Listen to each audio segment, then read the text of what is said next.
The Pat McAfee Show. There'll be no rules for our guests, for us, for the things we can talk about. Yes, speaking his mind. I've never had a problem expressing my opinions or my thoughts or anything like that. While being relatable. I haven't had that manufactured fake-ass celebrity that a lot of people have whenever they go on those big networks. I've had a chance to really build my crew, build my following, build my audience. And ridiculous. What am I supposed to do? So I'm supposed to look at something that I can definitely afford and say, nah. Is that what I'm supposed to do? The Pat McAfee Show starts in 3, 2, 1. Hello, beautiful people. It is Tuesday, April 5th, 2022, and this sports show begins right now. Yeah. Thank you enough for joining us. The body's feeling okay. This bruise is getting pretty gnarly, I guess. I don't know if it's all just kind of settling in. Last night, my neck and back hurt so bad to sit up. I actually had to hold my head in place and lift me up. Took a couple big time shits, obviously, with how much I drank afterwards. And my cheat meals did run into this morning. I just finished up some French toast. Oh, good. Got a new addition to the desk here. Obviously, me and Stone Cold Steve Austin drinking some beers in Dallas, Texas. What? I'm going to go over here, you go over there. What? You know, he looked to cheers me, and I didn't even look at him. I watched it back. That was a miss. When we were up there, if I would have looked at him, like what a moment that could have been. That's amateur. I fucked that one up. Well. Nonetheless, that's a great photo that I'll probably keep on every desk that I ever sit on for the rest of my life. Shout out to Steve. Shout out to everybody. It was a dream come true weekend. And then last night, we got a chance to see a bunch of college kids live their dreams. And I'm not a big college basketball guy, obviously. I think everybody understands that. And I've always said and lived by the code that if I wanted to watch bad basketball, I'd go to a YMCA or a LA Fitness or a Anytime Fitness here in Indianapolis and watch people play. There is amateurs playing basketball all over the place. I don't really care about college basketball. But then every single March Madness comes around and I'm completely, hypocritical because I love getting into it. Doug Edert, I rode a Doug Edert wave for like 3 days. That guy kind of kept me going for a little bit with that goddamn mustache. That entire squad over there, the stories are beautiful. And the only team I didn't really pay attention to at all was Kansas. Did not pay attention to them at all. I don't know if they came from, I don't know if their particular bracket was just like a very boring one. I don't know if they played super late. I didn't watch any of Kansas's games until watching them last night. Those boys can run. Oh, yeah. Hey, those boys run down there. Yeah, they do. I mean, they actually play like an exciting brand of basketball. I kind of wish I was watching them all year. I feel like I missed out. And then I know the one shining moment is a big deal. That song stinks. Yeah, it's terrible. Okay? That song, can we not remix that a little bit for 2022? It's not a bad idea. Who did it? CBS? TBS? It was on TBS, It's on TBS. So that's the Turner people? Yeah. Like, I get it. It's awesome. It's historic. I am not the college basketball voice, so my say in this is just as good as everybody else. I'm not acting as if I am better than anybody. I'm not acting as if my opinion matters. But I was watching that. I was thinking to myself, we see content all day, every day. Highlights, recaps, everything, and it was cool to see, and I get it is a one. Can we not remix that thing just a little bit? I mean, the song goes, it has its times. It has its one shining moment. And Jim Nance leading into it and the whole thing. I mean, I get it. It is very cool and it's historic and it's a little nostalgia, but I feel like there should have been a couple. Get NBA YoungBoy on it. Yeah, remix it. Well, I don't know if we need NBA YB on there, And I don't know if the baby would come in there and do his That'd whole be damn sweet, though. thing. Yeah. There's a couple of live show killer, the baby, by the way. I follow him on Instagram. Listen, I understand he has said some things that is not what I necessarily agree with and everything, but he is a rapper, and there's a lot of things that rappers say that aren't necessarily, the most by the book. I remember, Rick Ross got in trouble for a lyric in his song. And it was a terrible line he got in trouble for. But there's numerous songs before there where Rick Ross was like, hey, I need like 100 black coffins. Yeah. Because I'm going to kill a bunch. Like, Right. You know, like it's an entire. It's an entire Part of the business. Yeah. So, exactly. but with that being said, the baby live show. Imagine him coming out in the middle of one shining Now we're moment. talking. Change the game. Oh man, he would go. Anyways, that was just my takeaways. At Tone Diggs, hammered down. Yesterday, you told me we like Kansas. Okay, and that was Kansas -4. I took Kansas -4, big money before the game started because Tone said it. And Gumpy, I saw you tweet that it was UNC all along. Because yesterday, when he said he liked Kansas, you go, oh, you do your entire thing. And I'm like, oh, so Gumpy agrees and Diggs agrees. That was a different sound. You did not agree with that? That was actually a bark. I was on the dog. It was a bark. Oh my God! How am I supposed to know between the gas that's up? all. Yeah, and then I'll try and differentiate it a bit better. cost me $5,000. Jeez, that reaction from you yesterday, like literally, as I go in there, I'm like, Tone likes it and Gumpy likes it. These boys both had Kansas and they had UNC coming out of the Final Four. They're hot. Gumpy's been watching all these terrible basketball games all year long to get to this one shining moment. So literally, as I'm putting my bed, I had to pick my fucking head up so I could sit up in the bed, and then I get on the FanDuel. I log in, shows my face. I get in there, and it's like 2 minutes before tip or whatever, like 3 minutes before tip. I'm like, oh, thank God I'm getting a bet on this. Boom, Kansas -4. And I remember running through it all. Diggs liked it. Gumpy did a in the back, which is, I believe, his new like grunt for he agrees. Right. I'm going big on this fucking thing. I went 5X normal bet. I'm like, yep, I like this. Jeez. This is going to be my one shining fucking moment here in college basketball. And then as that game went on, really quickly, I realized we're in deep shit. Yeah. Yep. Wow. Down 16. Yeah. That Kansas team. And they can run. And I have a lot of respect for that UNC squad as well. That guy rolling his ankle. I mean, what do we even do? What type of amateur hour we got out there? Kansas comes back and wins. And if that kid doesn't run directly fucking out of bounds, There you go. Once you again, I loved the game. Sure. I enjoyed watching it. I had Raw on as well because it's Raw after WrestleMania. Right. Ezekiel made his appearance. Shout out to Zeke. Pumped. Yeah. Yeah. Good shave. Hey, by the way, Elias went to our high school. Did you know Zeke? What grade was Zeke? Was probably much younger generation. I think he was younger. I never ran into Zeke in the hall. Yeah, never. I think he. Well, he's Elias' younger brother. So Much that's what I'm younger, saying. yeah. Middle school.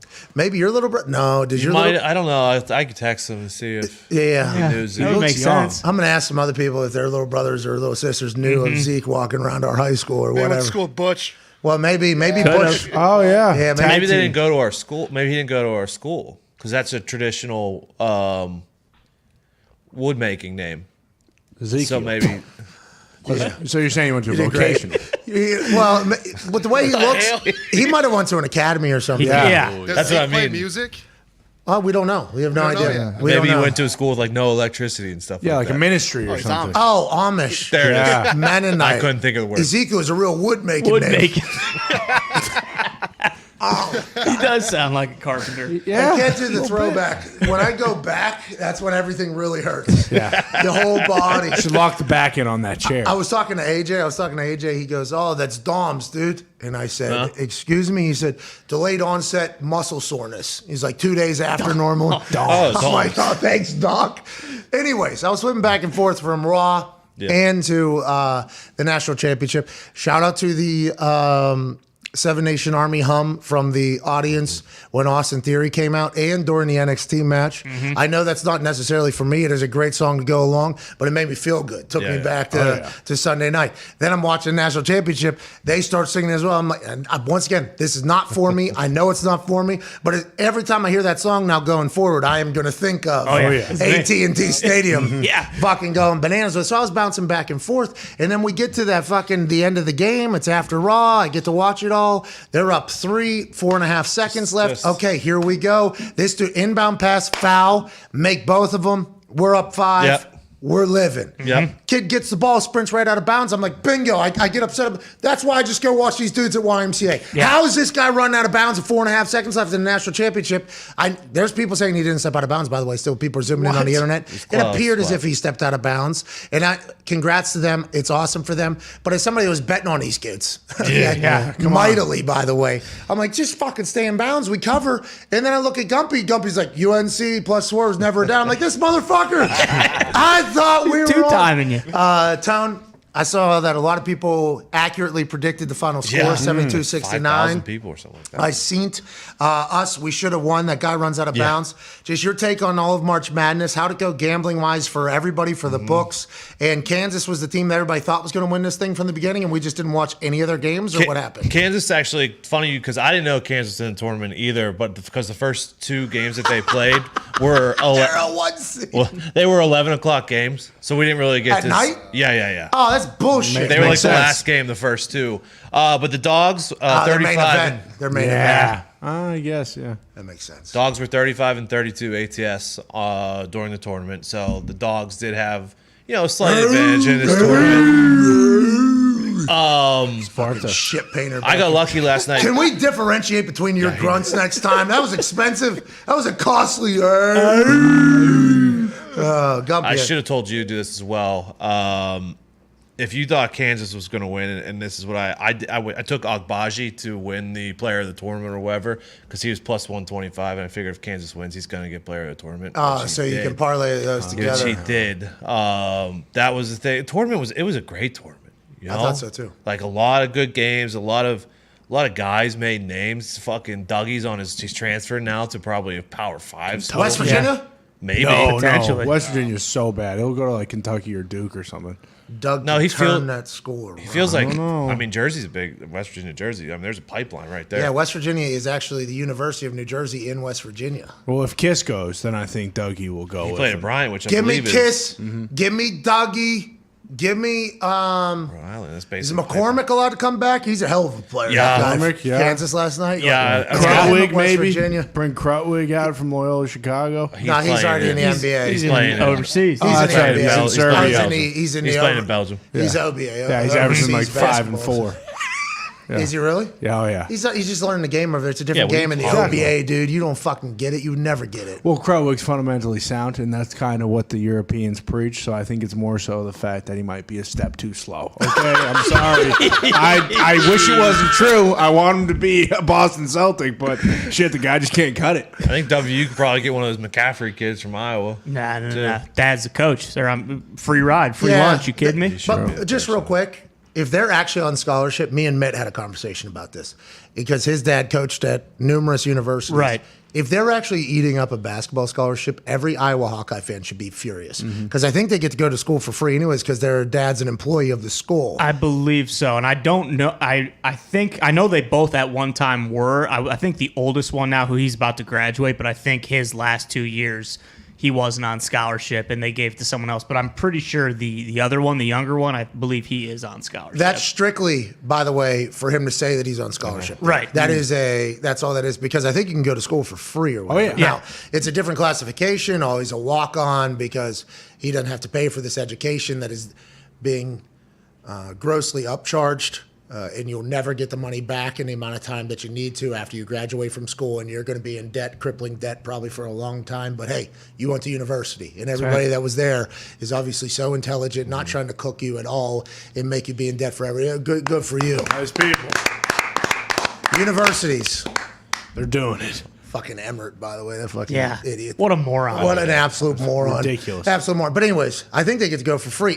West Virginia's turning around, so fuck off. Okay. Now back to you, though. 35 and 32, the underdogs. Yes. That's at one point it was like 17 and 17, Yep. and then it was like 22 and 22. It The feels favorite started the tournament 10-0, I believe. and then a massive comeback on day two. Day two was huge for the dogs. Whenever you think about money being lost, how many people predicted 72-69? 5,000, I believe I saw. 5,000. Yeah. That was at what, 23 to 1 or something Yep. like that? 230 230 Yeah, to it was 1. Yeah. plus, so yeah. Yeah, plus We 23,000. had a few tickets tweeted to us at Hammered Down. It was like they won it was $5 to win, I think like $11.55. Yep. How do you feel about Hubie over there at UNC? I saw mean- Roy in there protecting everybody, Yeah. wearing Yep. a mask. Very nice of him to do guy. that. Been doing that. He's the only one. He's safer and nicer and more responsible than everybody else in there. That's right. Trying to protect the kids. Let's let that. Austin Theory should have came out with a mask on. Ooh, yeah. That would have been super deal. Listen, In Texas, too. Yeah, that would have been good. Oh my God! But his face is so damn attractive. Right. Yeah. He comes out there with a mask on though and refuses to breathe their air. Oh, especially at this point. Like, I've done everything that I think we all have been forced to basically do everything that has ever been pitched in this entire process to be responsible society members. But the people that are still doing the math, I don't think I fully understand, because are they only protecting themselves at this point? Because I was just in a stadium with 80,000 people. I didn't see one of them. It must be that. I did not see let's wait one for of the them. Fallout numbers.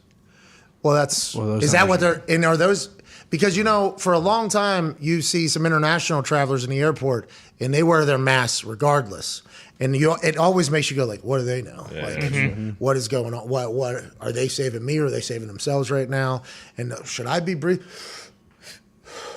Should I be breathing that air? Tastes normal. What the hell is going on? And then now with the COVID, the introduction of the N95 and everything, it became very natural. But now you still see pockets of people still, and we need to look into why that's still happening. Like Roy, why did Roy do it? Is he scared? Like, does he I have think they're some? here to stay, boys. I think there are a lot of hypochondriacs out there that enjoy the mask and the safety it brings. to them. Powerhouse Howie itself. Mandel. So old school, old school is you just fist bump everybody. Now you put a sign, you put a poster on there. You're like, hey, don't even come for a death. Right. Just stay the fuck away from me. Please, this is not. Who's that bald guy? What's up, Zito? I have Mandel. rumors saying that he actually had a microphone under the mask talking to Coach Davis the whole time. Well, that's why he was wearing the Hubie would be mask. fine by Funny you himself. say that, because you're a UNC class graduate, Alumnus, yes. one class.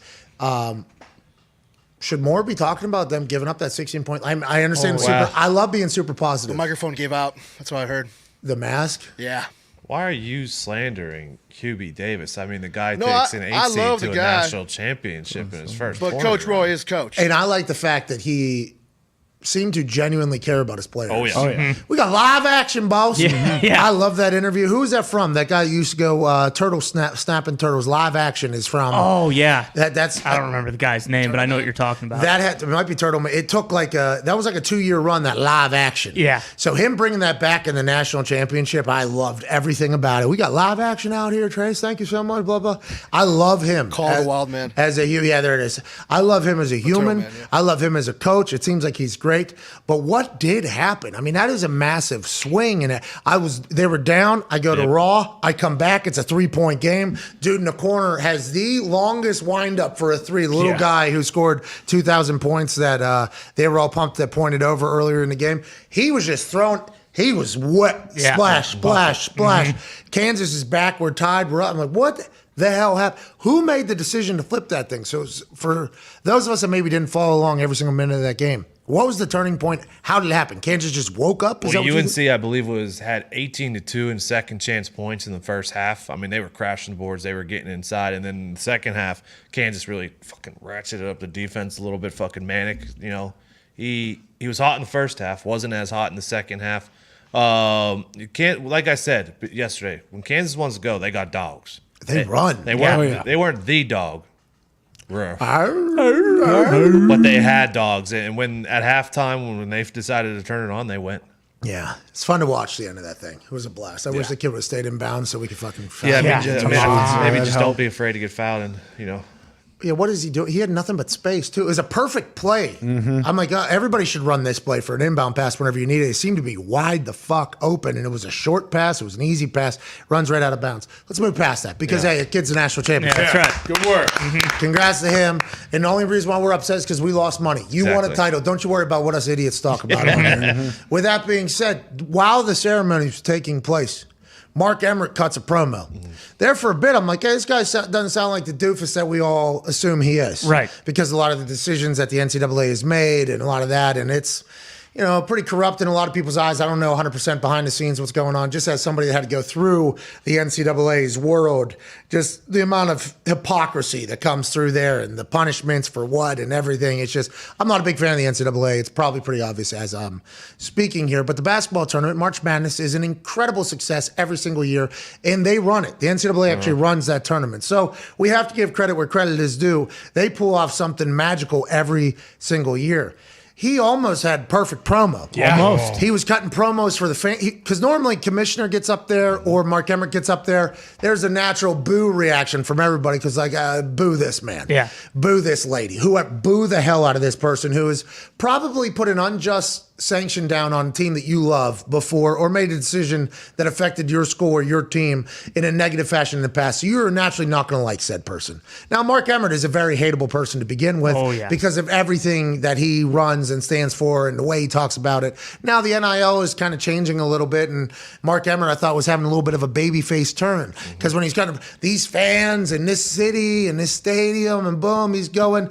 And then now I'm going to hand it over to this guy who's going to hand a trophy off to Coach Bill Self and the Kansas City Jayhawks. And then while that's happening, there's a boo now. Yeah. Because I believe the University of Kansas. It's in Lawrence. Yeah, dude, they probably do not like the Kansas City is not in the same state. And I think it is, like, especially with colleges, like, they're synonymous with the town that they're in. You know, like, NFL teams and professional teams, if there's a slip up there, it's kind of like, okay, whatever. But, like, Lawrence, Kansas is what Kansas is. You know, like there's not a whole lot going around there. Like the University of Kansas, that's a big deal that it's in Lawrence. And yeah, for him to say Kansas City, a city that's not even in the same fucking state. He was on a run though. Hey, he was. He was on a run. He was fired up. He didn't get booed off the mic immediately upon getting mic'd. That had to feel good. That never happens for Mark. No. Mark walks into every restaurant.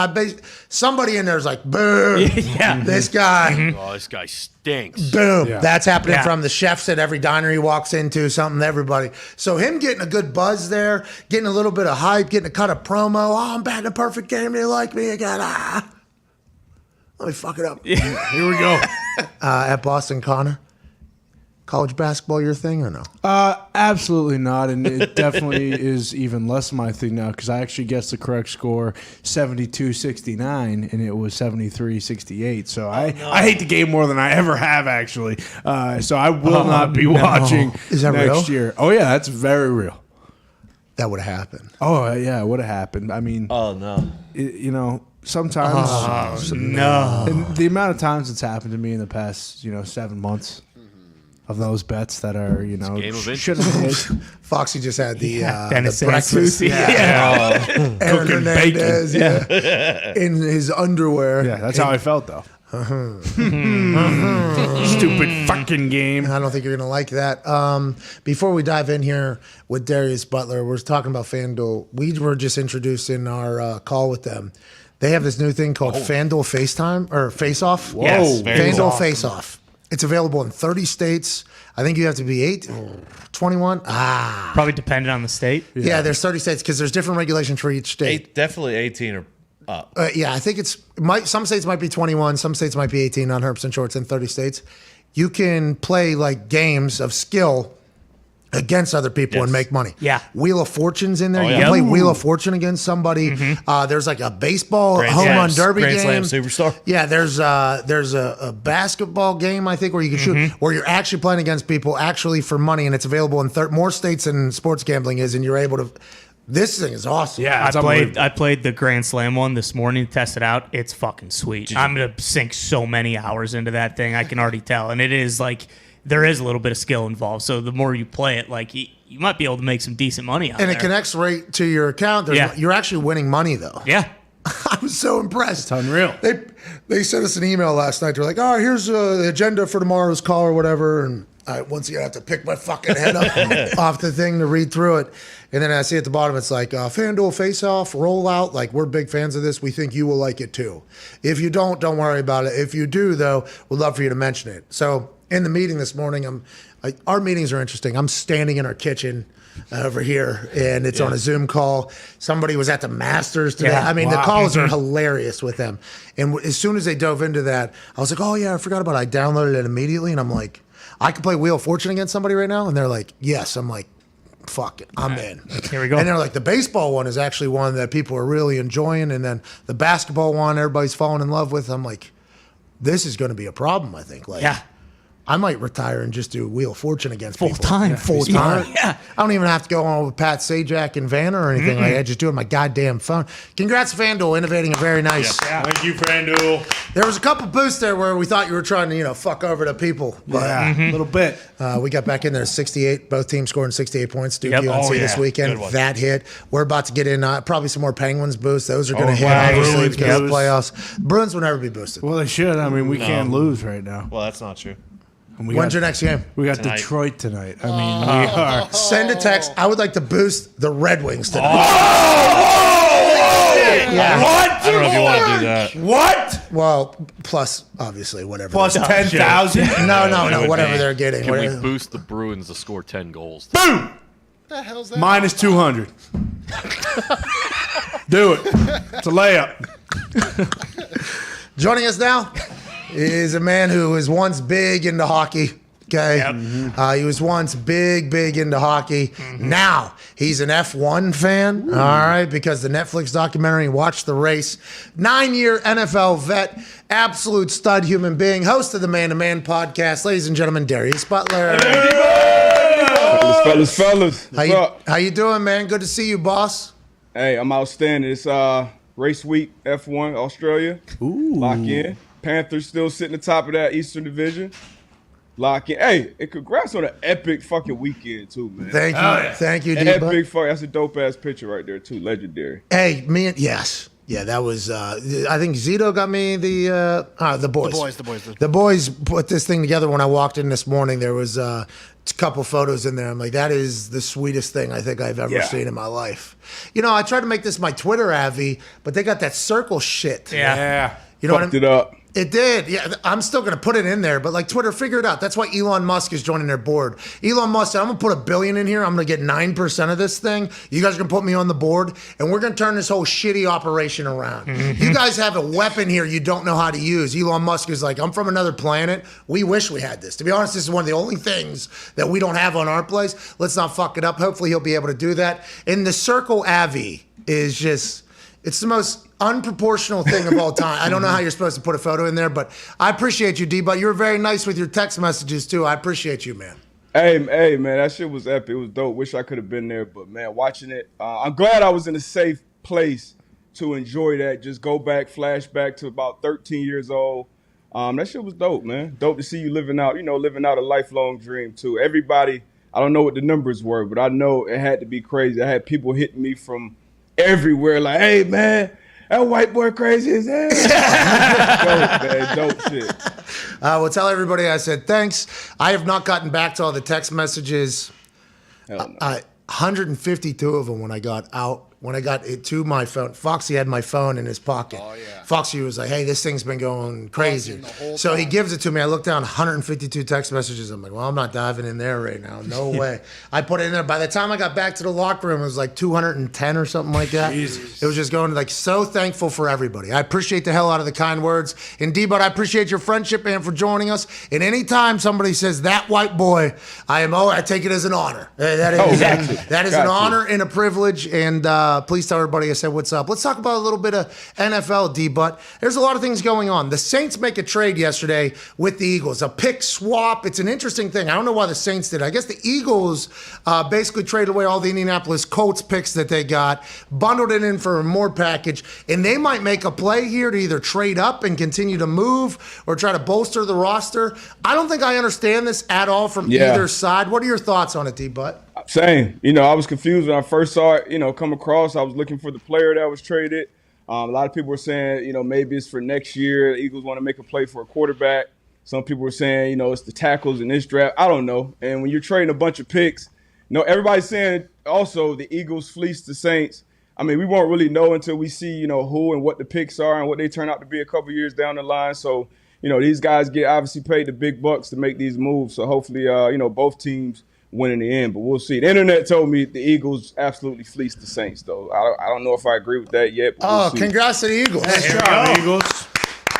I mean, the internet knows, dude. The internet knows, obviously. Never wrong. Rob Gronkowski, he said, I'm not ready to get back out on the field or make the decision yet. Is there any chance he doesn't play next year for Tampa, or is this him trying to delay the inevitable when he gets back to training camp and he's going to show up with a video of him sprinting one day wearing 6 different shirts, acting like he's been in shape all offseason? What do you think about Gronk? Do you think there's any chance he doesn't play next year?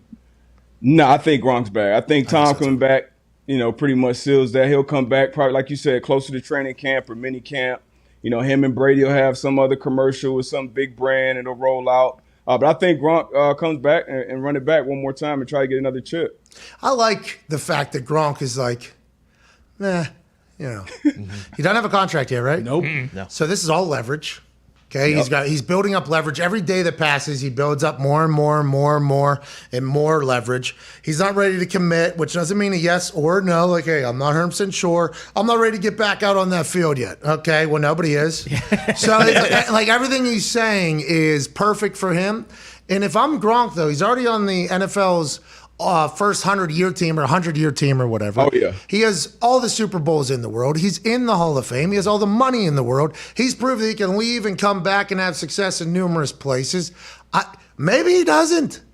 Maybe. It's a possibility. Like you said, his legacy is definitely, cemented. Arguably greatest tight end of all time. You look at the numbers, like you said, the championships, at minimum on the Mount Rushmore for that position. Hey, you think he's banged up, much more D-Bud. banged up than Brady's is. So, I guess we'll see. But I think he comes back. Got to run it back. D-Bud, if we were to say Gronk's the best tight end of all time, people get pissed off about that, huh? You think actually or no? Nah, not at this point. Not at this point. Especially, he came back. It's not even like he was a bum on the Tampa team. Like, he actually scored. He scored in the Super Bowl twice. He balled. Mm-hmm. Oh, no. Oh, no. What happened? I don't know who you're talking about in your off time, but somebody hacked into your internet mid there. Shit. You weren't in any awkward faces, though. AJ always gets caught looking like Undertaker's eyes and his whole Am I head. back? Yeah, you're back. You're all the way back. You look great. You sound great. Yeah. But you're right. He wasn't a bum. He scored 2 touchdowns in the Super Bowl. He was able to accomplish things and keep it going. I think I've said it for a long time, but my football IQ is nowhere near yours or a lot of people that talk in this whole thing. He was just Only about 3-4 guys in that argument, maybe? Yeah, Gonzalez. You got Gonzalez. Antonio Gates. Shannon Sharp. I wouldn't put Gates there. I personally wouldn't. It's another guy I'm missing, though. Shannon Sharp's up there. I guess Gates would be in the conversation. Shannon's up. Nah, Shannon won Super Bowls. Yeah, I'd say Shannon, Gonzalez, Winslow Sr. maybe. But I would go with Gronk. Gronk gets my vote. Jack Doyle too, but the thought Travis Kelce's working his way in there right now. Dallas Clark is a Witten. Ditko, what? Mike Ditko, top 5 pick. Hernandez, Witten's not in that. Come on now, who's that? Ty? Yeah, everyone loves Witten. Whoa, just because of how he was a commentary. Not that combo. Whoa, geez. Not even close. Not even close. Whoa. Nah, not to that. Come on. I didn't know. Wow. Cheers.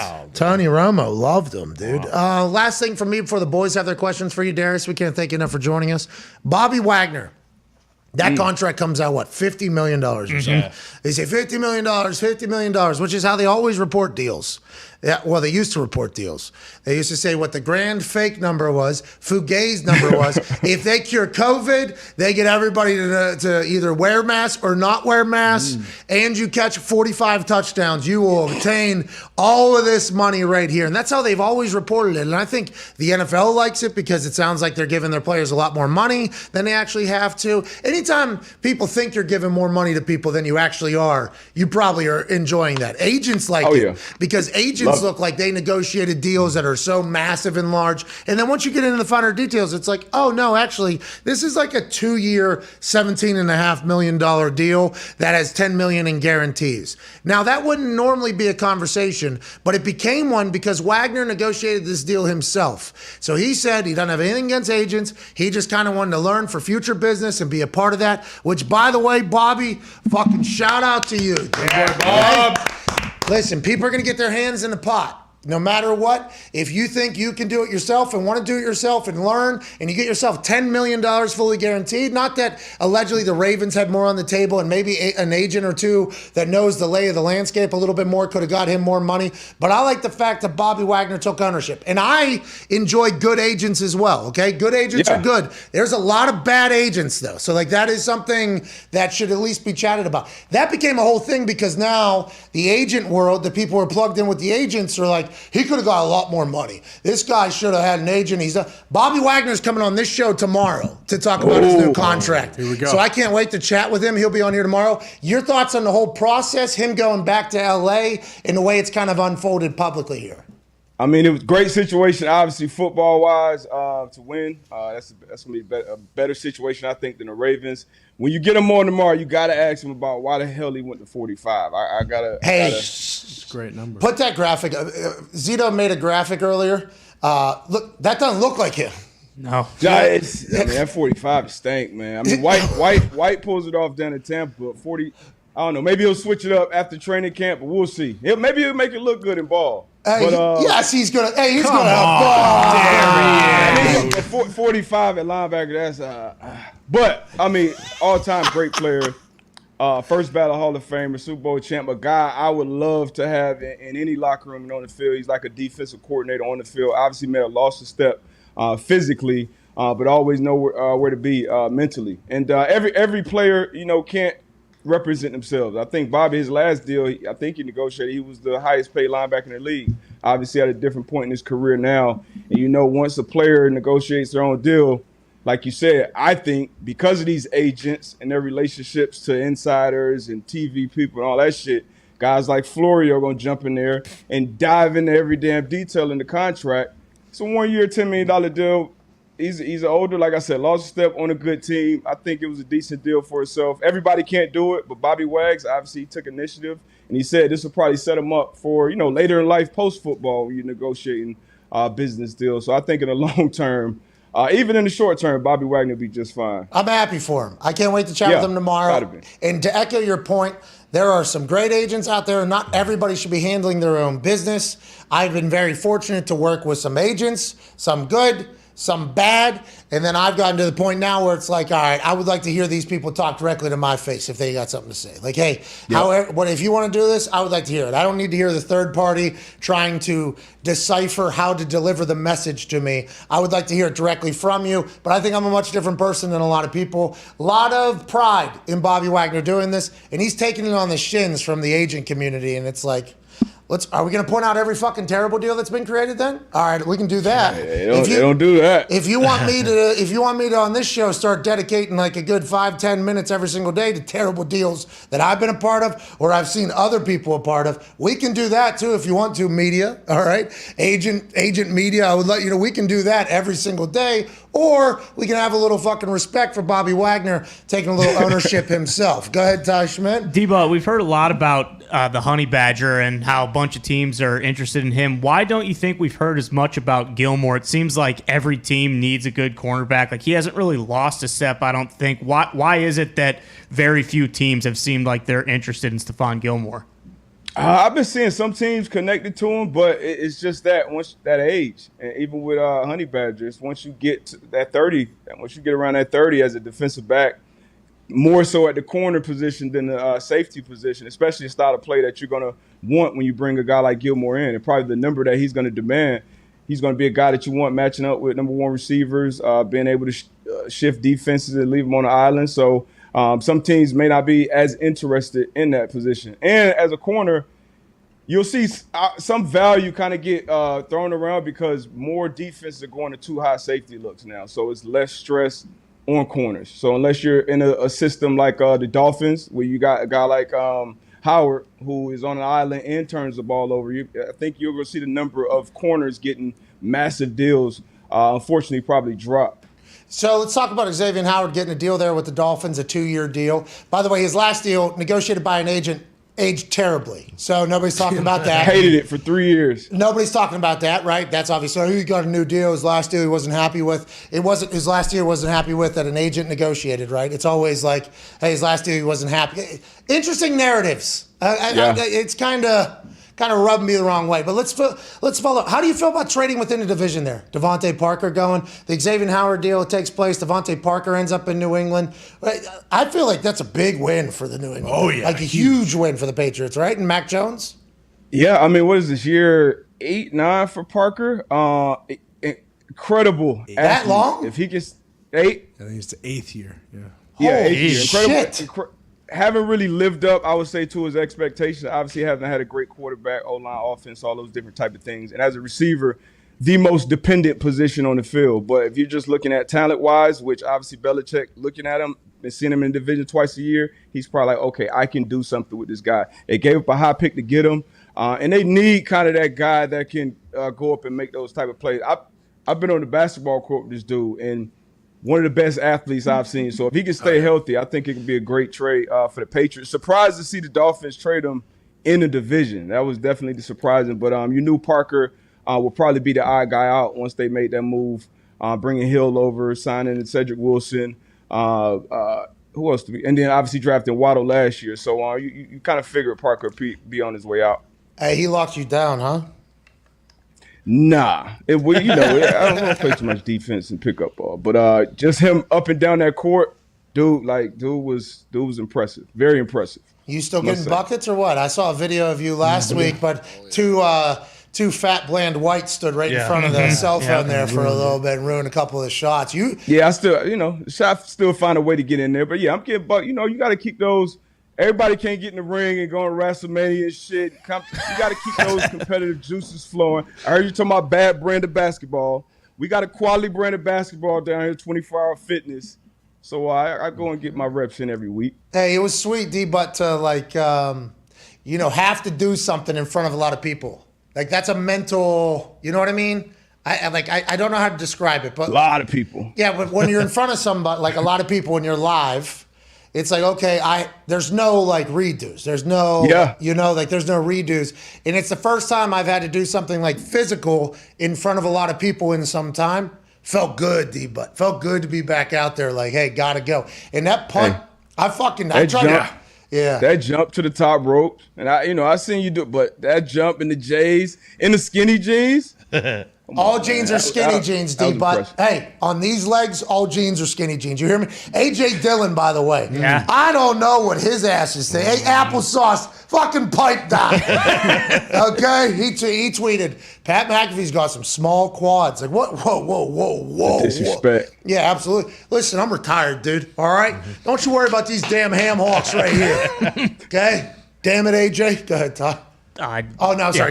Diggs, go ahead. Connor, I'm sorry. D-Butt, just to answer your question, Devontae Parker actually chose New England, okay? The Cowboys were also in on him, and he said, hey, I want to go play for Bill and catch passes from Mac. But Sauce Gardner said, he tweeted, I'm the best player in this draft. Do you like that coming from a young corner coming out of college, going into the NFL? Or do you think that kind of almost puts like a target on his back to get absolutely toasted by guys? No, I mean, that's what you're supposed to say. In the draft, he's the number one corner. I think most people would say in this draft. Obviously, he's put up the film. He's backed it up throughout the whole process. So that's what you're supposed to say. The guy Thibodeau, the pass rusher coming out of Oregon, has been very confident, super confident. Which turns off some people. But being in that locker room, that's the mindset you got to have. And some people keep that inside. Some people talk out loud. And as a corner, you got to have that type of mindset. You got to have that short-term memory. When you get beat, you still got to line up again. Just like Pat was talking about doing a lot of shit in front of a lot of people. Week in, week out, he's going to be matched up with, Chase, Jefferson, whoever else that's dominating the league at receiver on an island every week. So you got to have that type of confidence. I don't think that'll turn off evaluators or guys that are going to be drafting at all. I mean, I love it. Did you ever have a chain that had D-Butt just like iced out on? Yes. Did you ever have that? And why not? If no. No, I mean, I had a chain, which was a rookie mistake.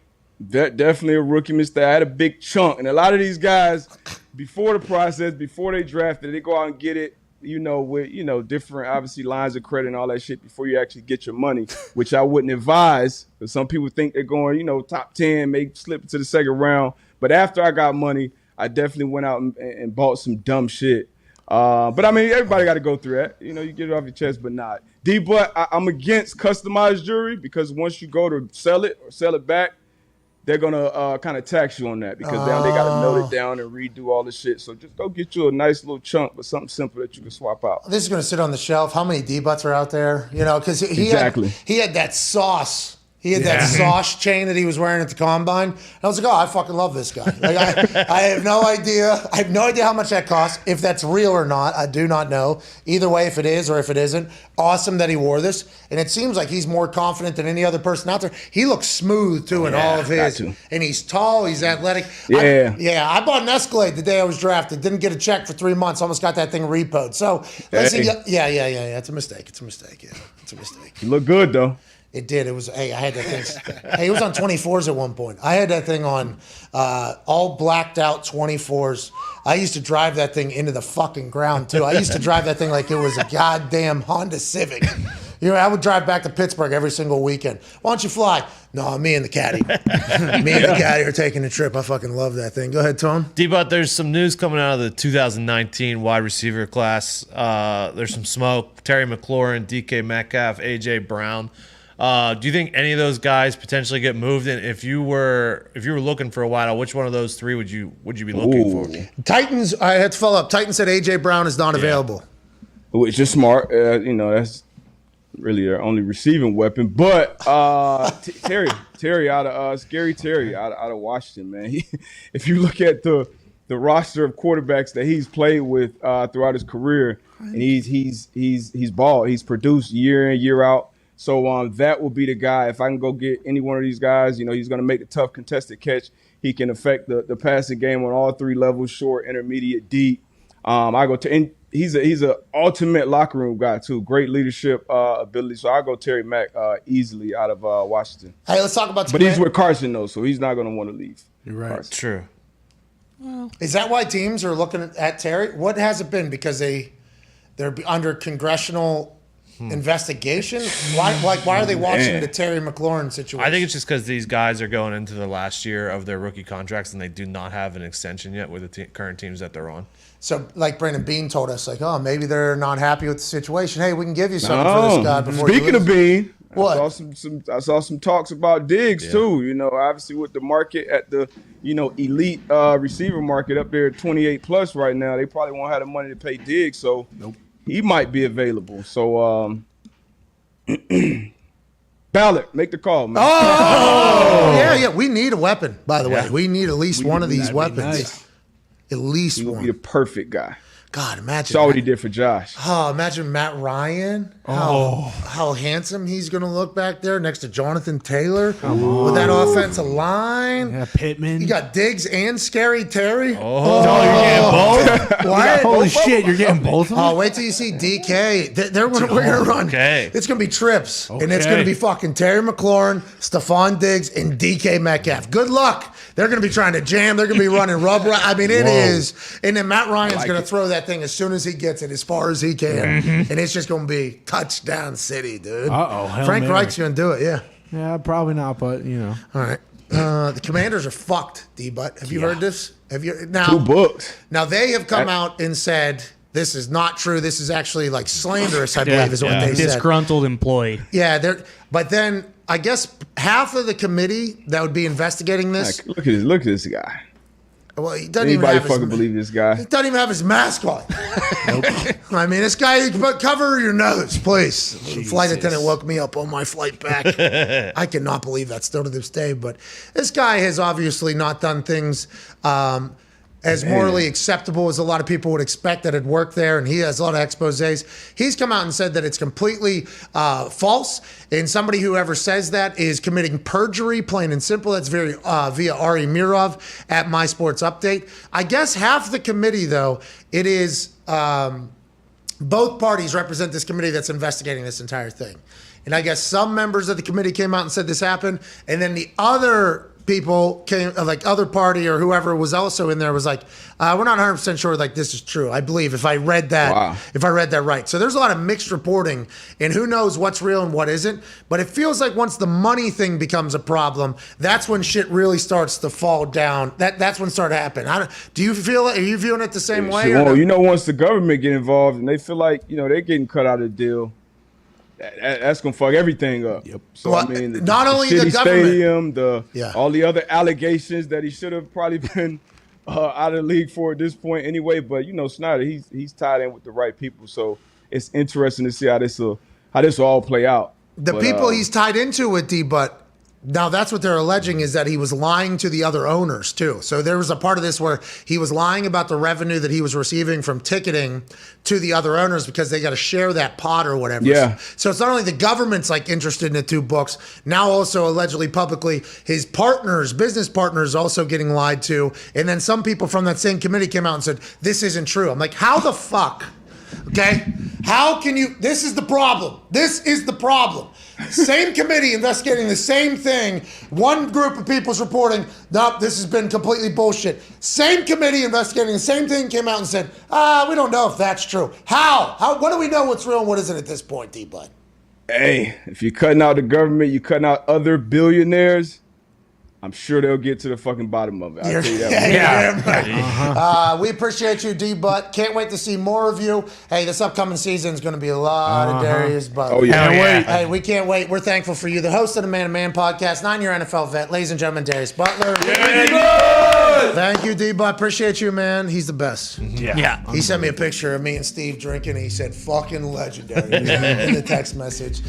Serious, we're wrapping up hour 1 here. We'll be back on hour 2 with AJ Hawk and maybe some surprise guests. Ooh. Maybe. That's because somebody canceled us. Oh. Yeah, well, by the way, I'd like to everybody know I did not know we had beef with CBS, but we do. Yeah, what the now hell's we that do. about? What's that all about? It's not our fault. Fucking Romo's getting boozed up before he. Oh, that's definitely games. why. No, because we just had No, I Gene, completely understand. we just had Gene on. Oh yeah, sure. true. Stereotour's just on. He's a CBS guy. There's a new qualm. What is that all about? I feel like Gene's a pretty marquee CBS Oh, employee. yeah, he is. So there's a FanDuel golf show called Stoltzy and Nolte. Mm-hmm.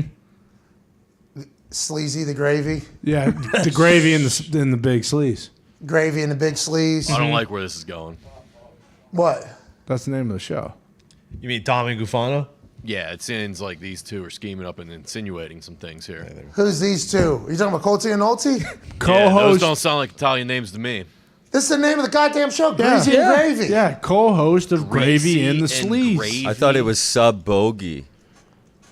Sub Bogey. Oh, Sub. Yeah. Podcast is subpar Oh, there With it is. Colty and Nolte. with Yeah. Colty and Colty and Nolte, Nolte. and I believe they also host the Gravy and the Sleaze. On Sirius. Are you? Thank you. Okay? Enough with you guys always. Woe is me. I'm one of us. Did you see me on the top rope, dude? Huh? Did you see me on the top rope? Say, hey. I saw you drop the Swan Tony, the most Italian. The Swan Tonio. Anyways, we're supposed to have Colton on. I guess they're a FanDuel podcast. Mm-hmm. So in the FanDuel family. And I guess AJ knew the guy. We're probably putting AJ in an interesting spot because he's the one that booked this. The guy was like, hey, anytime you guys want me to come on, I'd love to come on. AJ's friends with him. So he's supposed to come on the show, and then CBS says, no, he can't come on. Like, whoa. What the hell's that about? Guy's covering the Masters. We're just trying to talk about your goddamn thing. Not that, by the way, not that you need us. We understand that. You don't need us to do that. What's CBS doing? I don't get. I mean, the coverage starts on Thursday. What the hell's he doing today? Yeah. He's walking around seeing if Tiger, who said, I'm playing. I'm back. Yeah. CBS coverage doesn't even start until Saturday. True. So what the So Colty, Nolte, Gravy, and the Sleaze are just walking around the next few days. They can't call into a goddamn show. I guess eating too many pimento cheeses And those goddamn, and the egg salad sandwiches. Boom, yeah. Yeah. gotta put your phone away. You gotta eat the shit Yeah. slop food. That's right. At least they're cheap though. Who? This $1.50 for pimento sandwich. Oh yeah. 'cause Well, normally those are what, like 45 cents or Yeah, so? if Maybe. that. So that's actually 300 eggs. Yeah. And you're paying like $10,000 to get on the grounds anyway. So the least they can do is. Is that how much it is? Because I mean- saw like 40,000 people watching Tigers practice round yesterday. Yeah, well, I think that's what look how cheap these concessions are, and they kind of just scrub from your mind how much you're actually paying to get in there. Oh, it's like an all-inclusive hotel. Bingo. Exactly. We're like, oh yeah, don't have to pay for any drinks or food. It's like, you already did. Yeah. And they've done a lot of studies on how much you would probably spend. Right. So whenever you get there and you really gorge yourself and get after it and binge, that's the only way you can beat them. They're expecting you're going to be boozed up and eating all day. Mm-hmm. You got to go a little bit above and beyond if you want to beat them. And guess what? You're probably not going to, because some places, they put stuff that make you clog up a little bit in the food so you can't poop for a couple of days. You bet water down the booze big time. Yes. Mm-hmm. Jesus. It's good play. That's what you're saying they're doing. Oh, yeah. Oh, yeah. Still the Masters, though. Still It's the awesome. Masters. Would have loved to have been able to talk to Nolte, Stoltzy, Colty. Yeah, that's a massive bummer. It is. He was supposed to be on the show. Like, literally, I think he was going to be on the show there for a little bit, and then CBS was like, no, you can't. See what David Farady's doing. Does he work for CBS? He's also a CBS guy as well. I thought he was the Golf Network. Feels like he we're is. I probably think he's dead with with both. this. I Yeah, think what he's happened? CBS is dead to us, too, right? Yeah, Maybe it's yeah, just Have to be. Is it CBS Golf or is it like all of CBS? Yeah, we do got to figure out who we hate. Yeah. All right, we'll get to break. We'll figure that out. We'll be back in an hour or two with AJ Hawk and maybe a surprise golf guest. We're going to text some people. Called Tiger. Call Tiger. Yeah, get him on the horn. Eldrick, what's good, dude? I wonder if you want to stop by and talk a little Masters. You busy today? He's gonna win, huh? Oh yeah. Yeah. Shit. Plus 5,000. He ain't going there not to win. I feel like I can win this weekend. Yeah. Have you played a full 18 holes yet? Nah, I think I can win the Masters though. What a fucking G. Yeah. He was never gonna golf again. People, dumbest people. He won't golf. He's not gonna be able to come back from this with his back issues and everything. There's no way. It's like, what the fuck else do you think Tiger Woods is gonna do for the next 100 days? Yeah. Literally, all he is going to do is train probably 4 times a day to get this entire thing back. And they're probably going to film it all. And he knows what everybody's saying that he can't. He's Tiger Woods. That's why Tiger Woods is Tiger Woods. I just hope he gets through the damn tournament. That's all I hope that happens. His first round. Let's just worry about the first round. That's right. Exactly. And by the way, if he heard us say that, not that he would or ever has known of I've met him before, but there's no way he remembers my existence. If he heard people even say, like, let's just see if he gets through the first round, he's probably pissed off about that as well. Oh, yeah. So I don't want to go into like his chip on shoulder thing, but I just hope he gets through the first round. I think it'll be electric and incredible, and we're very thankful he's back. The only issue is he has admitted in interviews that his back does not do well when it's cold. Friday and Saturday is supposed to be very cold. Well, tell him to get some heaters out there like they Yeah. got out in Qatar for the stadiums. That's right. Those are sweet. They got air conditioning right around the entire field. Now, what will that do to the ball? That's what I thought as well. Interesting. As somebody that kicks balls, Add the curves. that is my nightmare walking into a stadium. Oh, so this is wind from the entire place. That was my first thoughts as soon as I saw it. I'm like, I guess it'll be cooler in here, but how powerful are those fans? And is this real? We might see some wacky goals. saying. Getting Well, inside the those jet look- stream. Here we go. Those look just like the air conditioners on airplanes, and from You can turn experience, those. I don't think any air is going to come out at all.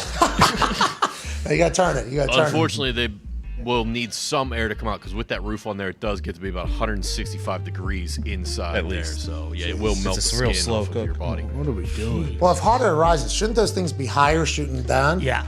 Or does that shoot the hot air back But I down? thought they moved it to November in Qatar because, you know. No, because the cold air they shoot down, then the hot air would come. You got to When cool the hot air the is playing coming surface as well too. So Whatever. Looks like it's going to be breezy. Yeah. Good luck. I thought they had a bunch of washers and dryers around. When I saw the photo, they're like brand new in Qatar, and I was like, they put washer and dryers. Top load washer in there. Sponsored by Tide. All right, we're back in 5 minutes. You all are the best. Call us on the 5 Energy phone line 1-833-4-McAfee. Bummed can't talk to Colts here, Stoltzy. God damn it. What's that all about, CBS? We're just trying to have a good time over here. They're dead. But we got to remember who do we hate over here? Because Territory was on, so basketball over there is okay. Right. NFL is all right over there. CBS golf though. What, dude? What's this all about? See you later. You're gonna have to deal with me in a couple years while I'm pro, anyways. Hell See you yeah. guys in 4 minutes.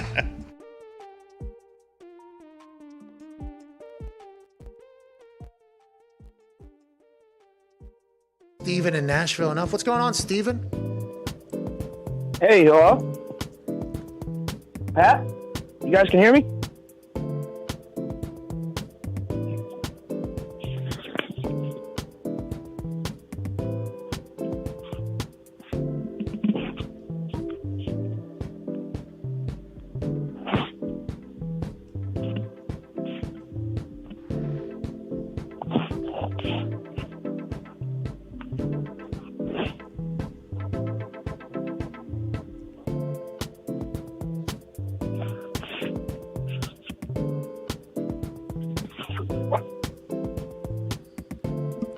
This is the worst call we've ever had, Steven. My God.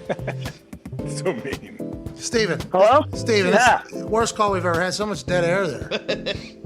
Yo, Pat, can you hear me? Yeah, keep it going. Hello? Know what you say? I was going to hit him again. What? Yo, Pat? No, Pat? just that. Pat? Hey, Pat, can you hear me? Steven does not deserve this. Steven, what's going on, dude? How's going on, Steven? Sorry, your phone was choppy. Yo, Pat McAfee, can you hear me? Steven! Steven, you there? Pat, can you hear me? What's that? Hello? Is it a cup and a string? Steven! Yo, Pat? Pat, can you hear me? Hello? Steve! Pat! Hey, there you are. Hey, what's Hello? going on, Steve? Hey, Steven, sorry about that. I think we're having connection issues. What's going on, man? Hey, sorry, man. I didn't know if that was me or if you were trying to talk to another guy. And then I didn't hear you guys. Steve! Yeah. Hello? Oh, we lost him again, I think. Shit. Pat! Can you? No. Pat, can you hear me? Steve, hey, Steve, there you are, Steve. Pat! Steve. Pat! Hey. Pat! Pat! Steve. Oh, can you hear me? Steve. Are you guys messing around? Can you guys hear me?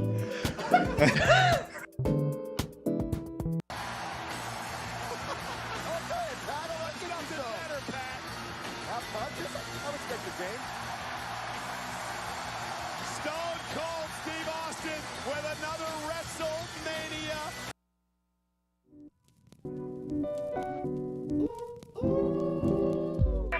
The Pat McAfee Show. There'll be no rules for our guests, for us, for the things we can talk about. Speaking his mind I've never had a problem expressing my opinions or my thoughts or anything like that. while being relatable. I haven't had that manufactured fake-ass celebrity that a lot of people have whenever they go on those big networks. I've had a chance to really build my crew, build my following, build my audience. And ridiculous. What am I supposed to do? So I'm supposed to look at something that I can definitely afford and say, nah. Is that what I'm supposed to do? The Pat What the fuck are McAfee you Show doing? starts in 3, 2, 1. Hey, welcome back to that show. Hour 2 on this Tuesday, April 5th, 2022. Shall begin right now. Shout to Zito. He made a new Twitter Avi for me where he got the dimensions of the circle. And Gertie helped out there. And Dirty Gertie, I appreciate you guys. I assume that's something, if you weren't a professional graphic designer, you should be able to figure out. Hey, Elon, get your ass in there and let's go. Hey, listen, Elon. What do you say? Make it a block. Elon, I've been pushing Elon a lot about the jetpack. Like, hey, get me a so I can just, he can create that. I need him to do that. Now he has to figure out Twitter, I guess, before he can do that. But there's a lot of pressure on you, Elon. Not that there hasn't been your entire life here on planet Earth as a, an alien from another planet with a big old brain. Twitter is my favorite place. I love Twitter. And the idiots that run Twitter have no idea what Twitter is, it feels like. Elon gets it. Elon knows the game. Elon's going to get in there and tell you. We appreciate you, Elon. Thank you, Elon. Twitter's the best. Yeah. It really is. By far.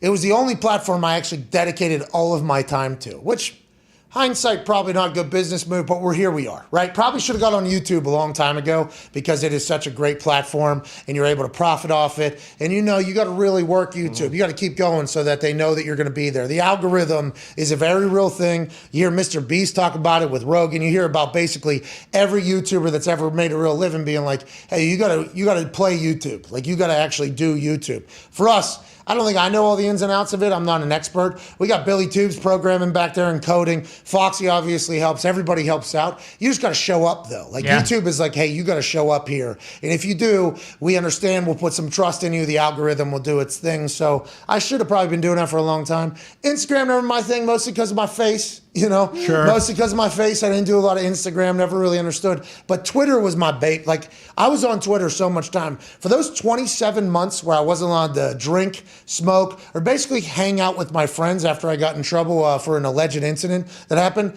Twitter was just basically all I did. Because if I was to leave, all my friends went out still.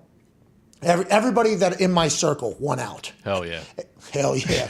So there was. Sorry, dude. Yeah, it's all right, man. It was a long 2 years, but you guys, I tried once to go out with them and just drink water. But when you're the guy that is normally like, hey, 100 shots, let's get after it. And then all of a sudden you're the water drinking guy. I was uncomfortable. I was awkward, which I think made everybody else awkward. So I was like, I'll just see you guys in fucking 2 years, dude. I gotta stay. So I would see them during the day, but then whenever they were living their life, Twitter just became like what I did. It was not the most easy time in my life, but I started diving in there and starting to get it and understanding it was built perfectly for me. And then as it continued to grow, there was one time where they almost went bankrupt. I'm like, how the fuck are you guys going bankrupt when it is such a good platform? And then they started selling out heavy there for a bit. It felt like the Kardashians kind of took over Twitter for a while, became tabloid Twitter, and that's not what Twitter's about. They kind of rewrited the course, but then they lost their way again whenever all the politics started. Listen, people are going to get into politics. It's a very serious thing, but for a platform, I feel like they just really dropped the ball for a while. Yeah. And it was Twitter started getting smeared like, oh, fake news. Both sides were like, Twitter is the reason this is happening. Twitter is the reason this is happening. I think there is a safe space in there on Twitter where we can really make that a beautiful place as opposed to the opposite. I've always been a firm believer. I think Elon Musk is as well, and that's good news that he's in there. Yeah, for sure. I can't even imagine like the time before we had Twitter, where it's like you go like, how did you even get news? Yeah. You know what I mean? Because it really is like, hey, if I need to figure out something, I'm not going anywhere but Twitter. I don't Google things. I go to Twitter and search. Right. And Twitter like has the basic figured out for me. Twitter is awesome. I mean, obviously you Google things whenever you need to find out how to spell a word or synonyms for something or something like that. But if something's happening in the world, you go to Twitter searches, you're going to find that answer much quicker, much more efficient, and much more detail. And multiple sides of it too, you know? Like, yes. This person's why is this person pissed about it? Why is this person pissed about it? It's a beautiful thing. I hope they make it like a place that everybody loves. To answer your question, before that, you sat down at your table, you opened up the paper, you had your black coffee and a cigarette, and you found out your news that way. Okay. Yeah, why don't you fucking maybe be, just a man for 1 minute? I did used to read the paper. Not drinking the coffee. I'd enjoy a cigarette in the morning as well with the paper, But, I mean, I don't want to do that. I'd rather just look at my phone. I love when the nightly news. So whenever Twitter was really growing and going, I had a nice assortment of people I followed where I get news from everywhere, even North Korea there for a while. Yeah. When things were popping off, I had a good plug in North Korea that I was following on Twitter. Now, once again, who knows if that's real or not? Right. Say how they do. Who knows if that's real or not? But I would know everything happening in the world by 1 p.m. or 2 p.m. And then the nightly news comes on at like 7, and they're like, tonight breaking news. And I'm like, nah, that was 11 a.m., bro. Yeah. What the fuck? You were already behind. This thing's already over, man. I don't even know if that's the case. Them having to adjust and become more sensationalized bullshit as well. Twitter has changed everything. And I'm happy Elon Musk is in there, and I love it. And with the block and mute features, too, I understand there's a lot of bullies and assholes in the world, and I concur, and they shouldn't even be allowed on Twitter. Don't be scared to block somebody, man. Yeah. If you want to just get somebody out of your life, you're not soft for that. You're actually a much stronger human because you are choosing your own happiness over dealing with somebody else's fake bullshit. That is an incredible feature that needs to be exposed more. And if somebody gets blocked or muted by a numerous amount of people, like Twitter should automatically just send them into Twitter purgatory, Twitter jail, where you're in there with all the other assholes, basically. That is a good idea. Yes. Like, hey, if this person, because there's some people that celebrate being blocked by people. Yeah. And they're like, oh, I've been blocked by 100 people or whatever. If your numbers are up there, it's like, all right, you're fucking off Twitter. See you later. Yeah. No new accounts either from this particular IP. Like, we can make it a good place. It's like Grand Theft Auto. If you're really bad on the lobbies, they throw you in the bad boy lobby. Oh, yeah. What? Yeah, let them have their own little, their own games. See who can survive in there. Yeah. You know what I mean? Let's make this place awesome. But that's quite a tangent we just went on to get back to a guy that does not use Twitter. No, A never. guy that has no idea what Instagram is. Sure. He has an account, and Miller Lite paid him to use it one time, but he's got no idea what's going on over there. He's Super Bowl champion, college football national champion, COVID survivor, and part-time booker for the show. Yeah. Ladies and gentlemen, AJ Hall. What's up, dude? I am the booker for the Stars, aren't I? Bro. Really got one today. Also, hey, first off, I saw the last 10 minutes. Sorry to Colt Knost if I lost him his dream job that he got at CBS by us making it public that CBS would not let him come on. He was scheduled to come on, and he said he didn't say CBS would never let him on. I guess he said he can't do any interviews this week during Masters Week, I guess. Okay, yeah. So, we'll get him after. That'll be great. You know what I mean? I'm not saying it makes any sense. I just hope it doesn't get him in any hot water. We'll get him for the QVC.com memorial. Yeah. Here we go. Don't they hear that, though? Like, does someone say that out loud and like, oh, wait, that doesn't make any fucking sense? Well, you remember. It happens all over the place, though. People are so dumb. Oh, my God. These are the people, by the way, we just went on a long rant about it, that don't, like... Breaking news. They have no idea how things work. Yeah. And all we're doing is promoting the Masters and what they're doing and what CBS is doing and driving people to watch the program. And they don't need us. I understand the No, Masters. they definitely don't. They do not need us. Like, we're very lucky. We'd be very thankful to touch him. That dude's a FanDuel guy, though, too. I'm assuming a lot of motherfuckers had no idea who he is. Like, no offense. I assume the golf community knows him, former player, absolute stud. I heard he's very good on a microphone. I was, like, super excited about it. CBS like, nah, we don't want anybody to know that he's good or who he is. Yeah. Please, fucking get over it. Let's talk about the Masters, AJ. Tiger Woods is playing, dude. He's going to win that thing. Of course. What do you mean? Guaranteed victory, right? What's that about? I'm not being facetious here, but if Tiger's playing, I do feel like, all right, hey, let's see. If he makes the cut, I'm like, okay, yeah, this dude's going to win the tournament. Yes, so you kind of said that condescendingly there early. You say, yeah, he's going to win. I'm saying if he's healthy enough to make the cut, which means like if he can make the cut, we'll probably know early on, and he's healthy enough because what he has done. You're forgetting the back surgery that he had just had before he got the wreck too. Like he has so many things he's dealing with. But if he can physically kind of make it through the first couple of days and make the cut and be somewhat in contention, bam, he's winning. Do you think they reset everything when they went in there? Like, hey, this is going to be a big surgery, so we might as well just start you from scratch here. Just rebuild yourself up. He's saying he's still sore, I guess, whenever he's golfing. He's battling through some pain. So maybe it wasn't just a full correction. But they probably had to fix a lot of shit that they had already gone in there and fixed very recently. And his rehab probably just started all over again from the very beginning. The rehab he has had to have gone through from that moment to now, I would like to make sure we reiterate, had to be fucking awful. Terrible. Like the amount of pain he's had to go through to get to this moment, he's probably battling through a lot. And exciting. 4 a.m. in the morning, though, reteaching your back how to be a back and everything, every muscle in your body building back up, all your joints. His legs, I think, were fucking both broke, right? Yeah. So, I mean, the amount of rehab he's had to go through to get his muscles back. They said he was still spinning, or his velocity was like 160 or 170 miles an hour, which is, I think, up. It's not as fast as he once was, but it's still PGA.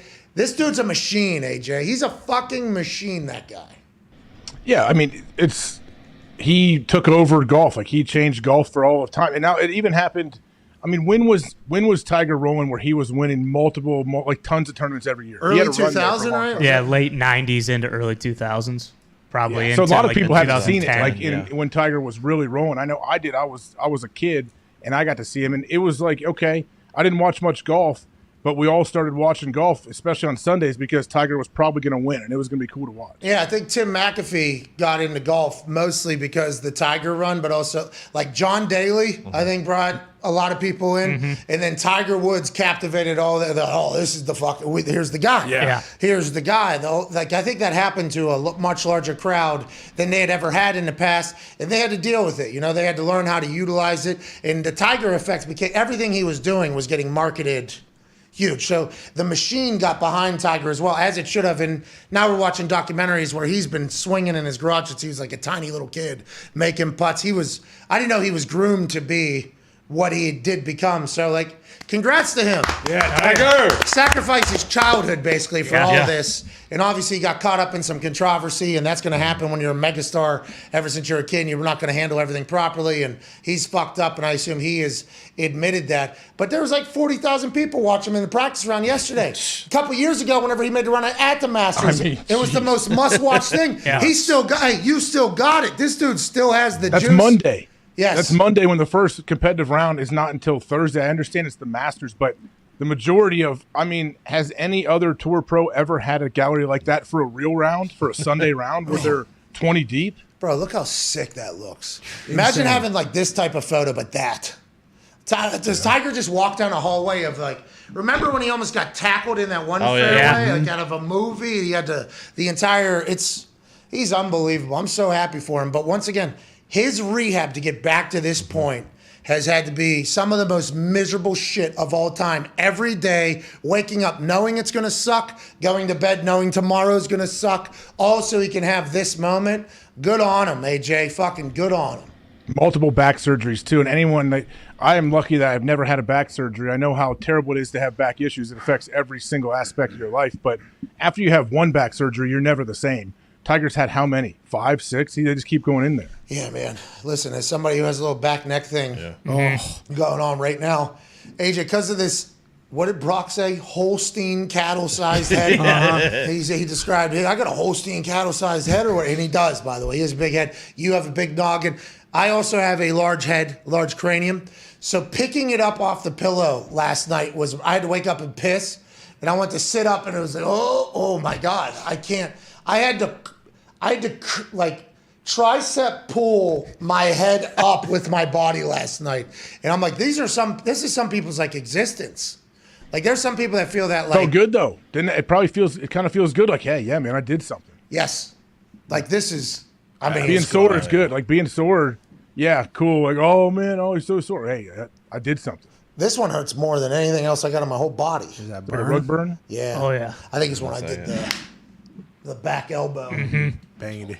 Which was clean. That was very good. clean. It was. I Yeah, really enjoyed it. that was awesome. And then I saw him standing there. I'm like, oh shit! I seen somebody do this before. Fucking Hurricane Rana. Give me it. Give me that thing. 1, 2. Oh my God! I got this goddamn guy. Cover him back. I was too excited. Yeah, Michael Cole was awesome. I just watched my match back for the first time this morning. I hadn't seen it. How'd you like it? I mean, I didn't want to watch, to be honest. Michael Cole's like, will you please watch? Because Michael Cole had like maybe his best call of all time. And big shout out to him and Byron Saxton. But Michael Cole was awesome in there. I mean, he was fucking awesome in there. It was cool to hear.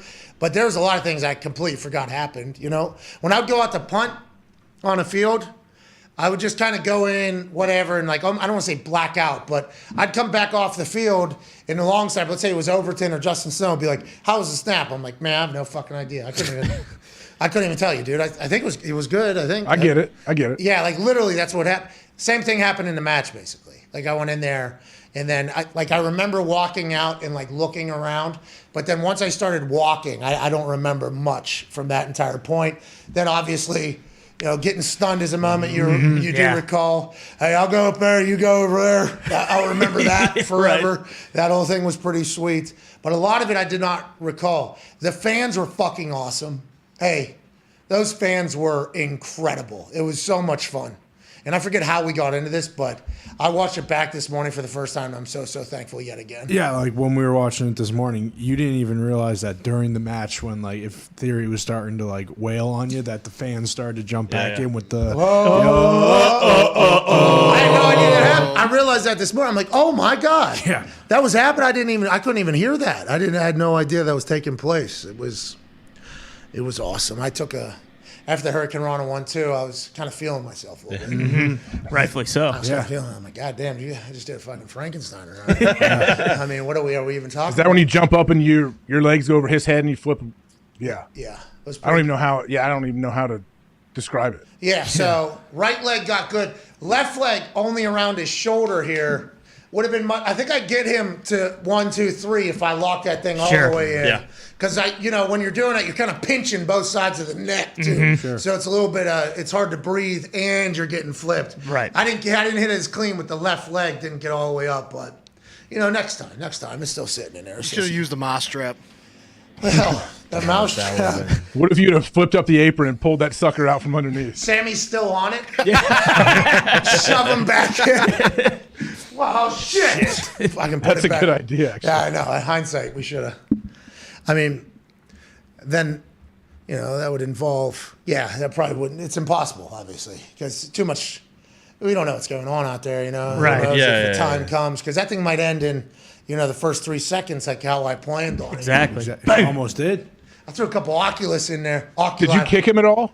So I was going to end it with a kick, and he fucking moved. I don't know how he knew it was coming. I mean, I literally went like this with my leg. Loaded it up. And I was screaming. You definitely telegraph it. Yeah, I did. I made some amateur mistakes. I made a couple of amateur mistakes, all right? I am admitting that. With the Hurricane Rana 1-2, I was just too excited. I should have fucking continued to beat on him.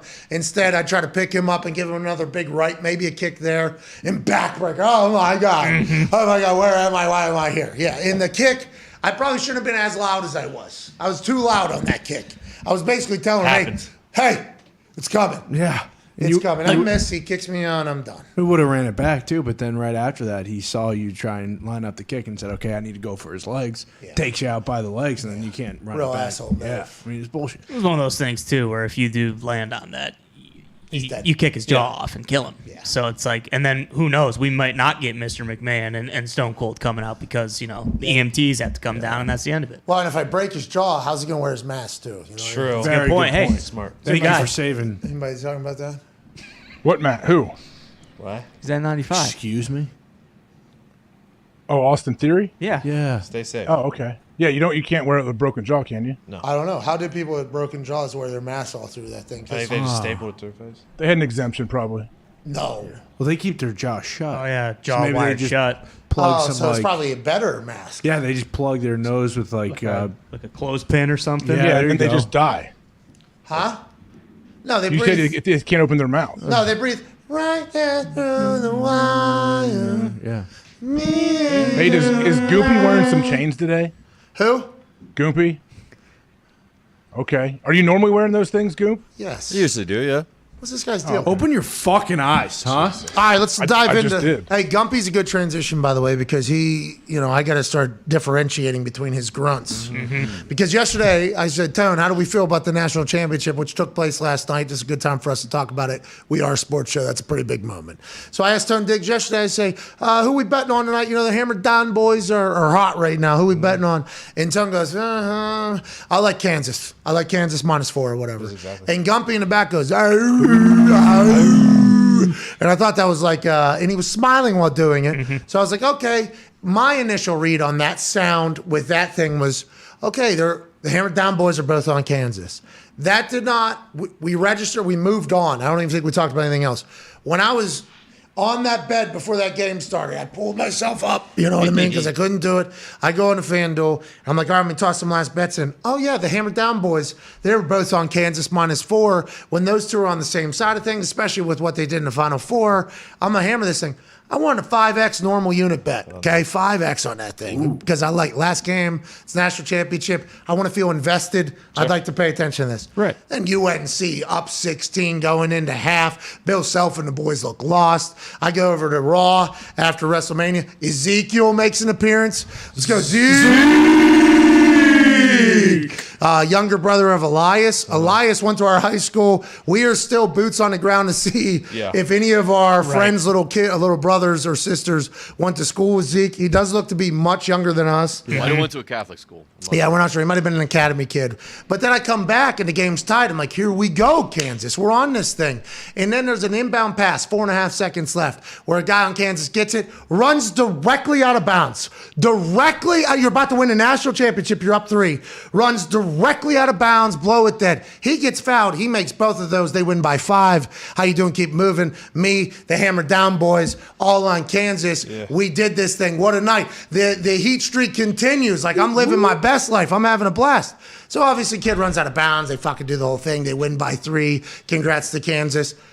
I see Gumpy tweeting, it was always, or UNC, never a doubt. I'm like, this motherfucker. Jeez. And then I see the Hammer Down account is, UNC backers right now just going crazy. I'm like, why is Gumpy rubbing this in my goddamn face? So I asked Gumpy, I said, I thought you were on Kansas. He said, no, that was an underdog bar. Like he was on the dogs, which UNC was the entire time. Yeah, it was a hoo. Usually, I think what you probably heard, and this is on me, it was probably like a ooh, ooh, ooh. Like that's my excitement. Bingo. Exactly. My excitement is ooh, ooh, ooh. And I did a. We need to get Tim the Toolman Taylor in here. Oh, man. You see, there's 2. That cost me a lot of money there. That is my fault. I apologize. Yeah, I assumed they were all on Kansas. I just assumed, because I heard Goop yesterday too. Like, okay, yeah, everyone's on Kansas. Okay. Yeah. Okay, so we were all on the same page there. And by the way, Gump was excited, and I was incredibly hungover. So I didn't know if I misheard it as I saw Gumpy tweeting out it was UNC, never a doubt or whatever. And I'm like, what the fuck happened? Anyways, Tone, the final score was hit by 5,000 people. I believe that was the report, yes. And you gave us earlier in the day that the dogs were 35 and 32 Correct. on the entire tournament. Yes. Anything else that is notable from this March Madness? And congrats to Kansas on their one shining moment. Yeah. The Kansas City Jayhawks, AJ. The Kansas City Jayhawks, as Mark Emmert called Pretty easy to mess that one up, isn't it? He had a dude. he had a good promo going. He started off strong. Put over the fans, put over New Orleans. He had good energy. It's like, oh, this guy normally gets booed probably everywhere he goes. And then he had to end it with not a public speaker, so I guess we shouldn't judge him too hard, but pretty massive fuck up there. But Tone, anything else from Biggest takeaway, it was, in my eyes, it was an awesome tournament. I thought so too. Good basketball tournament. Carolina finished the tournament 6-0 against the spread. So, I mean, that was everyone's favorite team in the tournament. Wow. You bring that Skrilla home, you're going to be everybody's favorite team. You think Roy Williams is excited that they didn't win without him, but they did show good promise so he can say, hey, my recruits did well? And he was spotted at the casino the night before in New Orleans the night before the downtown. That's a good. That's a giving. That's a giving casino. Love it. Hey, by the way, that's me, Foxy, Nick, Diggs, everybody that's ever been to that casino has won, AJ. That's casino. A lot of smiles coming out of that casino. In Pittsburgh, Rivers Casino, nobody's smiling on the way out of that casino. Okay, so who was there the night before? Roy Williams. Because he was making he just went 5-0 ATS on North Carolina, and I'm assuming he's putting at least $50K on each 5 stacks of high society on each game. He had the mask on in the casino too? Yeah, he did. Had to. It looked like there was a lot. I hope he's okay. There are smokers in there, I think. And Roy Williams isn't about that life. I think there is a smoking section in that casino. Probably. Most, I think so.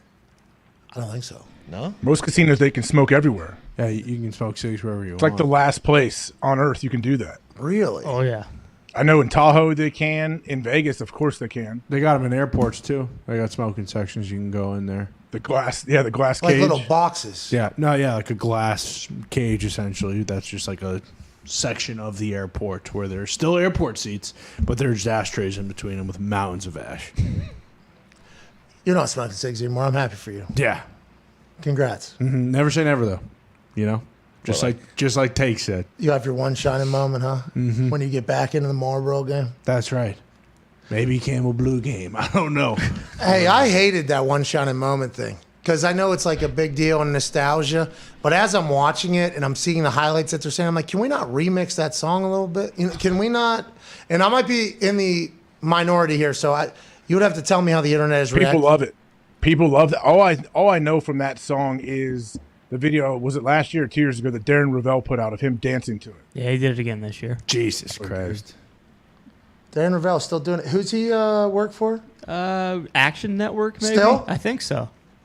He looked sick in Vegas a couple weeks ago, too, when the tournament started. I would like to let everybody know that I am not an anti-Darren Ravel guy, but my life is better since I've muted his account. Mm-hmm. Fair. Easy, sure. Foxy. Jesus Christ. That was good. I'm not an What did Foxy do?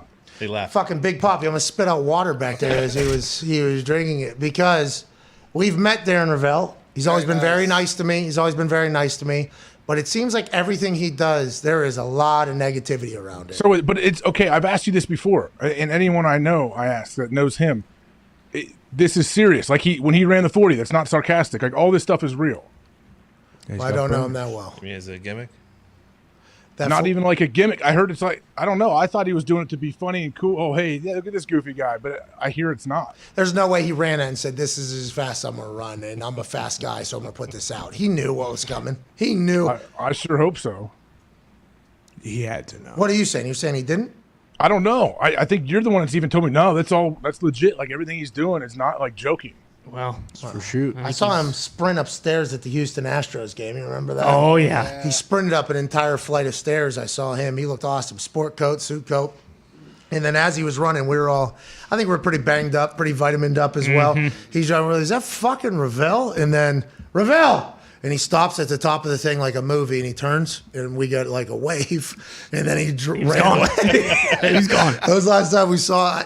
I'm not an anti-Ravel guy, but he does bring a lot of negativity to his thing. I don't know if it's on purpose or not. That is his gimmick. I don't know. I mean, if it's not on purpose, he's getting a rude awakening in those comments every single time. day. Yeah, no matter what. Doesn't matter what he posts. If he's trying to be funny, if he's not trying to be funny, people love shitting on him. So he wasn't trying to be funny with the Jackie Robinson deal, was he? Oh, when he said, I'm not racist, I have all the Jackie Robinson memorabilia in my basement.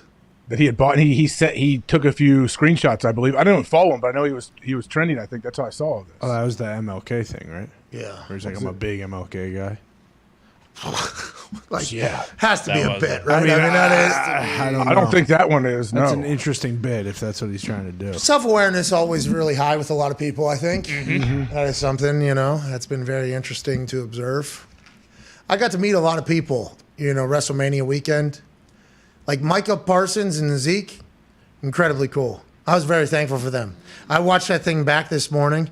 I feel like those two get it. I feel like those two understand who they are, what they are, why they are, what they need to do for the next 10 years, everything like that. Michael was pumped for me, man. Oh, yeah. Hey, I watched it back. They were actually the ones that I saluted when I was standing up on the thing because they were like going, I'm like, hey, I appreciate you boys. George Kittle, he was jumping at one. I looked over and I saw me and George Kittle made eye contact at one point in the middle of that match. I was like, fucking George Kittle's here. I appreciate you, man. Elias's younger brother was sitting with Micah Parsons. That's what I was thinking too. No, Ezekiel Elliott. Oh, okay. Yeah, okay. That's Zeke. Yeah. What if Who's the other one? Elias's younger brother, Zeke? What if he does come out? That'd be perfect. That'd be awesome. Just protein sandwiches. Yeah. He looked absolutely yoked. Yeah. Away. How old So do you think this guy is? where's Elias then? We don't. Elias is still missing. Elias, we don't know what happened. Like along. legit missing, or is he just doing something else? He's we don't who know. knows? Recording a solo album. I'll have to tune in. Yeah, there it is. One time. You fucking get it. Yeah. Dude. Let's bounce through some NFL stuff. Gronkowski not ready to get back on that field, he says. He's not ready to commit. Is this a game here? He's going to inevitably come back to the Buccaneers and Tom Brady and Coach Todd Bowles and the boys and maybe make another run at this thing? Or do you think maybe there's a chance that he doesn't play football? His legacy is secure. He's a Hall of Famer. He's accomplished everything, 2 different places. He seems to be beloved by everybody.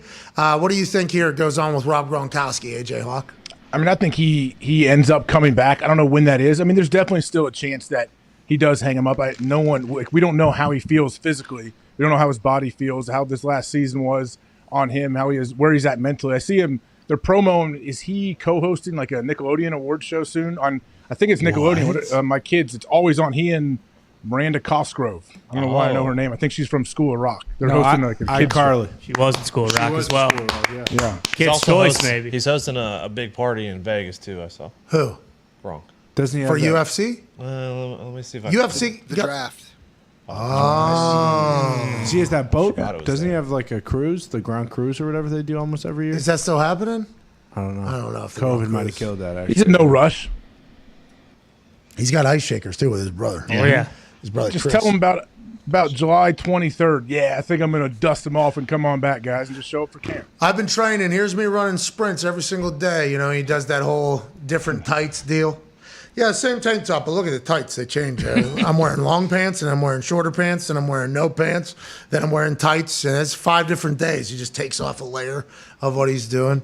I love Gronkowski, man. And any team would take him at any time, whenever the fuck he wants. And that is a pretty good feeling, I'd assume, if you're Rob Gronkowski. I was going to say, couldn't he just, if he wanted to, week 12, he could just be like, yeah, I think I'll come play for the stretch run. I've decided I'm ready. Yeah, he could do that, right? Because retirement, he's just chilling. And I think he's a free agent as well. His contract is up. Yep. He literally can do whatever the hell he wants. I was talking to Darius Butler about this. Darius said he's the greatest tight end, and then he walked it back because he didn't. I don't know if he did enough research to say it and didn't want to step on anybody's toes.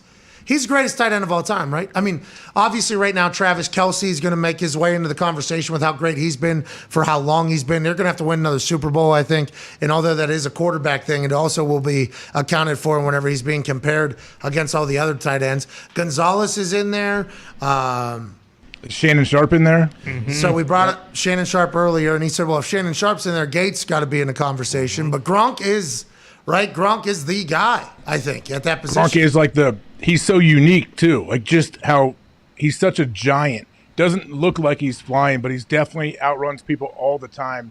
Yeah, just the mismatches that he's able to create. I mean, I don't know how you can't really compare it with numbers because back in the day, they just didn't throw the ball as much. So if you're trying to go to 20, 30 years ago, compare him to tight ends then, that's tough to do. Now, yeah, I mean, I would easily, I wouldn't have any issue if someone said Gronk's the greatest tight end of all time. And by the way, he's not just a pass catching tight end. He's like he's a body baller. Yeah, like a it's like a secondary tackle for them.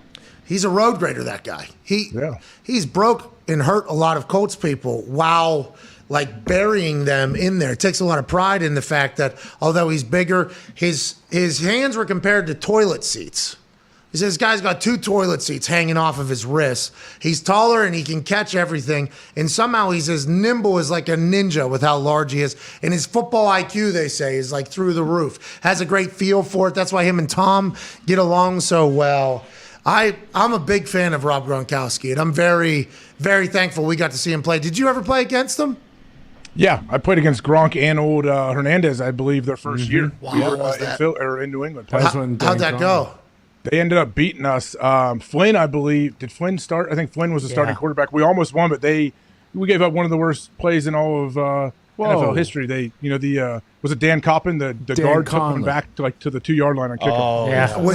That was the kick that he ran all the way back. Yeah. Mm-hmm.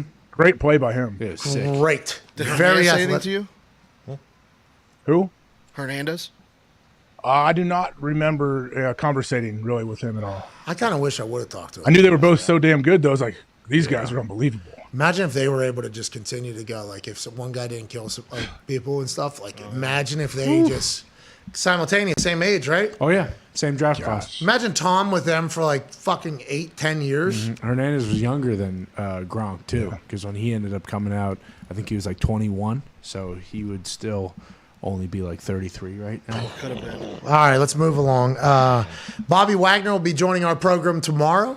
We'll be talking with Bobby Wagner. He negotiated his own contract with the Los Angeles Rams. It's a 2-year, $17.5 million deal, $10 million guaranteed, although it was reported as a 5-year, $50 million deal, which doesn't make any sense to any of us about the bullshit reporting, why that has always been a thing.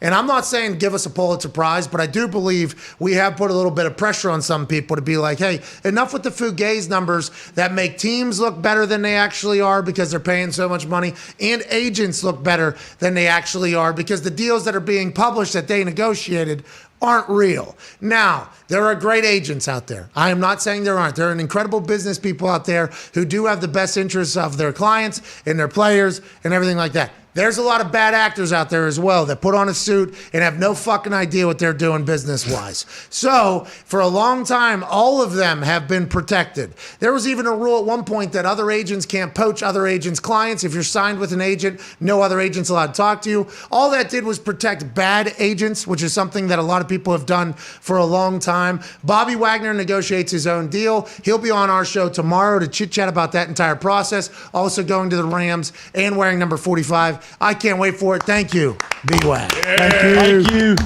Now, with that being said, Florio just buried his contract, because he negotiated. Did he really? This isn't the first time Sherman negotiates his own contract. He buries Sherman for negotiating his own contract. I'm sure there's been others.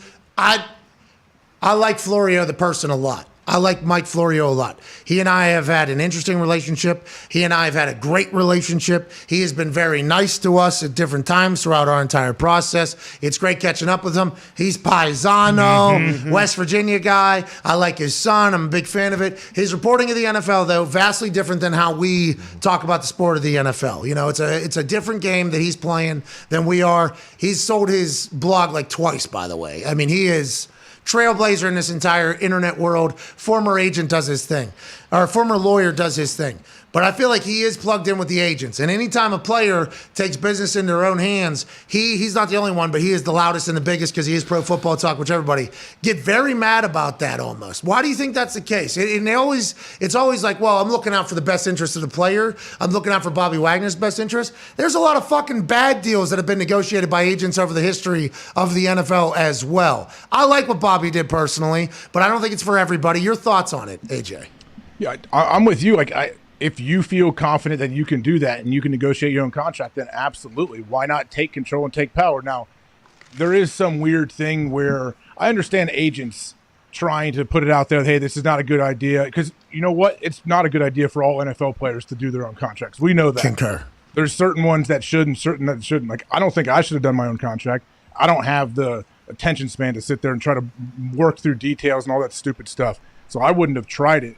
But I feel like teams, though, GMs, people like cap people for teams, they have to be excited that the real numbers are coming out because it's tough to pay guys when you see these giant inflated numbers and then all of a sudden, you have another agent come in, hey, well, you gave this guy got 50 mil guaranteed over here. You got to give us at least 52. And then you're like, no, let's sit down. Let's actually look at the contract bug. I think the GMs like the actual numbers coming out. Owners had to have loved back in the day when they were paying everybody $700 million. Yeah, I'm paying $10 billion to all my guys. Yeah, now only, I don't know, maybe 10 million of that will come out. Yeah. But I would have, hey, if he would have held up his end of the bargain, I would have paid him all of that money. The only thing we were asking for him to do, and this is not a big deal, cure polio, okay, and we will pay you an extra $15 million. It's in the contract right here. Right. Do you want me to show you the contract? Here's a clause right here. You build a hospital, staff the entire thing, learn how to beat all forms of cancer, both for dogs and for humans, and we'll give you another. Does it not say right here I would give you $20 million for that? Pretty cut and dry. I fucking said it. You didn't hold up your end of the bargain. Like that is... And obviously it all related to football, but there were some incentives that were in some of these contracts that agents were negotiating back in the day that were just impossible. They got rid of a lot of them. A lot of those non-likely to be earned incentives, they called them. They got rid of those for a while. Now we're not seeing like it's not the non-likely to be earned incentives we're seeing in the contracts, but it's just the added years. And like you say, kick the can down the road. That's what makes them look like, hey, it's a 5-year. Hey, it's not a 5-year deal, but yeah, it's pretty much a 2-year. Like that's how most contracts are now. And they could just kick it down the road. Like for instance, the Pittsburgh Steelers' highest salary cap hit on the offensive side of the ball is Derek Watt at $4.7 million. Okay, $4.7 million.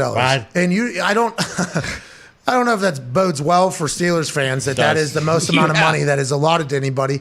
But even if that was the case, there is still a way with the way modern contracts are shaped that the other 10 guys on offense that are starters could be getting paid $1 million this year. So that's what the salary cap is. And then $25 million next year or the year after that. And they can just kick it down the road. So the inflated numbers are back in the game, what you were talking about, strictly so that they can deal with the salary cap year to year. And it's like, you know, Aaron's deal was reported like this is actually what his deal is. Every other deal is reported differently. I feel like there is kind of a change. Excited to hear what Bobby Wagner thinks tomorrow. What were you going to say, Tone? Well, I mean, the Steelers are the highest paid defense in the NFL with the lowest paid offense in the NFL, but they're also in the top 7, I believe, in salary cap space next year. So then they'll get the offense, and then it'll be a Super Bowl team, and you know. Of course. Hopefully you don't have to That's the way pay. it works. Of course. Wait till you see what the Lions do. Oh, man. They're going to really change the game. A lot of draft picks this year. Oh, shit. And next year. All right, let's get to a break here. Pete Carroll, I guess, called out the owners last week at the owners' meetings. 10 minutes, talked about the hiring process. Nobody interrupted. They want to make actual change. Pete Carroll said, I'd like to be a part of this initiative and kind of spearheaded that entire thing. The Cowboys tried to get to Devontae Parker, but Devontae wanted to go to New England. That's right. It's a destination once again. Tiger Woods is back. Tyrann Mathieu visited the Saints whenever he was back home. He was also at LSU. I think he's taking his time on his decision as well. Why don't you come to the Colts, pal? We got a lot more to chat about on the other side of this break. And your phone calls on the 5-Energy phone line. 1-833-4-McAfee. Can't wait to chat with you. If you're in Ontario, Canada, FanDuel is now in your province. Hell yeah. Nailed it. Am I Canadian? I don't know. You tell me. We're back and forth. Cheers.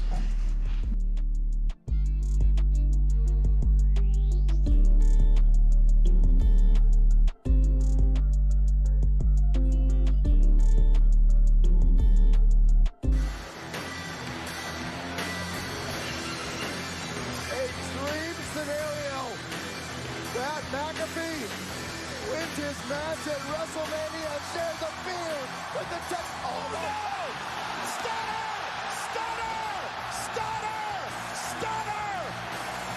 Austin stuns McAfee! I hate to say it, but DTA, Pat, don't trust anybody. Especially the dirtiest son of a bitch to ever play the game. Austin 316 says, I just stunned Pat McAfee. This Pat can enjoy his victory when he wakes up.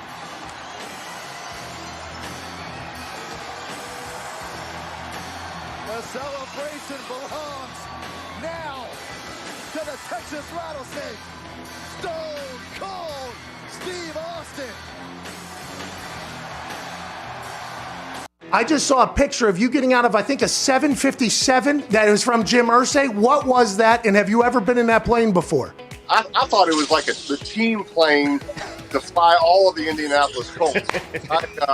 Literally, I mean, it's got the logo on it, Pat, and it was awesome. But look, that's just Jim. Pat, I had a wonderful 14 years there. It's obviously the team that I wanted to play for always. I understood the decision he had to make, and no hard feelings. And for him to send his plane to fly me and my son down here, it was a great gesture. A lot of room for me and Marshall. We were throwing the football. So, pretty cool experience. Pretty cool father-son weekend. By the way, as he's moving from event to event right now, you are the best, dude. Where are you headed right now? I'm going to the game. I got Lynch. I got Faneca. I got these guys in the background. Boys, congratulations. Yeah! Congratulations, boys.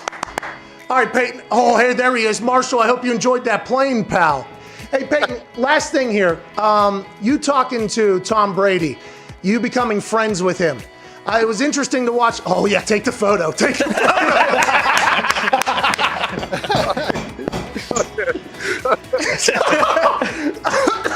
All right, we will wrap this up. Well, I'll tell you, Pat, I don't think anybody can do what Tom has done. Look, I know how hard it was for me to get on the same page with my receivers, learn a new system, learn new coaches. But I had a full off season. I was injured. I was rehabbing.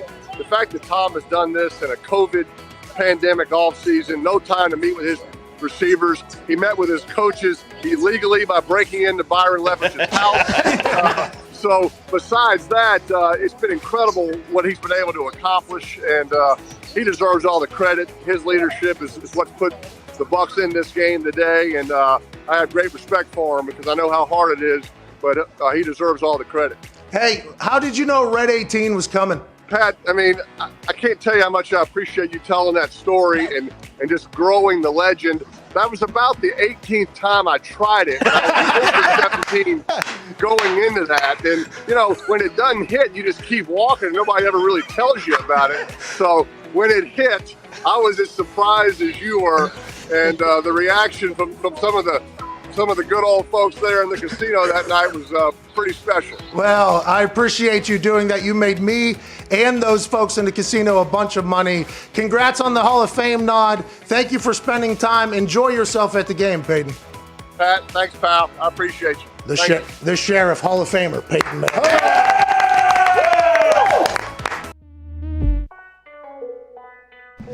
Welcome back to the Pat McAfee Show here on Tuesday, April 5th, 2022. AJ Hawk to my left, you're right on the screen. The Toxic Table at Boston Connor at Ty Schmidt. Tone Diggs, one half of the Hammer, Dahn Cowboys. Just found the tweet from the show on February 24th, 2021, where I talk about how I am someone who believes that Tiger Woods will come back and will win again. Okay, I put this entire thing. Scrolling through some of the responses to this, okay, how smart these motherfuckers are on Twitter. Okay? This guy, James Sonny Burnett, no way he'll be able to walk the 18 holes without assistance, let alone golf for a few years at least. So you're saying that 3 years from now, he's going to start back golfing and win? Get out of here.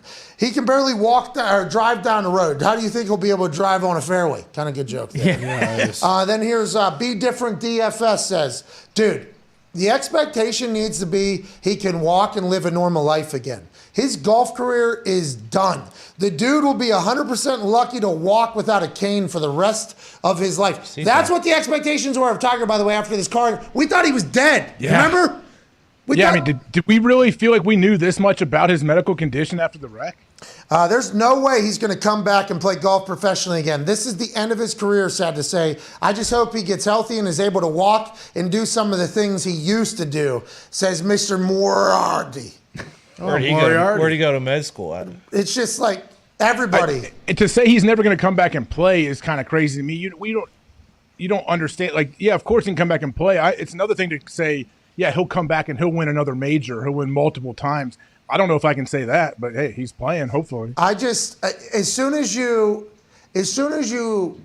just start thinking about the human that he is, and the other humans that are like him.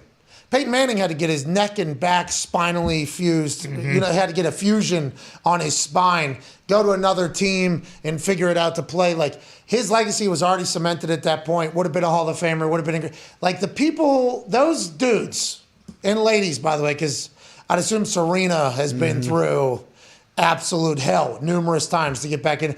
That crew, I'll just say, that crew of professional athletes, I was very fortunate to be around it close.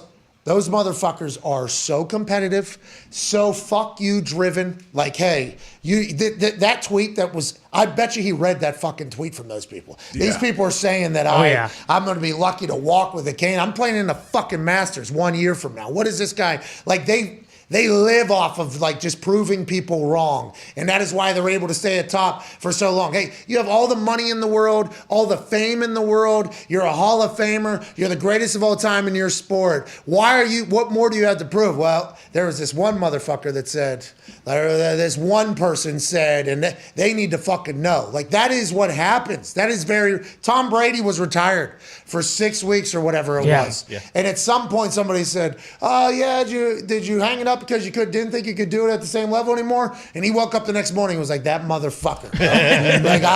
That is the type of mindset that these people have that are at this top level. It was never a doubt to me that Tiger Woods is going. Like, honestly, never a single doubt. And I'm happy that we have video evidence because I speak for very long times into a microphone every fucking day, it seems like. Yeah, don't you even feel like Tiger's the kind of guy, if for some reason they had to amputate one of his legs, he would still be out there with one fake leg? Yeah, get that. Yeah. All right, so this thing just I know a guy that's I know a wounded veteran who plays out in Tahoe sometimes, who is an absolute stud golfer with 2 fake legs. Well, so I don't know about the 2 fake legs if PJ would let him in there. I don't know if they would. Well, but imagine if he could borrow old buddies. Stop that girl in self-defense. Yeah, I was about to talk about poor little Tink Tink there because poor little Tink Tink, he had zero chance of his calves cramping, his shin breaking, his ankle rolling. Like, his from knee down was like it was day one of the Olympics every single race he was in. And he could tighten that thing up a little bit. Oh, yeah. I actually thought it was bullshit. He was allowed to race against people who didn't have him. And now, I was obviously judged and told I was a bad person when I was saying that or whatever because how good of a story it was. You're on the right side of that. Turns out the guy that was cheating with no calf cramps is also fucking killing people. But imagine if he did have just like I think he would. You're 100% right. They would figure out a way. And Nike actually said, we're going to continue to support him in all of his new needs or whatever it could potentially be. So we'll see how that whole thing goes. ESPN Caddy reached out to Nike to get a quote from them on Tiger. Nice. It was a very nice message. Let's go to the 5-hour energy phone lines. Man, if Tiger's walking this weekend on that course. You say there's coverage starts this weekend on CBS, right? So they are praying that Tiger looks good on Thursday, Friday, and can make the weekend. Well, Cold Sea will. He'll make sure. Yeah, he'll get it done. Let's go to Shane in Ontario, Canada. Hey, Paul. How's it going? Keep it moving. Nailed it. Yeah. Keep it going. Nailed it. Yeah. Hey, so FanDuel just got approved for use in Ontario. And they have a boost on tonight where if the Raptors score 1 point, you win $100. I don't know. Is that going to happen? Praying to God that the Raptors don't. Oh, if they don't, I'm driving to Toronto and punching someone in the face. That a baby, Shane. I don't know if we need any physical combat, but shout out to FanDuel making its way into Ontario. Yeah. Is it easy? Is it going to be easy for them to spread throughout all of Canada, or do you think that's going to be because here it's very difficult, all the lobbying and shit that has to happen. Is Canada like that, Gumpy, or no? Feels like it will be difficult to get into British Columbia if I know anything about Canada. There's going to be a lot of handshakes that have to happen. This whole sports gambling thing, but FanDuel getting into international. Huge. That's huge. Good gamblers over there. Hey, there are good gamblers. Good gamblers. Hey, Ontario's got some good gamblers. They're all on Tiger Woods to win up there, and they're fucking good gamblers. Good gamblers. Good gamblers. Hey, that kind of died off there for a bit. Foxy just brought it back. I thought our entire office had moved on from it already, but Gabe Morency, too damn electric. Happy birthday to Cam Stewart today. Yeah, happy birthday, Cam. Birthday, Cam. Excuse me. Yeah, Cam. Raging redhead. That's co-host? Yeah. Is that his I'm not doing this again, Gabe. Yeah. We're fucking doing it next year, Gabe. All right, let's go. Let's go to Drew in Arizona. What's going on, Drew? Hey, Pat. How we doing? Keep it moving. Hey, I just wanted to call and let you guys know I was one of the people who guessed the correct score last night and won $1,100. Congrats, Drew. Baby. Baby Drew. Yeah, a lot of 5,000 people predicted the final score of that national championship game at 230-1. A lot of money was given out there. That dude, he said he won $1,100. Mitt wrote in the description $5 bet, right? Is that yeah, $5? So we were doing it yesterday during Hammer Down, and it said correct score, and like that was one of like the 3 that were displayed before you had to like hit more wagers to view the other one. So people were just hitting, and it happened. 72-69 just sitting there. By the way, some guy hit for like 86 grand last night. Put like $325 on it. Hey, congrats! Now with that being said, it should have been 74. Yeah. Kid got the ball, ran out of bounds. Fucking A. Son of a bitch. Hey. Gumpy. I got to know the pitches. That's on me. Now we know. I was 100% sure you were both on Kansas. We all were. Everybody was, I feel like. Well, now we got it cleared up again. What was the underdog bark? The underdog is whereas the excitement is Okay, you can hear that. All right, hour 3's on the other side. We'll see in about 6 minutes. Cheers. Nailed it. Right on screws. I was like, was I still boozed up during the show when Gumpy said, because I was reading Gumpy's tweets celebrating, like that he won, and I was like, wait a minute. Is that what they've been doing at Hammer Down this whole time? They've been saying that they've been winning, they haven't been winning? Whoa. Like I went into like a deep, and then I got to the point where I was like, I was probably still a little bit banged up whenever I heard him bark or whatever. What's going on? And now we're learning it's 2 different coats. Yes. There's 2 different barks. That's on us, AJ. I got to write that down. Well, I honestly did. I watched the first half with my daughter last night. She really wanted to watch 9:20 tip-off. Great timing. But she asked me, like, Dad, who's supposed to win? I said, and I'm like, oh, the Hammer Down boys like Kansas. Like, Kansas. Honestly, I thought of you guys. I'm like, yeah, they say Kansas. Here we go. The Hammer Down boys are all on Kansas, and they're good gamblers. That's what I said. As I was putting the bet in, the Hammer Down boys are on Kansas. 2 different barks. It's all right, Gump. That's on us. That's not on you. Don't feel bad. I like you barking whenever you're on the dogs. No, that's on me. No, because we lost the Mad Dog Russo bark. Yeah. So we still need barks in there. Yeah. So a different kind of bark or a different animal maybe for when you're excited. No, because that's a good. He's more excited, I think, in the office whenever he's doing his. That makes a lot more appearances in the office. We don't need to get rid of that one. Could do the cat. Have you heard Gumpy's record on the year for college basketball? No, what was it? He has the exact numbers. It is insanity. All right, we'll do that in the next hour. We're back in like 5 minutes. We will debut a new segment called Gumpy Gambled on Too Many Games this year. See you guys in about 4 minutes. You are the best. Hour 3, more phone calls on the 5 Energy phone line. And maybe somebody from CBS, right? Yeah. Maybe. No. No. See you in 4. No.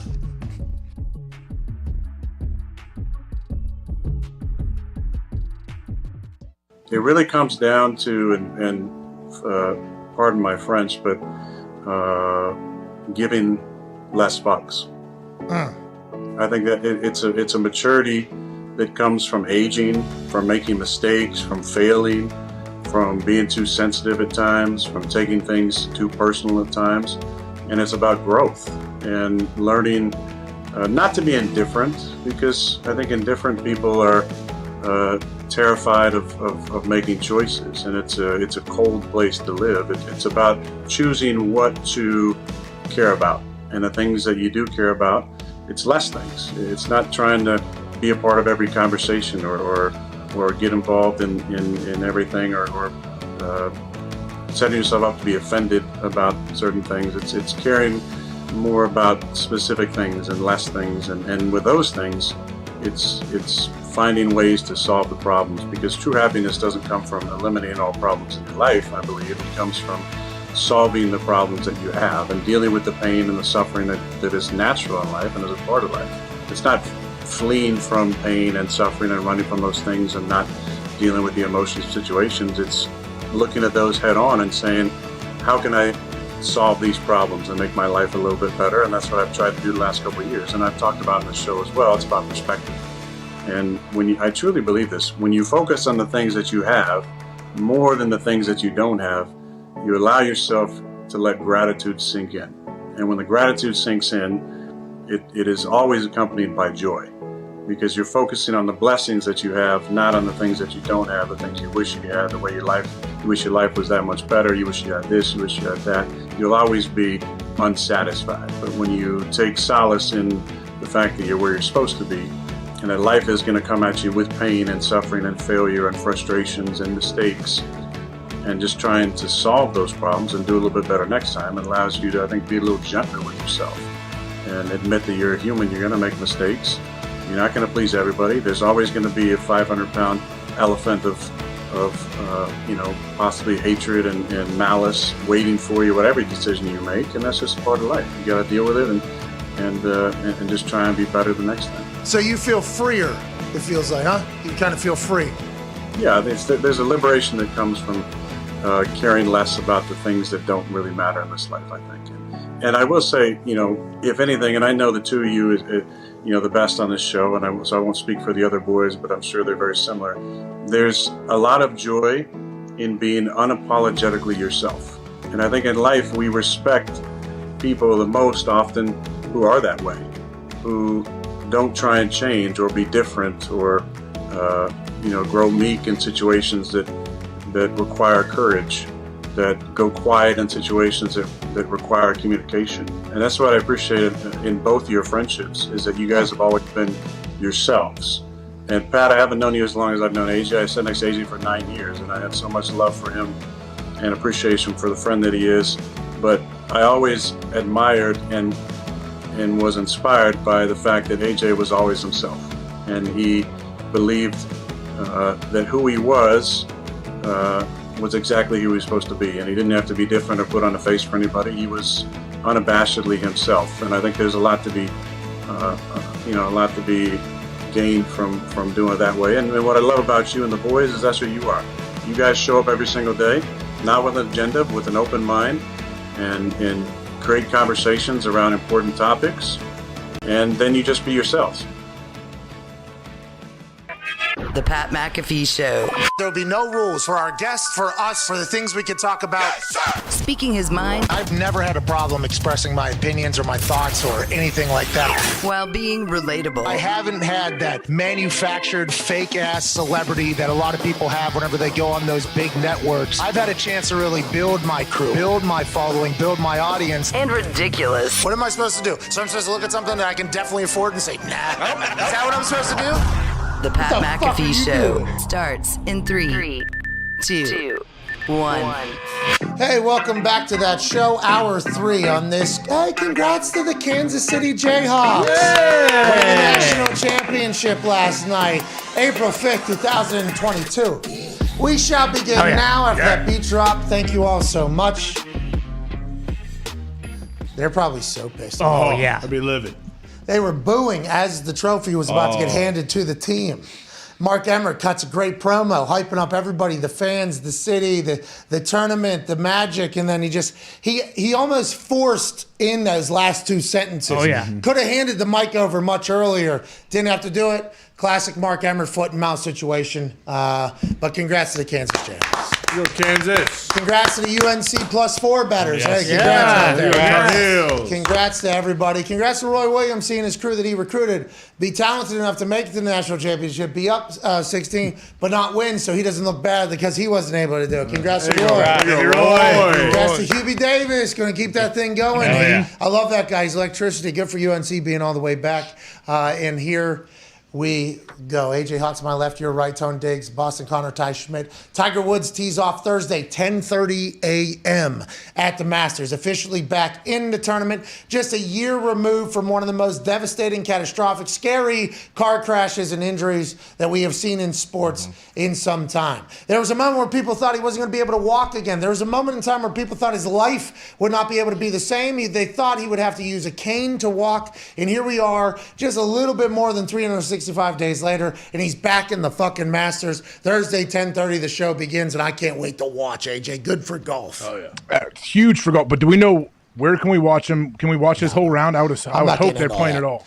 I'm not getting into all that. I have no idea. They'll probably make Okay. you download some app and then download. Yeah, there's different streams you got to try to get to see different parts. Get of the course, I Masters app. This is the only time of the year you need it. These next few days, and I'm pretty sure you can watch any golfer on their entire round. Really, because some of those things, and I think it's on either Peacock or whoever else has it. Like, oh, this is on this hole only. Here's on the top 2 groups, and I go to the top 2 groups, and I ain't never heard of either of these fucking guys. How do I bounce around? It is difficult. The Masters app, you say, will take care of everything. Yeah, the Masters app or just Masters.com. I know they do. They have cameras set up everywhere. So I'm sure if you want to watch Tiger for all 18, like you can still do the featured group and all that kind of stuff. But I think you'll be able to watch him the whole time. All right, shout out to Tiger Woods. Shout out to the Masters app. I guess we're going to have to download it and figure our life out. Let's bounce around some things we haven't talked about yet. Frank Gore is signing a one-day contract with the 49ers to officially retire. As a former teammate of Frank Gore's, as a fan of Frank Gore's, as a man that has the utmost respect for anybody that puts their body on the line for that long at that position and has had massive amount of success. 3rd all-time leading rusher. Definitely going to the Hall of Fame. What an OG from South Florida, Frank Gore. Congrats on a hell of a career. What a throwback, old school dude. Like I know from playing against him, the dude has a rock hard head, doesn't say much, and has the respect of everybody in the NFL. So I agree 100%. Hall of Famer, no question. And just a guy I wish I would have had the opportunity to play with like you did. Yeah, loves football. Also, great teammate. Like, invested, talks to everybody, isn't above anybody. And when something stupid's happening, like, maybe in strength and conditioning or something like that, he will say, I ain't doing it. And everybody will be like, all right, Frank, there's a reason. And the coach goes, well, Frank hates this. And Frank's like one of the hardest working humans of all time. Let's go ahead and change this up a little bit. And that was the first year I met him and saw him at work. We were all questioning something that we were about to be forced to do. And Frank, why don't you go first or whatever? Nope. No. No, I am not doing that. I was like, I love this guy. I like this guy a lot. He would have soccer cleats on. His socks would not fit. He would have no pads in his pants. His shoulder pads would be from Dick's, like kids' shoulder pads, basically. Everything would be untucked. And he would put on a helmet from 1994, strap that thing up, and just run right downhill at everybody, get right back up, and do it again. What an absolute elite teammate and human that represented the NFL for so long. Knee injuries coming out of college. A lot of people thought he wasn't going to be able to last. And I think that was something, just like you hear with like Tiger Woods hears people say he's not going to be able to talk or be able to walk again. Frank heard all of that and was like, oh, okay, all right, let's see. And he just continued to go and go and go. Mitt, what's up, bub? Pat, to your point, I got the privilege of actually washing just Frank Gore's laundry bag. He had a separate laundry bag for all of his gear. And he also worked out for 2 hours stretching before every practice. So if he wasn't doing a drill, there's a reason he wasn't doing it. Yeah, Frank Gore was a guy that we all followed. Thanks for your service, by the way, Mitt. Thank you, Mitt. Hi, baby Mitt. But also, Mitt, very low man on totem pole over there. I assume Frank was very nice to him. That was his appeal. He was nice to everybody. He was great to everybody. And I wish we could have made it work for him. I wish we would, and by make it work, like win for that guy, because he was obviously, whenever he came to our team, we were all super fucking pumped about it. No, he did not get a ring, did he? No. Close. It's crazy how that works in the NFL. Like Tony Gonzalez doesn't have when he plays forever. And then random people that do get rings. It's weird how it works. Yeah, I almost got one my first year, and I didn't even know how to punt, and I was the punter. And then as I got better, it's like we got further away. It's like, well, now that I know how to do my job, nowhere near winning. Looks pretty good. When I had no clue how to do my job, we're in the goddamn Super Bowl. It's a crazy team game, and injuries are a massive part of it all. And Frank Gore had to combat that image coming out of college, and has been nothing but nothing short of an Iron Man. Congrats to Frank. Baby Frank. Is it pouring rain over there? Oh, yeah, can you hear it? Okay. Yeah, I can hear it. So it was like 45 degrees in Pittsburgh yesterday, but it was like 60-something here yesterday. Very nice. Then this morning it was kind of chilly, right? When we got outside? 40s again. Now it's raining. Is this ever going to... Supposed to rain all week. Are you serious? Yeah, every day this week. Bring Crops May needed. flowers. Next week, Next week's supposed to be nice. I have seen is basically all 70s so far. Ooh. So hopefully this is the last week, and then next week we turn. There's still a chance of snow in the forecast for Friday. Hey. Yeah, this week's tough. Let's not have any snow. That's not good for the crops. But rain is a good thing. Yeah, that's right. Because rain makes corn. Corn makes whiskey. Whiskey makes my baby feel a little frisky. Who sings that? Luke Bryan. Fucking Tim McGraw. Oh, I think it's Luke Bryan. I have no idea. He's the handsome one. Who was at the Final Four? Luke Bryan. Eric Church. Big guy, right? He's big. Shit. Who? Luke Bryan, tall, like thick. No, dude, right? that's Luke Combs. No, Luke Combs different. No, like I know who Luke Combs is. Is Luke Bryan big? Like looks like he's like tall, 6'4". Yeah. Oh, I don't know. Skinny. I don't think he is 6'4". Skinny. Jake Owen. He's on American Idol. He does a lot of ass shaking. He a lot of Skinny jeans. I saw him perform. He's really good. Really, really good. He was at Peyton's Foundation event before. Right, I think I've told this story before. Right before he got huge, and I don't know if that was.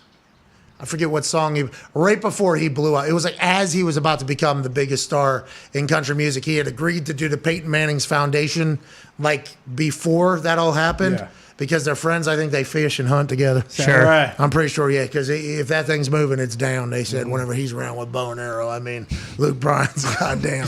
That guy's got a dime if he needs to, you know what I mean? And he had to leave some event where he was supposed to get paid a lot of money to come donate his time for the foundation. And that was basically Peyton's entire intro to him, was like mocking the fact that he is even here and how lucky it was. And we got to have a good time, got to meet him, and then he became, boom, the next big thing. And he was always very nice. Does a lot of shimmying though. Whenever I mean, he's dancing. He's letting people have a good time. Super handsome too. Yeah, loves it. Yeah, what song did he have that was on the radio maybe it was for the 15 hours Speaker, a day? boom, boom. Yeah.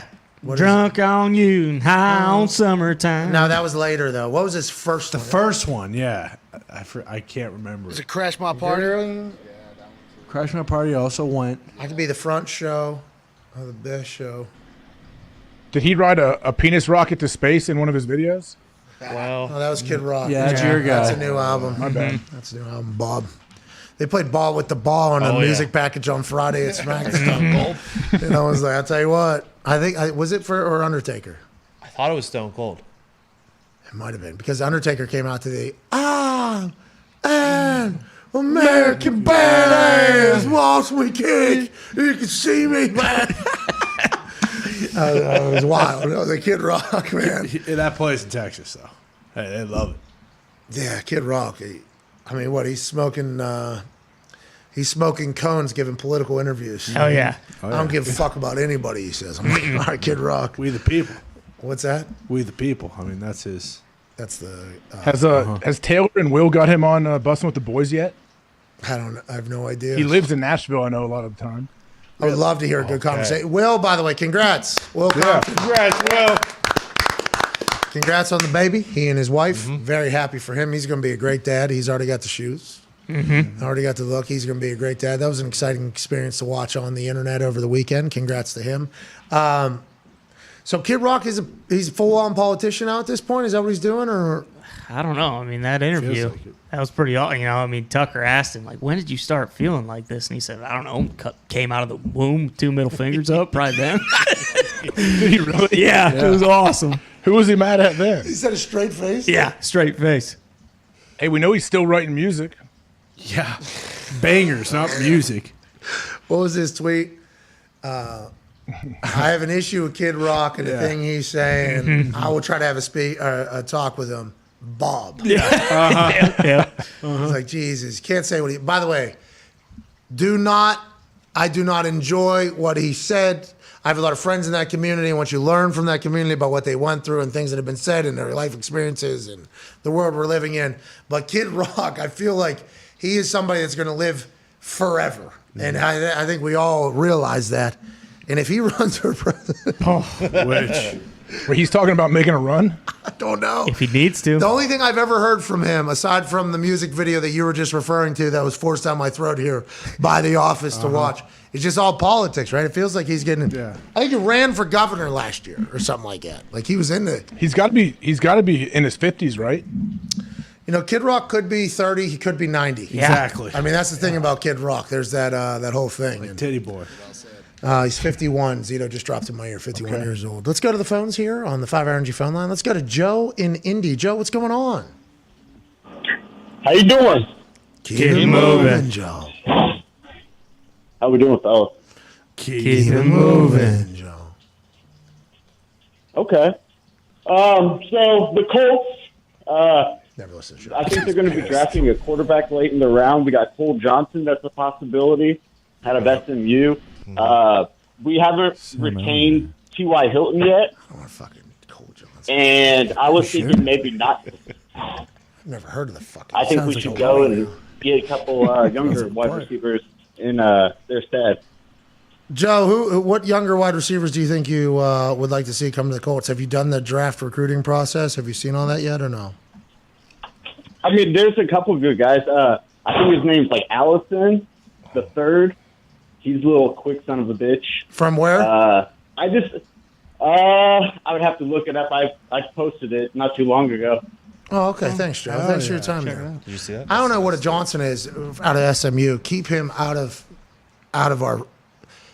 If we're gonna, You sure? we need a wide. We have no wide receivers on the line. There's a good draft. Michael Pittman Jr. Okay, hey, love you. We go.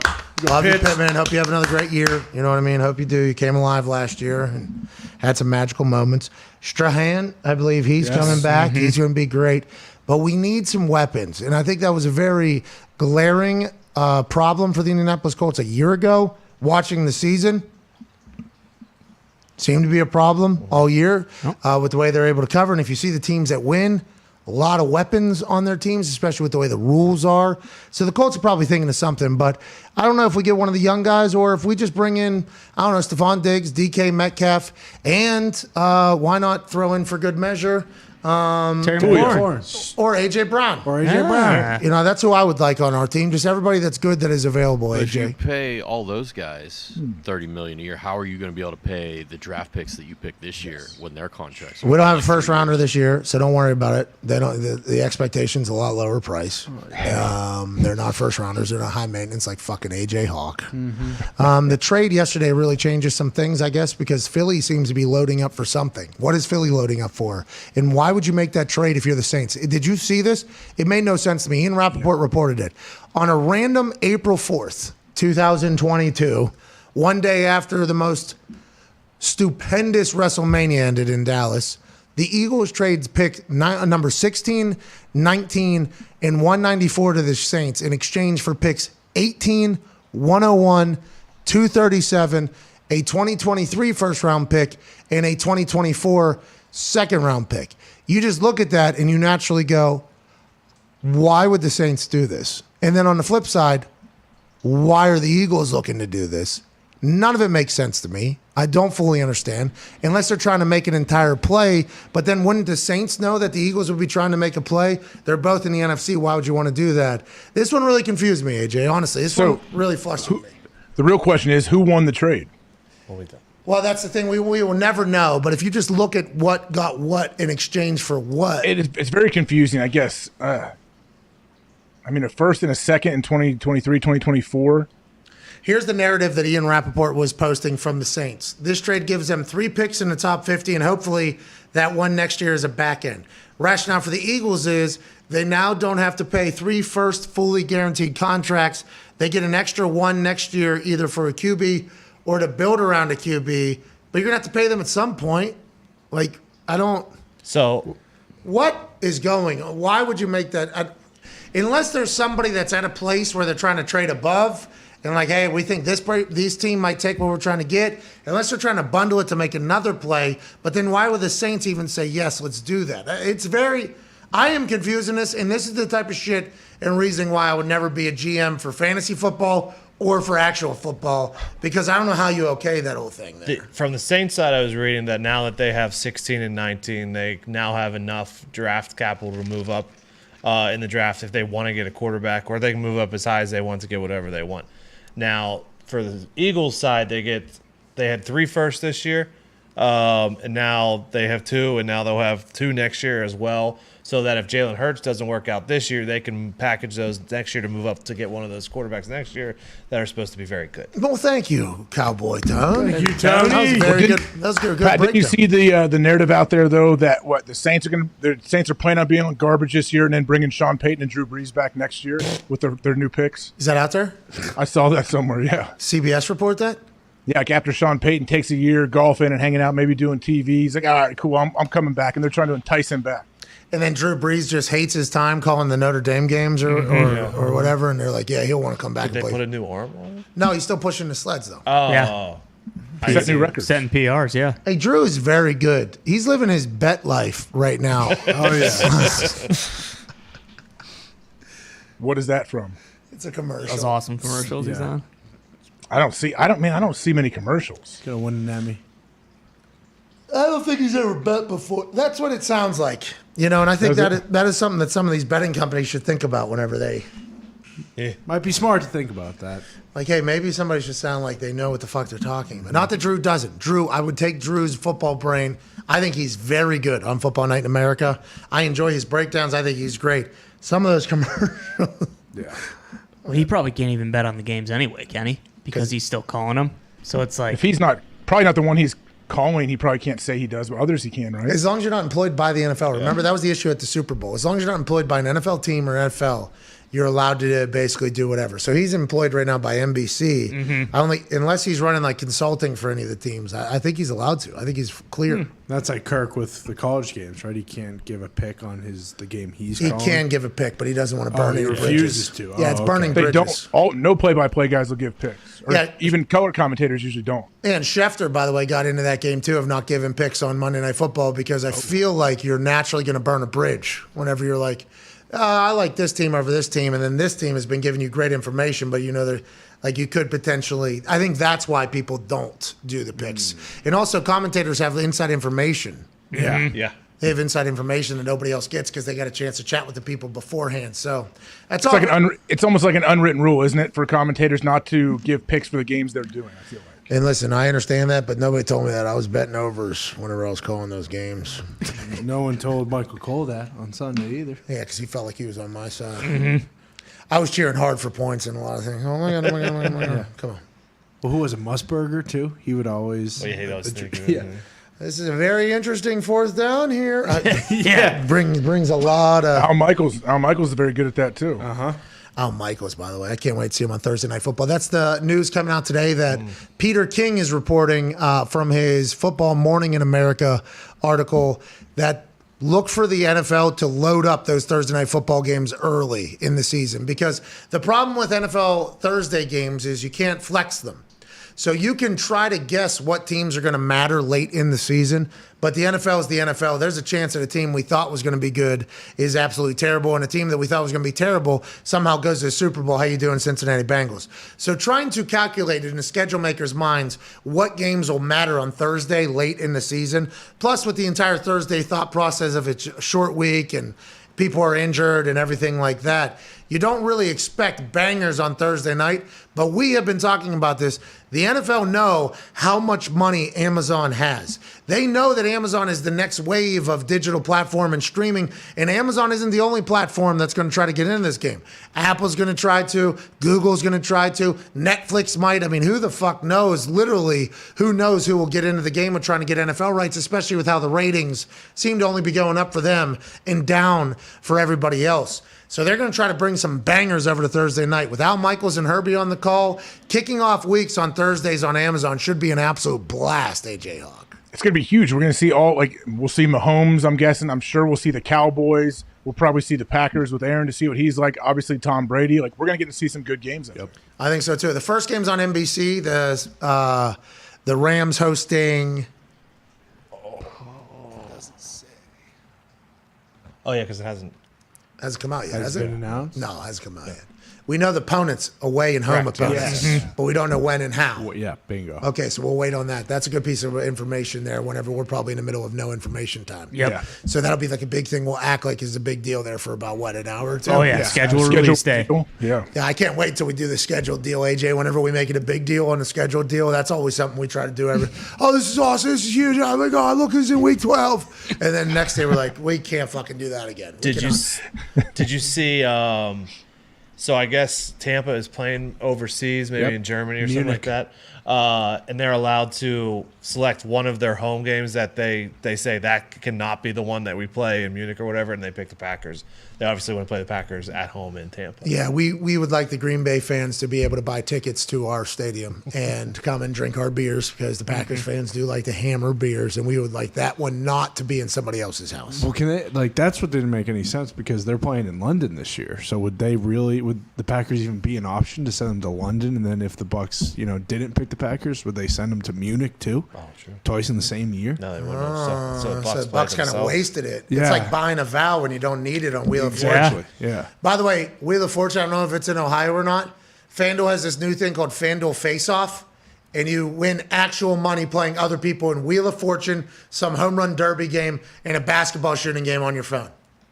Really? Yes. Oh, yeah. It's going to be a problem, I think. I'm going to be in here a lot because I am a great Wheel of Fortune player. Mm-hmm. I've actually talked about it. Hey, I'm a Wheel of Fortune guy.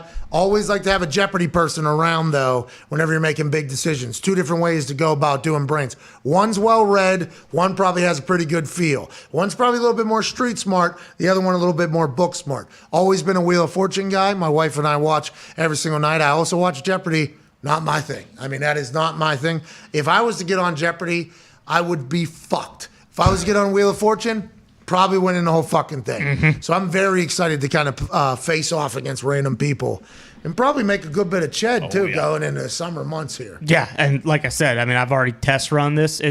No bugs, at least right now. It was incredible. It was very easy to do. Linking your accounts very easy, and it's also very entertaining. I mean, the tech is very good. 30 states it's available in. We don't know if you have to be 18 or 21. We should have done more research. We just heard about it this morning. Downloaded it. I have not played any of the games yet, but I'm looking to fucking Zeke.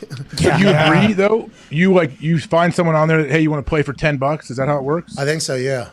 You agree on a price before? I would assume there's like tiers. Probably. Like $5, $10, $15. And then you kind of go into a lobby and they might, I don't know. That's awesome. I've not done it yet. But Yeah, from the look of it, there's an option for just like a practice thing, and then after you do that at least once, then you can actually find like a real opponent and set whatever parameters it is in terms of how much you want to bet. Ty said actual skill though. Like the more you practice, the better you'll get at those games. Oh, I believe it. Yeah, there's going to be some people that are very good very quickly on those games. Yes. And listen, maybe don't be scared to hit that practice round. Listen, you know what they say. You give you an axe and a tree to cut down in 5 hours. You sharpen that axe for 4 hours. That's right. Is that right, AJ? 4.5 usually. Whoa. Maybe 4:45. What? You don't know because If it's that sharp, you might only need 3 blows to knock that thing down. That's what I'm talking about, and especially if you're going at that good angles. Yeah. That you learn on those lumberjack Then you Olympics. put the board in there, and then you climb up taller in the tree and cut the top off.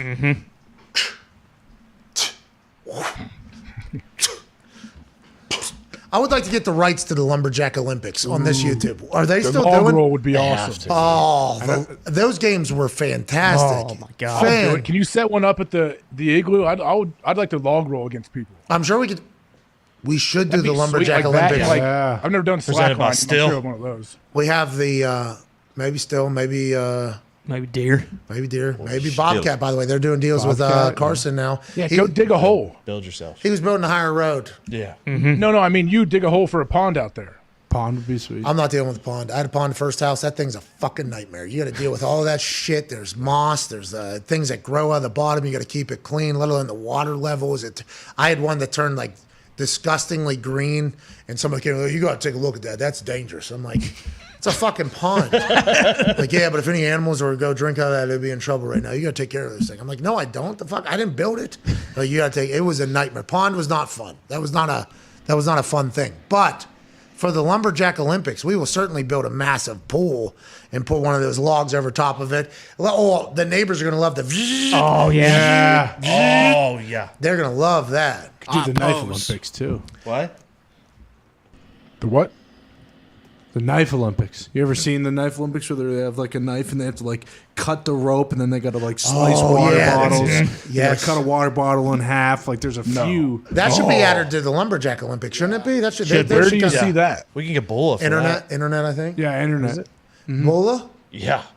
Listen, Bulla with a sledgehammer or with an axe. I mean, With an axe, a Fisher Price axe. Are you fucking kidding Putting me? that wood in there, Yeah. and propping himself up.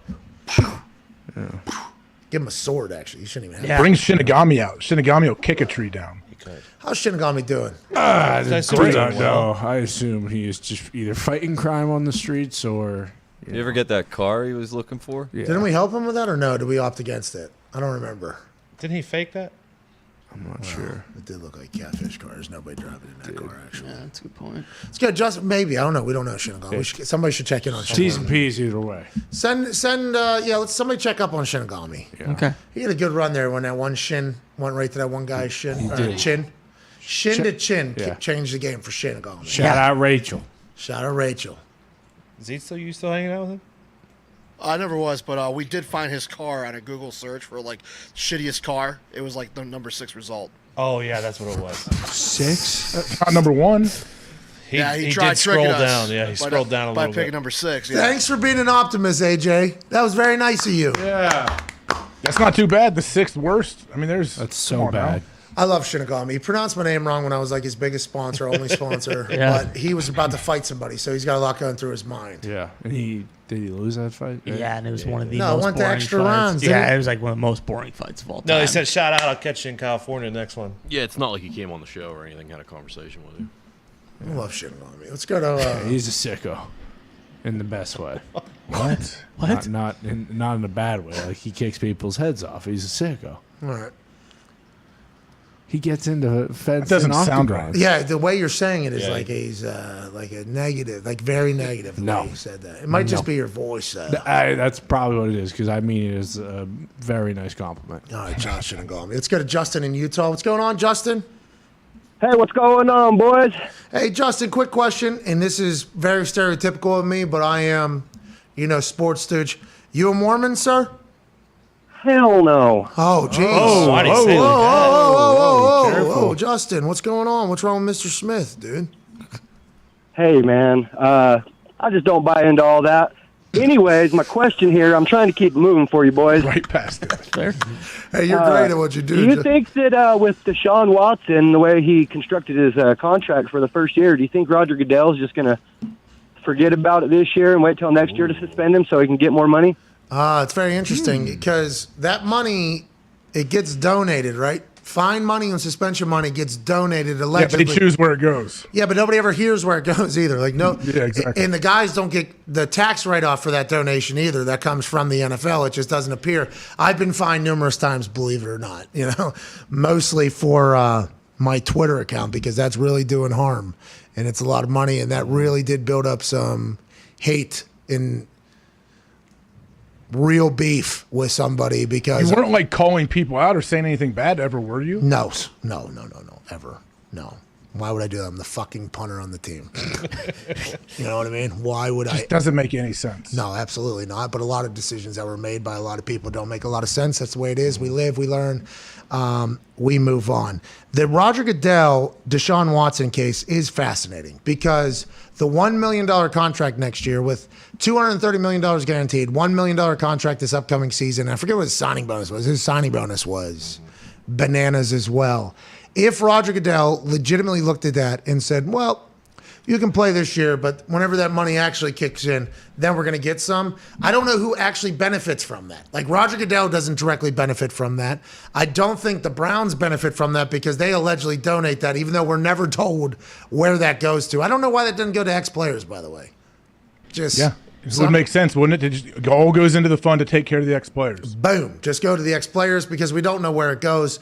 So I don't know if that would be a necessarily pro-Roger Goodell move financially if he was to delay it. Although I think fans would be much more thankful because it would actually be hitting his pocket a little bit more. So It would be a good public. It would be a PR thing for Roger, not only to say, "Hey, don't do this in contracts in the future where you're trying to give him a $1 million salary this year, and then next year is $40 million because you think he's suspended." He's probably telling teams don't do that, and also it probably makes him feel a little better with fans that disagree with Deshaun being there. At least if he's fined millions and millions compared to $300,000. And is financial loss enough for people to feel better about everything that has happened? No. Probably not. The people that aren't going to like Deshaun Watson forever aren't going to like Deshaun Watson forever. Whether he's fined $1 million, $2 $20 million. $20 million will probably feel better for all those people, but they're still going to be pissed as soon as they see him take a snap again because of everything going on. Katie Blackburn, the EVP, I believe, for the Cincinnati Bengals, daughter of the Brown family, who's running it. She just actually, Nick sent me a couple cutouts from an article. She was talking about the deal, the unprecedented deal that the Browns did for Deshaun Watson. And remember, this comes after Bisciotti, the Ravens owner, chatted about it, being a $230 million fully guaranteed deal for Deshaun Watson. The Ravens have Lamar Jackson on deck, so the Ravens aren't happy about the fully guaranteed massive deal. The Bengals, now they are building an indoor practice facility. Here we go, CT. In 2022, in a city that has 4 seasons, very serious, and it's a multi-billion-dollar operation. That's a joke. I'm happy they're taking care of it. Congrats to the Bengals. There we go. Congrats to their fan base, too, even those that attacked me for, sticking up for your team. I get it, but it's good for everybody. Go to the Super Bowl. They know Joe Burrow's contract's coming up, and he just took a team to the fucking Super Bowl. They're going to have to pay him a bunch of money. And I don't believe the Bengals are a type of operation like, yeah, let's go spend a lot of money. And maybe turning of a new page, the dawn of a new day because of the indoor practice facility. But she was basically talking about these players are idiots, it sounded like she said. Although his money's fully guaranteed, isn't it about what the money that they get at the end of the day? Like if it's incentive and they play good and they get their money, isn't it the same thing? And it's like, Katie, we've been down this road. No. Yeah, the NFL, we've been down this road plenty of times. All contracts can have a ripple effect, Blackburn said. I haven't looked at the Watson contract closely enough, so I don't know if there's ways the guarantees can void if certain things happen. Maybe that's not something that can happen. We'll see. I have not had the chance to really study it yet or look at it. To be fair, it's on my list, but I am behind. They're building an indoor facility, so she's been There you go, okay. We're looking at blueprints and stuff. But the idea of a franchise that doesn't like to give a lot of guaranteed money having to follow the leader a year from now has to give the Bengals pause. I don't focus on guaranteed as much because in theory, says Katie Blackburn, if the player gets the money at the end of the day, that's what's important to him, she said. So if the player is good enough and plays out the contract, he gets the money. The thing that has always given us some pause is if for some reason things go badly, Blackburn continued. It's not fair for the team in the future if there's a large amount of money going to someone else with the way the system works today. So we've always tried to balance that out. But we work in a world where we realize other contracts have some effects. So we'll just have to see where that all stands when it comes to be that time. At some point, we're going to pay the cap amount. So we have to find a way to make that work. That's in the best interest of the team. A lot of word salad there. Okay, a lot of word salad there. But her just being like, at the end of the day, if they get the money to play out the contract, it works, the whole thing. It's like, that is not the world we're in right now, Katie, okay? I don't know. That's why the guaranteed contract happened to Deshaun Watson. That's why Aaron Rodgers is getting 150 M's guaranteed. Yeah. That's why Matthew Stafford's getting 100 and some guaranteed. We're in a much different time. That angle used to work. Back when no teams had indoor practice facilities and there was nobody to really speak about the business of the NFL and what was reported was gospel and the players were assholes if they didn't like what the contract was. Look how much money they're getting paid. Those contracts were fake. That is not how it is anymore. And I don't know if Katie Blackburn knows that. She's got a lot on her plate. It's not easy to have to run a team. I understand that. But what she said there was a word salad that is like, this is not how the real world works nowadays, I don't think. Well, I'm sure the other executives around the league are not happy that this deal happened. Like, it just makes it that much tougher.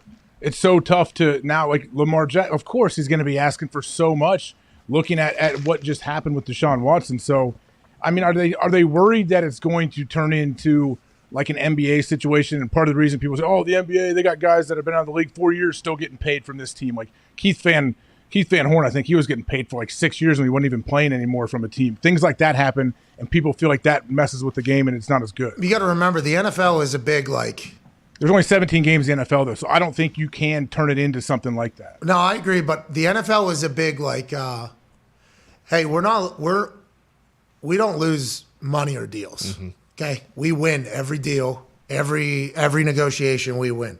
If a player, and she alluded to it there, if it ends badly, that's not fair for the team. Like, well, what about the player that signs a deal that's supposed to be worth whatever and he rolls his ankle on day one because you have a terrible fucking practice field? And he goes, is that fair? Is that fair? I don't know. You tell me. You tell me what's fair in this entire thing. And that's where, the entire contract negotiation lies. Got to be good for both parties, obviously. But if you have the best If she's talking about Joe Burrow, by the way, she should not be. And I'm not running a team. I've never run a team, and I don't need to tell her. But you should not be putting in it if it ends badly. Like that's bad. Like that is bad stuff to put into the universe. Joey Burrow is going to be our guy for the next 15 years. We're going to win Super Bowls. We are very excited he's here. The even mention of the negative, I understand trying to make your point, and who knows how that conversation actually went, but there's no way that's how Joey Burrow and his team are going into the negotiation when it happens. Like, you know what? We're going to act as if you guys can't run a team anymore. You won't have a good team around him, and he'll be fucked this entire time. We're going to think about that whenever we decide to negotiate what's right for us, because that's fair for us, isn't it? I mean, his legacy is going to be dependent upon how much they win, and how much they win is very dependent upon how much you guys bring in good players to do it. What if you don't hold up your end of the bargain? Do we deserve more money? Like, what is fair? And that is something that I feel like doesn't always get into the conversation, AJ. Oh, it definitely doesn't. But I don't know the best way to go about it. Are we going to see this again? Like with the Browns, when they signed Deshaun, and then you just hear the numbers that he gets. Like, are we going to see that next quarterback, next big-time QB, they're going to get 240 guaranteed? Aaron got 150. Yeah. Stafford got 130. It was such a big jump, though, for 160? Deshaun. Yeah, 160. Stafford got 160. Aaron got 150. Those two dudes have already been paid. Yeah. Those two dudes have already been paid.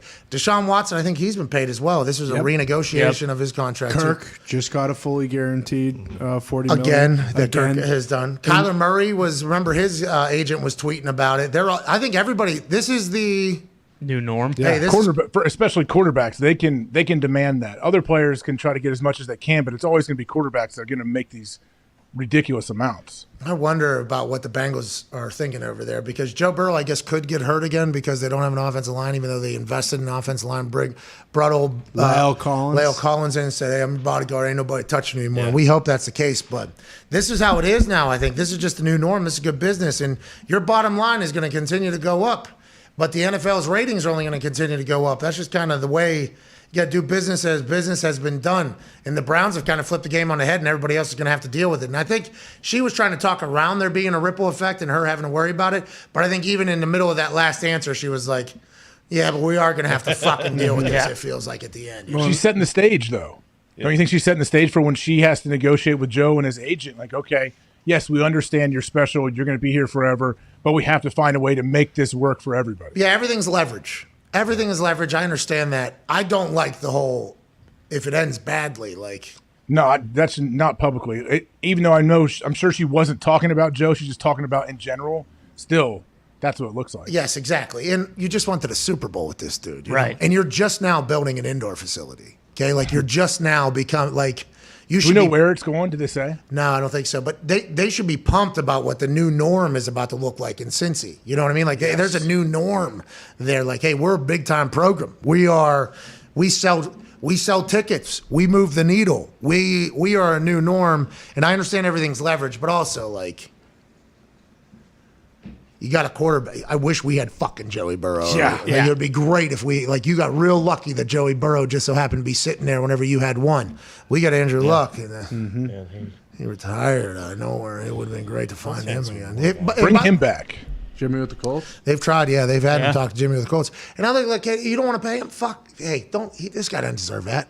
Joe Burrow doesn't deserve that money from you guys. I mean, he took you to the Super Bowl, brought you out of irrelevance, brought you all the way back. You're getting an indoor practice facility. You don't need to send his ass over here. There you go. We'll take care of that bullshit. We'll take care of that money for Joe Burrow. Don't worry about it. Well, they still have him on, under contract for another 3 years. Like, it's different with Kyler. It's only going to go up. But Kyler also was like, hey, I want to get paid before the draft. Like, you don't hear that from Burrow or Lamar at all. Or Herbert's going to get in the game. What are you going to say, Nick? I don't know how it works with all guaranteed contracts, but there's an interesting point on this. The Deshaun Watson one, the Browns have to put that money in escrow because it is all guaranteed. So they basically have to take $180 million or whatever the term is or money left that they owe him and hand it over to someone to hold. Like, I don't see a lot of owners being able or willing to do that. Like Jim Irsay, as a more valuable guy who's probably got a lot of liquid cash, sure, he'd do that. But I don't see Mike Brown dealing out those type of deals where they have to hand out $200 million and let someone else hold on to it. You can make a lot of money on $200 million. Yes. What, in escrow? Just holding it. If you get to hold it instead of, I don't want to let you hold it, let me hold it. Oh, do you remember when the NFLPA decided that we wouldn't get our player performance bonuses for 3 years. It was like got to build up the what they call it? The chest. Yeah, the war chest. Yeah, the war chest. There we go. Yeah, I'm happy you guys are hanging on to that money. You know, Yeah, but the Browns have been hanging on to it for Bengals. The Bengals? the Bengals, the Brown family. Sorry. Oh, yeah. They've been hanging on to it since the Bengals were a goddamn franchise. Like you got to free up some of it for the guy.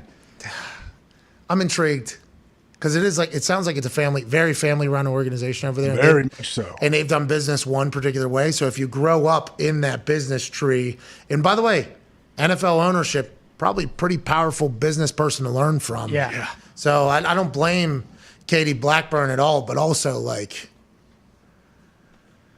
you can change the way things have been happening for your program, your franchise if you want, but they're thinking we went to the Super Bowl without fucking doing anything. So why would we do that? She probably did, I don't think she meant to come off as kind of negative toward that, but why at this point, if Burrow is there, would you even sow any seeds of doubt that this isn't the guy? Could end badly. Yeah, what does that mean by end badly? Did she think she was standing up for other teams out there, like for the Ravens owner, for people like, hey, this is a risky situation for all of us to get into? Probably. I mean, and just whenever Bisciotti said to do that, he also took a shot at it as well because he's got Lamar sitting there. So I understand why they're both not happy about it. And I don't know if Bidwell has come out for the Cardinals and said everybody needs to fucking relax with these deals. You guys just paid Christian Kirk the amount of money that we thought maybe we'd have to pay Tyreek Hill and kind of offset. I wonder if those one per club meetings, they're all sitting there like, hey, what are we doing?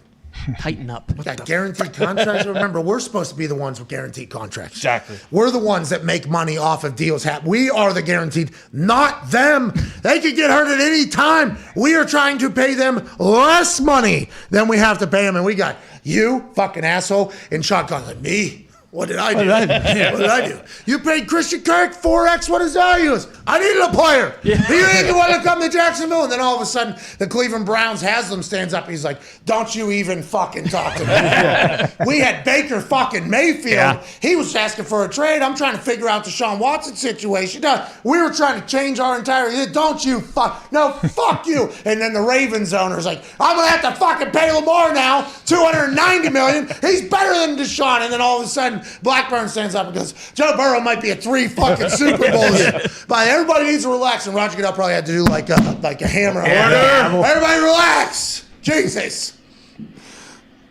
We'll just ask Rap Sheet if that really happened. Well, it's only one per club. Rap ain't in there, motherfucker. Yeah. You know what I mean? He's got no idea. We need to ask Mark Davis with his backpack. Yes. He had Xbox. Let's get to a break, all right? And let's wrap up this beautiful day with some phone calls on the 5 Energy phone line. But we have to treat everything as if it's a business, and you have to remember that. Have to.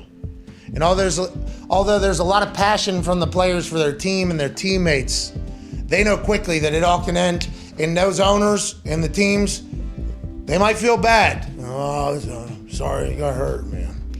But then they're right on to the next piece of gum. I mean, all right. Well, listen, you come back for a reunion 10 years from now? Yeah, all right, cool. Sweet. We need a new player. It's cheaper and younger. All right, that's what we need. That's just how it is. It's not fun. It's not cool.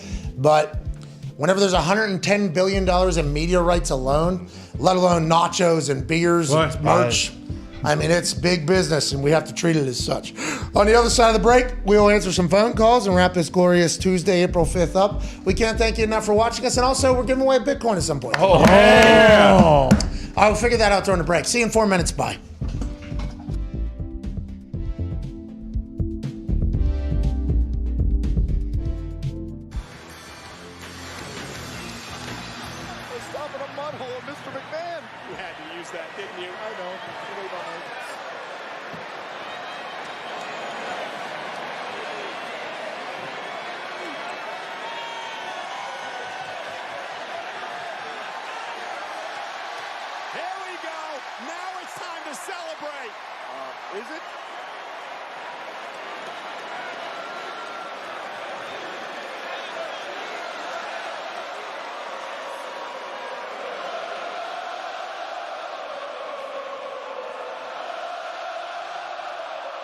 What a moment. Can you imagine?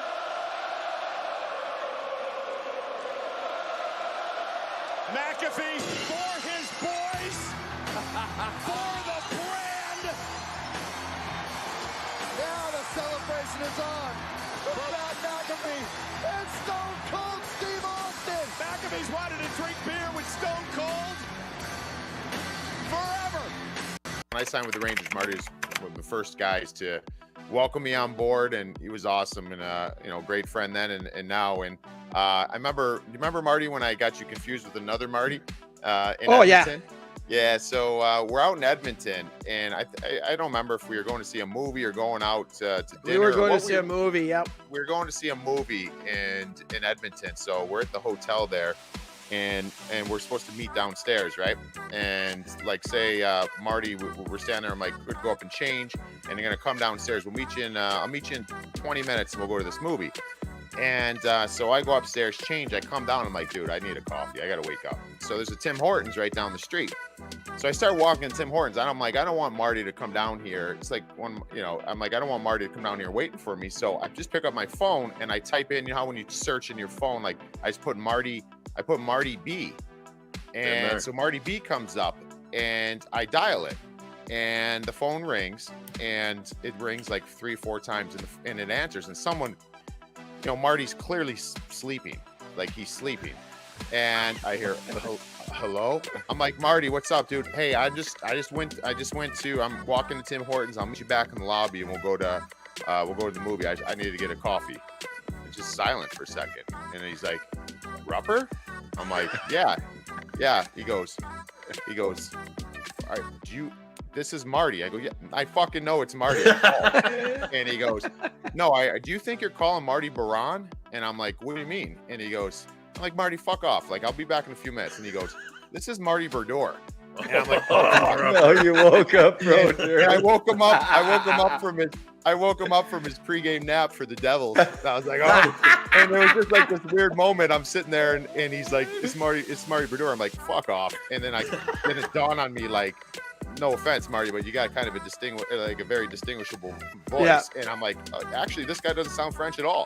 And I'm like, sitting there, I'm like, oh, cool. I'm like, so hope you're well, bud. You good? And he's like, yeah, I'm just sleeping. I'm like, all right, man, take care. And I talk up. I'm like, what the fuck was that? So it was always funny. I had to change in my phone. I had 2 Marty B's and I chose the wrong one there. But hey, any stories, right, to tell everybody that you have Marty Brodeur on speed dial, like that is excellent.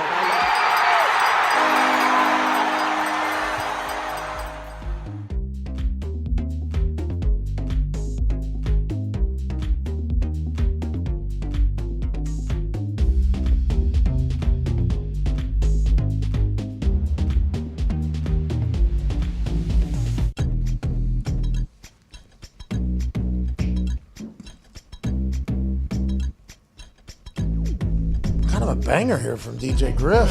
First time hearing this. It's called Raw. Oh, right on Monday. Today's show is sponsored by the best ticket app on planet Earth and The Moon. SeatGeek. This is your weekly reminder that listeners of this show get 10% off at the link in our description right now on YouTube. That doesn't matter if you're a first-time user, a multiple-time user, whatever the case, 10% off all tickets at the link in our description. NBA playoffs are right around the corner. There's fights happening. There's more WWE shows. Baseball's starting up. Concerts are out there. People are getting back on the road. You're alive, but are you living? Go live and experience something live. SeatGeek seating chart will make sure you're getting the best value possible every single time. Green means good ticket. Red means bad ticket. Green means, hey, we scanned the internet. This is a good ticket for where you're sitting at a good price. Red means, hey, this is probably a bad price for the ticket you're paying, but if you fucking need it, here you go. Just hit the link in the description next time you buy some tickets. Shout to SeatGeek for being fantastic. Time to do a giveaway here. Utilize the hashtag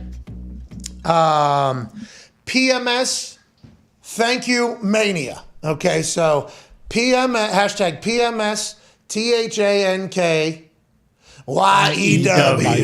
Mania at the end of that. And just screenshot your favorite moment from any of the clips you've seen from WrestleMania or from WrestleMania itself. Put your cash tag in there and say something nice to somebody. Yeah, okay? there you go. So say something nice. Screenshot your favorite clip from WrestleMania Sunday or just WrestleMania as a whole. And then put your cash tag in there with the hashtag PMS Thank You Mania. Okay? Hell yeah. Doesn't have to be from my match. Can be from whatever. Can be from anything. We appreciate you so much. Winner will get a Bitcoin. Wow. Which Holy is shit. worth, I think, $30-some thousand. 45 right now. 45? I think. Let's wait till next week. Yeah, hold off on it. No, we'll give away Bitcoin. We can't. It's 45.9? Man. When did that happen? Should have done this in a dip. Well, it was at 12:30 today. 12:30 today. Or yesterday. It was at 47. So. Oh, okay. So maybe we do this giveaway tomorrow. Well, when we pick the winner.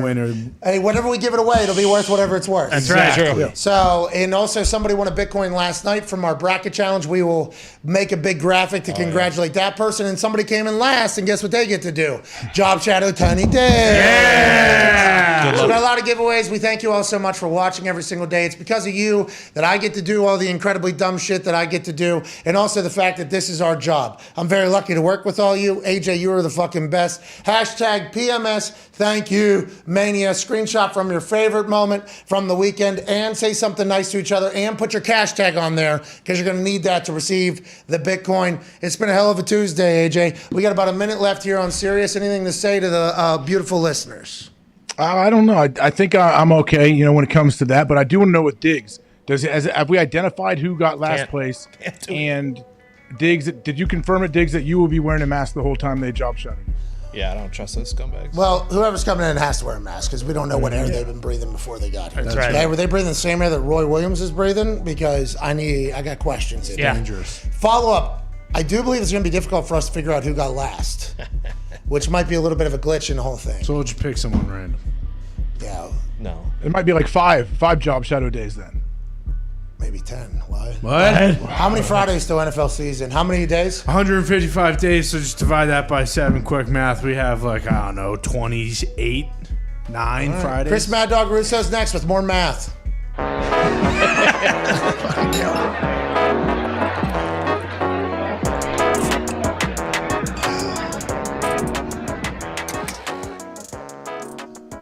So it's like 20, right? You want someone in this office every 20 Friday? weeks? 155 by 7. 22 weeks? Well, don't they go to your house too, Diggs, and have dinner and stuff? 22, right? 22 repeating point, 6-6. Nice. About breakfast. Why don't they come to yours, AJ? My standard deviation. I'm not part of the program. I'm not part of the Oh, competition. you're not part of the show. Oh, you don't want to be a part of what the fuck you, dude? I thought we had a pretty good show. You don't want to be a part of this Yeah. show? I'm not a part of that giveaway, Diggs. That's what I'm saying. Yeah, but you could offer it up. I have offered it up. What do you mean? When? Right now? Okay, cool. I thought I told you I Second got to a last backlog place. on those things right now. I thought 50th place got a golf outing with AJ. Stay at AJ's for the weekend. I wish I could, man. I wish I could. I got an event coming up with Ryan Shazier. Yeah. Hell yeah. Can't wait for that. When's that, May? I had the invite for that. I saw your name on there. Hey, you text me and let me know. It's awesome of you. Thank you. A lot of big people going to be. I think Joe Manganiello, whatever his name is. Jeez. What, dude? Are you shitting me? The big old jacked handsome dude. Sorry. Show a little Sorry fucking about it. respect. Sorry Tell me about his it. name. Tell me his name. Joe Manganiello. Okay. Idiot. You guys are playing golf? Honestly, I am not sure what the event is, but I am going to it. It's an event at PNC Park or it's somewhere down Take there. some BP. Whoa. Did some dingers. Hell yeah. Might be hard to lift a bat with this thing. This thing's really starting to hurt. Is I'm it? starting to realize, yeah. Yeah, it's gnarly. I might not even be able to pick my head up tonight because of how much that thing. It looks pretty tender. So I'm going to have to, but these things are the worst. Yeah, more painful. These ones We'll are be around for a couple weeks. Yeah. Me lifting my head up to get out of bed has been awesome. Like, all right, neck doesn't work. Yesterday, it felt like there was a magnet in the back of my head with the bed. When I was going to get up, I was like, can't even lift it up. And I gotta go like, let me fucking do this. I felt like a 90-year-old man, dude. I don't know how they do it all the time. I have a neck stretcher in the back of my door you could use. No, I'm not strapping my neck up. Do you really, Z? Oh, yeah. Yeah, stretch this bad boy. The like decompression deal that pulls your head up and. What is it? yeah. Is it like it's hanging? Oh, yeah. Obviously doesn't work for everyone. You strap it underneath your chin, right around your What, head, and then Nick? you pull it so you stretch your neck out. Yeah. Is it that video where it looks like, oh my God, I can't even do it. On the internet, though, they have that thing that attaches to a wire. It's like a helmet. Yes. Oh, it's a weight? Yeah, but mine goes around my neck or below my chin. That one goes behind your head. Nick. Okay. Hey, that guy's been working out his neck. Look at that thing. Hell yeah. Tried. Zito came up to me this morning. He goes, still eating, like good food or healthy or whatever? And I was like, I think we should probably have the option for a good food. He goes, you got it, French toast coming up. At one point, I said, what do you think I should do, Zito? He said, look at me. I started dying laughing. I was like, Zito, take it easy on yourself, dog. You've been on Peloton, right? You've been doing Peloton? Yeah, I took a couple days off for the trip, but I'm back on it tomorrow. Yeah, traveling's What's that? tough. You Yeah. can't just pick the Peloton up and just take it with you. It's pretty sweet, though. One day. Do you race people? Just the normal classes. Hannah Corbin, I do her class a lot. Chaos, what's her name? Hannah Corbin. Hannah Corbin? Hannah Corbin, yeah. Happy Hannah Corbin? Yeah. Nice. So, fuck. The workout I did at the house was, so the house that we stayed at in Dallas. And I think the person probably is going to hear us talk about his house because his house was on Get Up. I had a fucking night behind me and a piano. So I assume somebody that's been in his house would be like, hey, what's that? What are your... I'm not sure just because it sounded as though the guy doesn't have like a phone or anything. Like he just has that house. Dude, he spent all of his money on allegedly, we don't know. This is the story we created, obviously. This is the story that we created in our head. He had heated marble from Italy all over the entire house. The entire house, okay? French doors that were imported for that whole thing. Had this pool that was just this Lucas Lagoon like setup in the back. His the master bedroom had like a stage on it, and then you go up and there's an entire like overlook of Dallas in there. But the pool didn't work. Nope. The water fountains didn't work.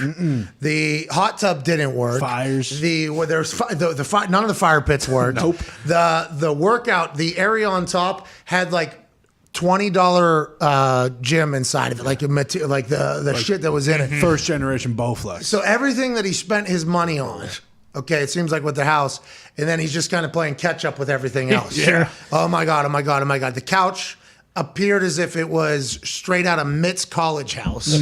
That was right in the middle of the living room that had this marble from Italy around it. And then you're sitting on a couch that's too wide with a leg thing. None of that made any sense. Anyways, my workout though, whenever I was there, was on one of these things. What is that? Elliptical? Elliptical. Yeah, it was like a fake elliptical though. It was like a little tiny little fake one. I broke that thing. I broke the thing. It was like burning, rubbing, and then it didn't work anymore. It was like, this guy. I feel like he had his priorities in the wrong place. He never used it. Yeah. Well, he's probably waiting for someone to break it. I'm So sure he can charge us for that. I'm sure when he came back and actually saw that, he might have broke down in tears because he could finally, charge somebody and get a new one. groceries this week. Thank God. Thank you. Does the house get rented that much? We don't know. It's pretty expensive, but I do want. It is. We've been catfished on Airbnb before.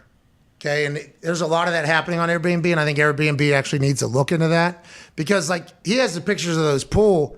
That pool is 22 degrees. Yeah. Like, there's no. It was a big cold tub. Like we got in there, it was freezing cold. Before he left, too, he was like, "Oh, it's heating up right now." I was like, "Yo, Oh yeah, bad of course. it is." The hot tub colder than the pool somehow. So that's not operable. So that's like for the photos. And the barbecue and the fire pits that's in there, not operable. So it's like, all right, that wasn't a part of it. Then we talked to him about the internet, and he said, I got you. We gave him more money for the internet. Then we get there, and he's like, sorry about it. Yeah, I couldn't do that. It's like, okay. So the pool doesn't work. You lied to us about that. The internet doesn't work. We were looking around. Oh, this guy's in trouble, it feels like. This house. There's no blinds. I had no blinds in the master. No, in a gated community on a golf course, so in a very nice area, but... It was wild. Was there any pictures up? Like, did it look like he lived there?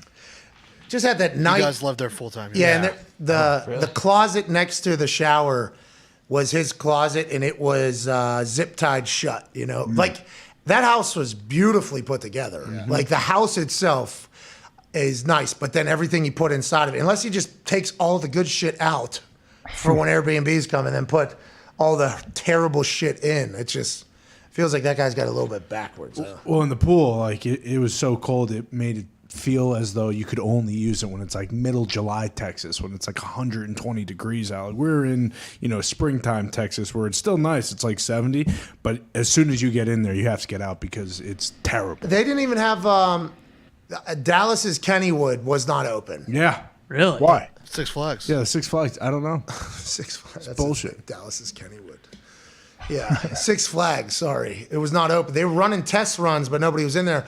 We actually ran with a theory without Googling it or looking it up at all. Oh, it's shut down because COVID. COVID killed Dallas's Kennywood or whatever, And then on the last day, as I was heading to the stadium, they were running test runs with some people. It's like, oh, they must be closed until summer. So it makes no sense because Six Flags, like Midwest, they close because of cold weather. But like, I feel like Six Flags Texas is good weather year round, right? Well, that's why it was a big conversation because I think we were all surprised that Dallas does shut things down until the summer because you just assume it's like really hot. It was when we landed, there was a cold breeze down there. It was very cold. Remember the Super Bowl in Dallas? There was ice. Yeah. Ice and shit. There was snow. They didn't know what to do. There was snow everywhere. That was you were in that one. Yeah. Any of your family members or anybody end up in those seats that you couldn't see anything? Oh yeah, the majority of my family member was the very top row of the stadium. Yeah. Yeah, me too. By the way, when I played in the Super Bowl, Tim and Nick and Phil and Sally and everybody was up there. Very top. They were the very top of Dallas Stadium. Touching the walls. Where was that at? Hard Rock? What was it at the time in Miami? Yeah, Hard Rock. We were touching the back wall of the stadium. The place was a dump. Still is. They redid it.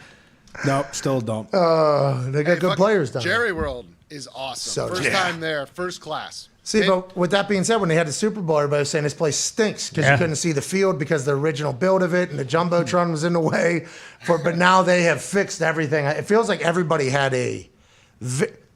I have nothing but the utmost respect for the way the Jones family does their business. They do like a weekly entire stadium deep clean. I mean, that thing's been open for 13 years. Everything looks like state-of-the-art, brand new in there. It is gorgeous, gorgeous, gorgeous in there. There's so much in there that we don't ever see either. I know you said you were in some like auxiliary champions room back. Yeah, the champions room back there.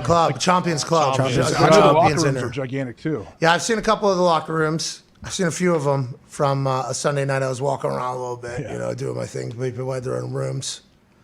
Yeah, it was awesome. It was beautiful. You and Michael Cole have your own room, don't you? Or you have your own room? So that actually was a thing.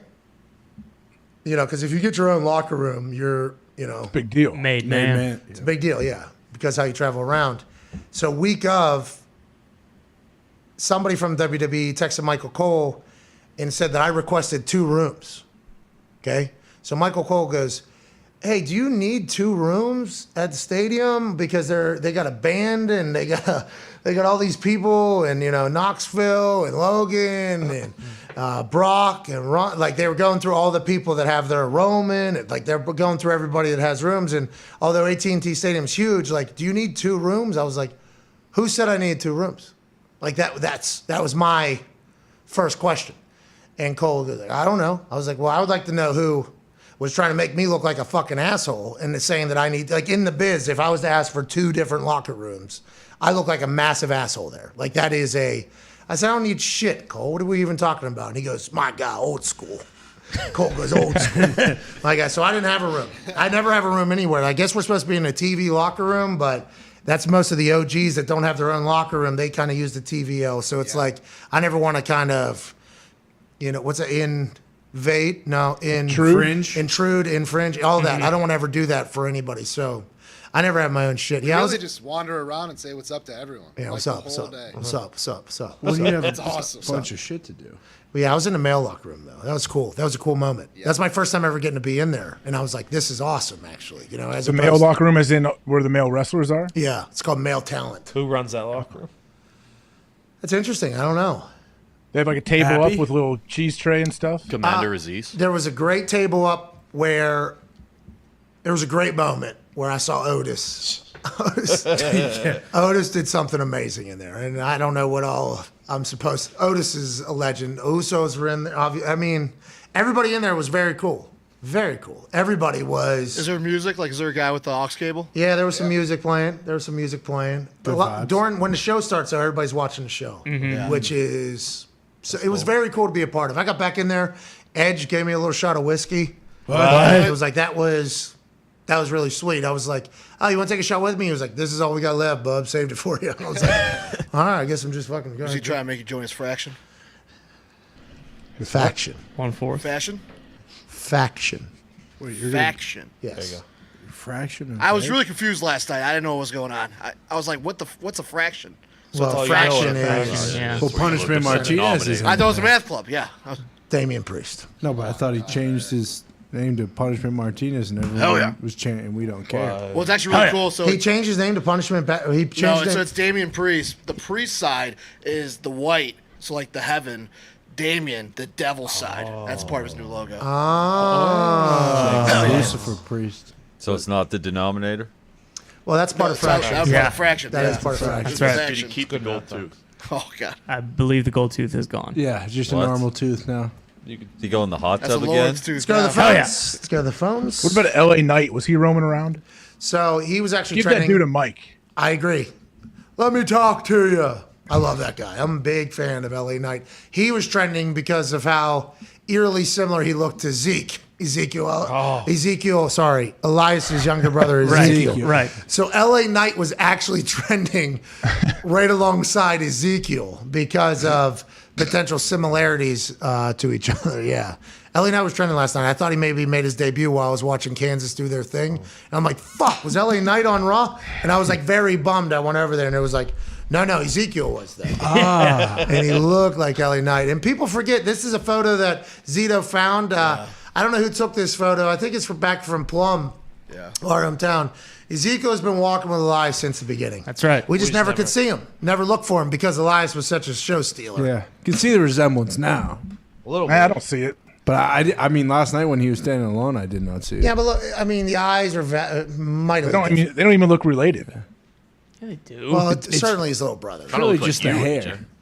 Yeah. Powerful skulls on those guys. Hey, that's an Italian. Elias and Ezekiel are pretty Italian, huh? Yeah, what's their last name? Well, You mean like undetermined? Is it Those Fasolini? are like our like Huh? normal Never said, I Italian don't know. first names. Sangucci or something? Are you? What? What? Looks What like happened? a Sangucci to me. Who are you talking to? Ezekiel and Elias Sangucci. What? just every time you say something disparaging about my people, It's not disparaging. because you just think it's okay. You Gucci just think it's okay to put a bunch of vowels Gucci. together. Is that what you're saying? Gucci is a very distinguished Italian family, and I just assumed there's a San in front of it. Anyways, we don't know what Ezekiel and Elias' last names are, but they do appear to be. Yeah. They're from our high school, so we could probably assume that both Ezekiel and Elias. How old are both these guys? I don't think any of those names have ever been used in an Italian family. Well, you know, it might have been not 100%. Might be Yeah. like me. You know. Yeah, half the family. I thought Shane O'Mac was supposed to come back. The internet was telling you that. Yeah. Can somebody look up what year Ezekiel was at Plum High School? I would like to know if we know anybody that knows Ezekiel. Because Yeah, get his yearbook picture. Probably like 07. no, I was 05. Feels like a 2012 guy. I was gonna say 2013 or so. What's his last name? Walk with. What? Ezekiel Walk with. Samson is actually his last name. Oh, Sam. Ezekiel Samson. Oh, yeah. But I think it's Samsoni. Samsonium. Yeah. Ezekiel Samsoni. With a P or Samson? Samsoni. That's Samsoni. Yeah, Samsoni. Ezekiel Samsoni. Samsoni. Hey, did you see me give one of these on the top rope, AJ? Of course, right after the Roethlisberger. I'm so happy. I was so happy to do this. You had to almost laugh to yourself. Oh, I did, yeah. When it came to my head, I was very pumped. When I was standing up there, I was like, oh, what do I do with my hands? Oh, I have to. Just one of them. If they would have had a crowd shot of everyone just doing this too. Oh God. Tony D'Angelo and AJ Galante, the new Italian gimmick down there at NXT, the new Dahn. Awesome. I don't know if they'd be happy. What's McAfee fucking stealing D'Angelo's gimmick for? Hey, keep your hands down, all right, you Irish white bastard. You got the pass though. That's what I'm just saying this is what somebody else would say to me. Oh, okay. I don't think it's fair. Okay. Yeah, it's bullshit. Mick talk. I'm like, yeah, excuse me. I got a vowel after Come the on. C. I found Ezekiel's father. Okay. Abraham. Maybe grandfather. Okay, fodder's fodder. He was a lawyer, a prosecutor, a Civil War officer, a judge, and a two-term Republican congressman from Iowa's 6th congressional district. Civil War officer? I don't think that guy's kidding from me? Plum. You just said What's he's his from name? Iowa? Well, no, I'm saying it's his grandfather. Oh, his father. They probably moved to Pittsburgh at some point. How'd but they end up from Iowa to Pittsburgh? the fact that they have the same name, I assume they have to. Do you guys bounce? A lot of people from Iowa say, you know what, I'm picking up going to Pittsburgh. I don't know if that ever I happened. don't think sounds like Samsoni, apparently. Well, You yeah, know, were they decided. persecuting Italians in Iowa? Well, during probably that like time? John Wayne Gacy's first 5 kills was probably all Italians in Waterloo, Iowa. Is that right? Well, his grandfather died in possible. 1892, so and the steel industry boom was early 1892. 1900s, so they probably did move to So Pittsburgh. for the Ezekiel's steel. dad was like 94 whenever he had it. Strong swimmers. Still got it. Yeah. Where'd his brother come from? Was his brother wrestling like the underground circuits? Who, Elias or Ezekiel? His brother, the Elias guy. Oh my Bro, he's God. been performing at indie shows. He's probably putting out an album or two. I mean Yeah. Ezekiel. Oh, we don't know what's been going on with Ezekiel. He must have gone to like a small school. Maybe he was homeschooled. He's been in the lab. Possible. Oh, he was homeschooled by the Samsoni family. There you go. Because if we would have getting saw him, picked on. we wouldn't miss those traps. He couldn't have missed us. He would have trapped us. He captivated us. Would have been We a tried D to get by tackle. him. Yeah, I agree. Yeah. Plum High School would have Yeah. used that guy everywhere. Would have made it run for Joe Hadley's sack record, Seriously. probably. Joe Hadley, all-time leading sack getter for the Plum High School Mustangs. By the way, shout out to Joe Hadley. Shout out, Everybody got that. Hey, congrats to Joe Hadley. Yeah. Congrats, Joe. Hey, congrats, Joe. Joe might get hired as security full time for me. Hell yeah. Let's go. Really? I was thinking about the other day. Why wouldn't I? That seems like the right guy. Yeah. You gonna put a hockey stick in his hands?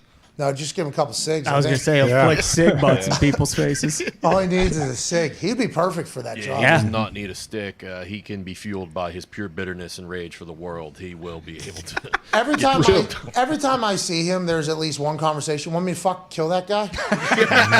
All right, Joe. Thanks, dude. Well, he killed a homeless guy, right? Well, allegedly, yeah. That's bare hands. That was a shame. What? Huh?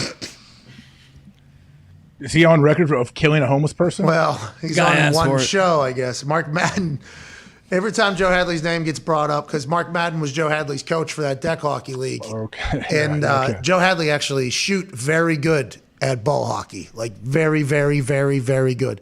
Would smoke a cigarette in between shifts, go out, light up the lamp. I mean, he was a very, very talented. They played football, but Mark Madden was his coach.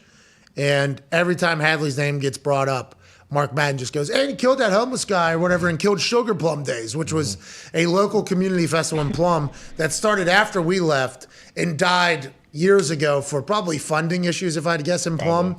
I assume there's some embezzlement going on somewhere and they weren't able to figure it out and keep it Could have going. been that murder too.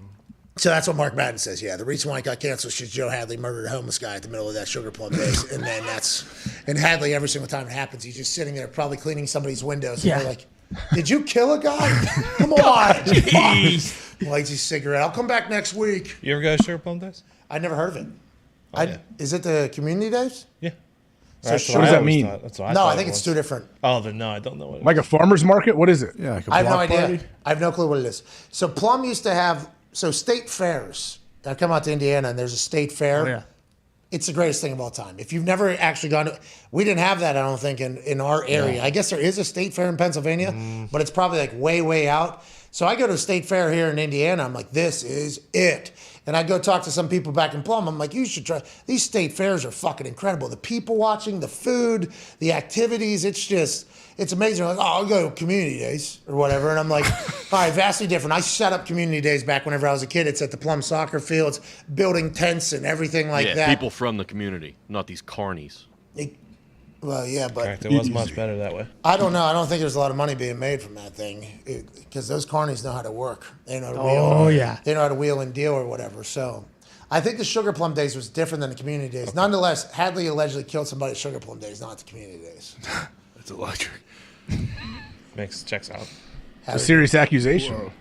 Yeah, and Hadley just smokes his cig, cleans windows, and keeps it moving. He does not care at all. All-time leading sack getter for Plum High School. It's incredible. Prestigious honor. Allegedly, I don't know. We should get that number. 24? 35. No, we're just saying numbers. I thought it was a single season record. No. I think he has all-time. Oh, That's okay. actually I think he has both. Might have both. But Probably. Wow. allegedly there were some books being cooked by some of the people in power at the football world Dan in Slum. Snyder. Which, by the way, not plum-like at all. You know, You that's mean not- now or there was? There was. So I don't think we found out that Hadley was the actual sack leader until years after when the books were corrected by somebody. And it was like, no, actually, that was a false number that was given There out. was a regime change, and someone went back through, watched all the tapes, counted every one of them, and said, "Oh, it was actually Joe." And Joe's like, at that point, 260 pounds, halfway into another career. Of course. Legend. Of course, I didn't get to celebrate this for the last 5-6 years. So, yeah, that's Hadley. Hadley doesn't deserve the accusations that Mark Madden throws his way, but Hadley needs to be around more, I think. Yeah. What was that? Well, I mean, you know Joe. He He took asks his you every stick- time you want me to kill that guy. bro, he was a goon in hockey who could score. I went up to watch him at Penn Hill's deck, all right? So Penn Hill's deck is, you're going in there, there's a fight happening, okay? So when you show up there, there's a good chance you're getting into a fight because of something that possibly occurred on the deck, probably happened in the parking lot, or just natural beef of teenagers doing teenage stuff, right? So this place was down in a vat, like down in a hole. I mean, it was shit. It was nice people, I guess. I went there a lot. Nick played a lot. But it was always a chance something was going to happen. You know, when you go in there, it's like whatever. Hadley was the goddamn goon of that whole place. I mean, he'd be in the middle of it. He took his stick and smacked the guy in the face with it in the middle of a goddamn, just smacked, whack. And I'm sitting in the crowd, okay? So was the guy smacked. Yes, and I'm like one of the representatives of that team, and then they got like 15 guys, and there's only like 3 of us in the stands. It's like, God damn it, Hadley. I'm about to get jumped on my way out of here because this guy said something from his, hey, shut the fuck up. Bang, smacks him in the face. That's what Hadley did. So that's why whenever people say, oh, he killed a guy, everybody's like, yeah, motherfucker makes probably sense. did. Yeah. And he's all-time leading sack getter, obviously. Hey, Yeah, Joe, it worked out for him. Joe, we might need you to just sit out front of the igloo. Hell yeah. You know what I mean? Yeah. Just With sit a out. big old Hacking gun. darts. I don't think we should give Hadley a gun. I don't know if we Give him should. a couple packs of Pall Malls. He'll be good. He can shred a guitar too, that guy. Nice. Very, very good. Yeah, blow dart gun. That'd be sick. I thought I was going to get killed that day. I'm like, ah, fuck. Hey, what happened with Mark Madden? He in a fight with Ric Flair? So him and Ric Flair are no longer doing a podcast together. I don't know why or how. That thing went on Twitter, though, those two. I think they're both past it now, moving on. I assume it'll never be talked about again. Really? Madden's still doing all right, isn't he? Yeah, he's still killing Pittsburgh sports talk radio. Probably a .2 or something like that. whatever. Mark's always gonna soldier on. And he's not scared of the beef with whoever. You know, if the smoke is out there, he's diving into the pit. Like, I want the smoke. And he's made a living out of it. He's one of the greatest debaters of all time, but he came from like a debating family, right? Like, isn't his mother like wildly intelligent? And I think she was a debate coach. Yeah. His mother was a debate coach. Ted Cruz. What's that? Like Ted Cruz. Ted Cruz was like a debate champion or something. I did not know that. Yeah, I didn't either. Put him and fucking Beto. Isn't Beto a big time speaker Oh, down yeah. there? Yeah. Can we just put Ted and Beto in a room with nobody else and just see them battle it out for Texas I'm the smartest man alive title? Let's do it. Maybe have Madden mediate. Oh, now we're talking. That's what America needs. That's what America needs. No, but he's very good at debating, and he's very, firm on his stances with everything. And I think that we've always had massive amounts of respect for him because he was Nick's coach, and we got to meet him as a person. But Twitter's really taken to it. I don't know how every day he wakes up in the trenches. Like, I can't do it. I don't know how people do it. I enjoy positive. I enjoy being happy. Mark feels obligated to correct people whenever he disagrees with them, and that's a different life than I live. That is a very different life than I live, but Mark's been doing it for a long time, and he's very good at it. Yeah, I'm much too much of a pacifist to get involved in a lot of his beefs. Yeah, and just like, who cares? Yeah. He probably gets bored. I'm sure he gets bored if he doesn't jump into it. Maybe. Maybe, because he probably does feed off. There's people that love that shit. Oh, yeah.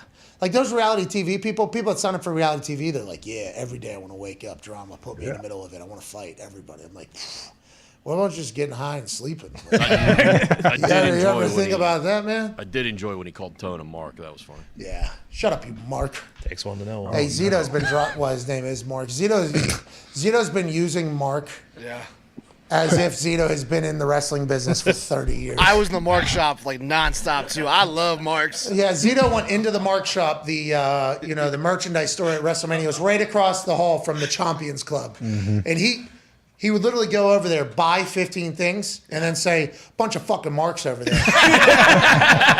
With 4 bags coming back, and then I'm going back over there, and he come back, same fucking Marks are over there. It's like, they're saying the same thing. Yeah. They're saying the same thing about you. And he's coming out of there. Yeah, a bunch of Marks. I take it as a compliment. Yeah, absolutely. There might have been a moment after my match where me and some good people and some scumbags were trying to find just a way to poke our head outside of AT&T Stadium to potentially do something that hadn't happened for like 4 weeks. And like maybe pass a peace pipe around real quick. Sure. So we asked the security, we're like, hey, is there any way we can just kind of poke our head outside any of these doors? No, I got you, man. We go right up here. Is there any fans up there though? Like, not sure, like, not a right time for us to go. No fans at all, man. No fans at all. It's like, okay, sweet. So we just need to pop outside for a minute or two. We walk up these steps. We go up these damn steps. I'm dead at this point. We're walking up these damn steps. We go, this guy opens the door right into a suite level. There's 200 people standing there, basically. Jesus. And we're just like, oh shit, shut that thing. And then here's somebody in the back, old school guy, bunch of fucking Marks out there. God damn it. It was like, it was a full situation. It was awesome. It was really awesome. It was Sunday. Did you find a spot? No. There was no access to any spot that we could get to from where we were. Should have Jerry just open the roof. I'm gonna go out on a 50. Can you fucking pop? I need you to pop the top. It's been about 4 weeks since I've got to do this, pal. That story of Sunday night, like the whole thing, is fucking awesome. I mean, just every part of it. I can't believe I was a part of it. The pre, the during, the post, just all of it. The whole weekend feels like that. Yes.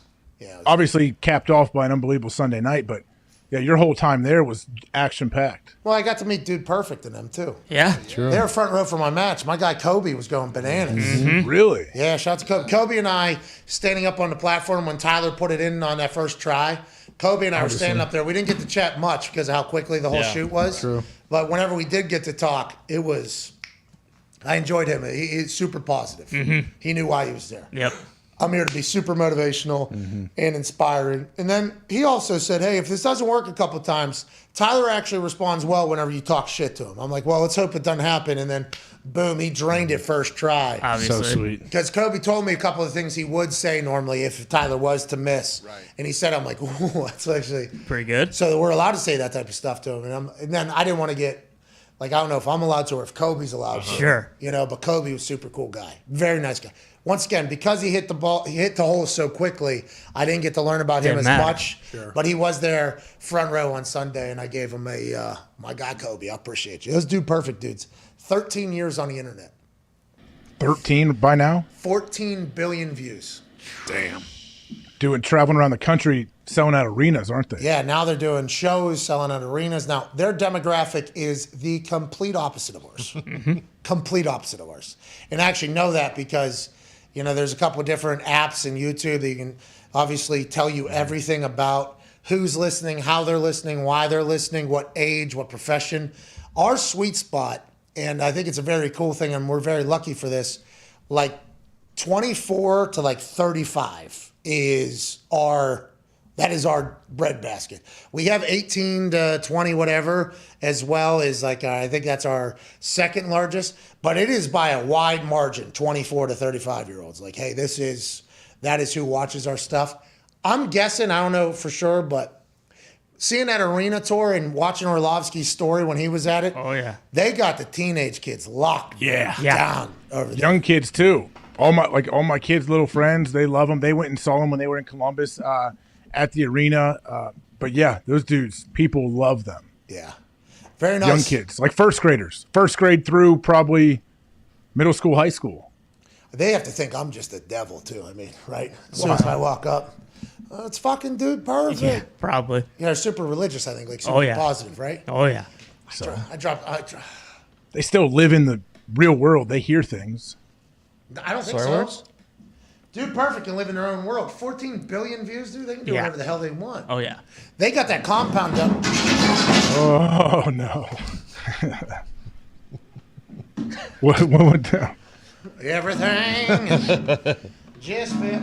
2 golf clubs, 3 golf clubs, 1 hockey stick, and a can went down. Oh, you don't say. They were up their head, now they're down on the ground. Slap dick whiskey, go chug that thing. Get a hangover, the head will bang. Hangover finally ended last night around midnight or so. Nice. That was pretty sweet. It's always a good time.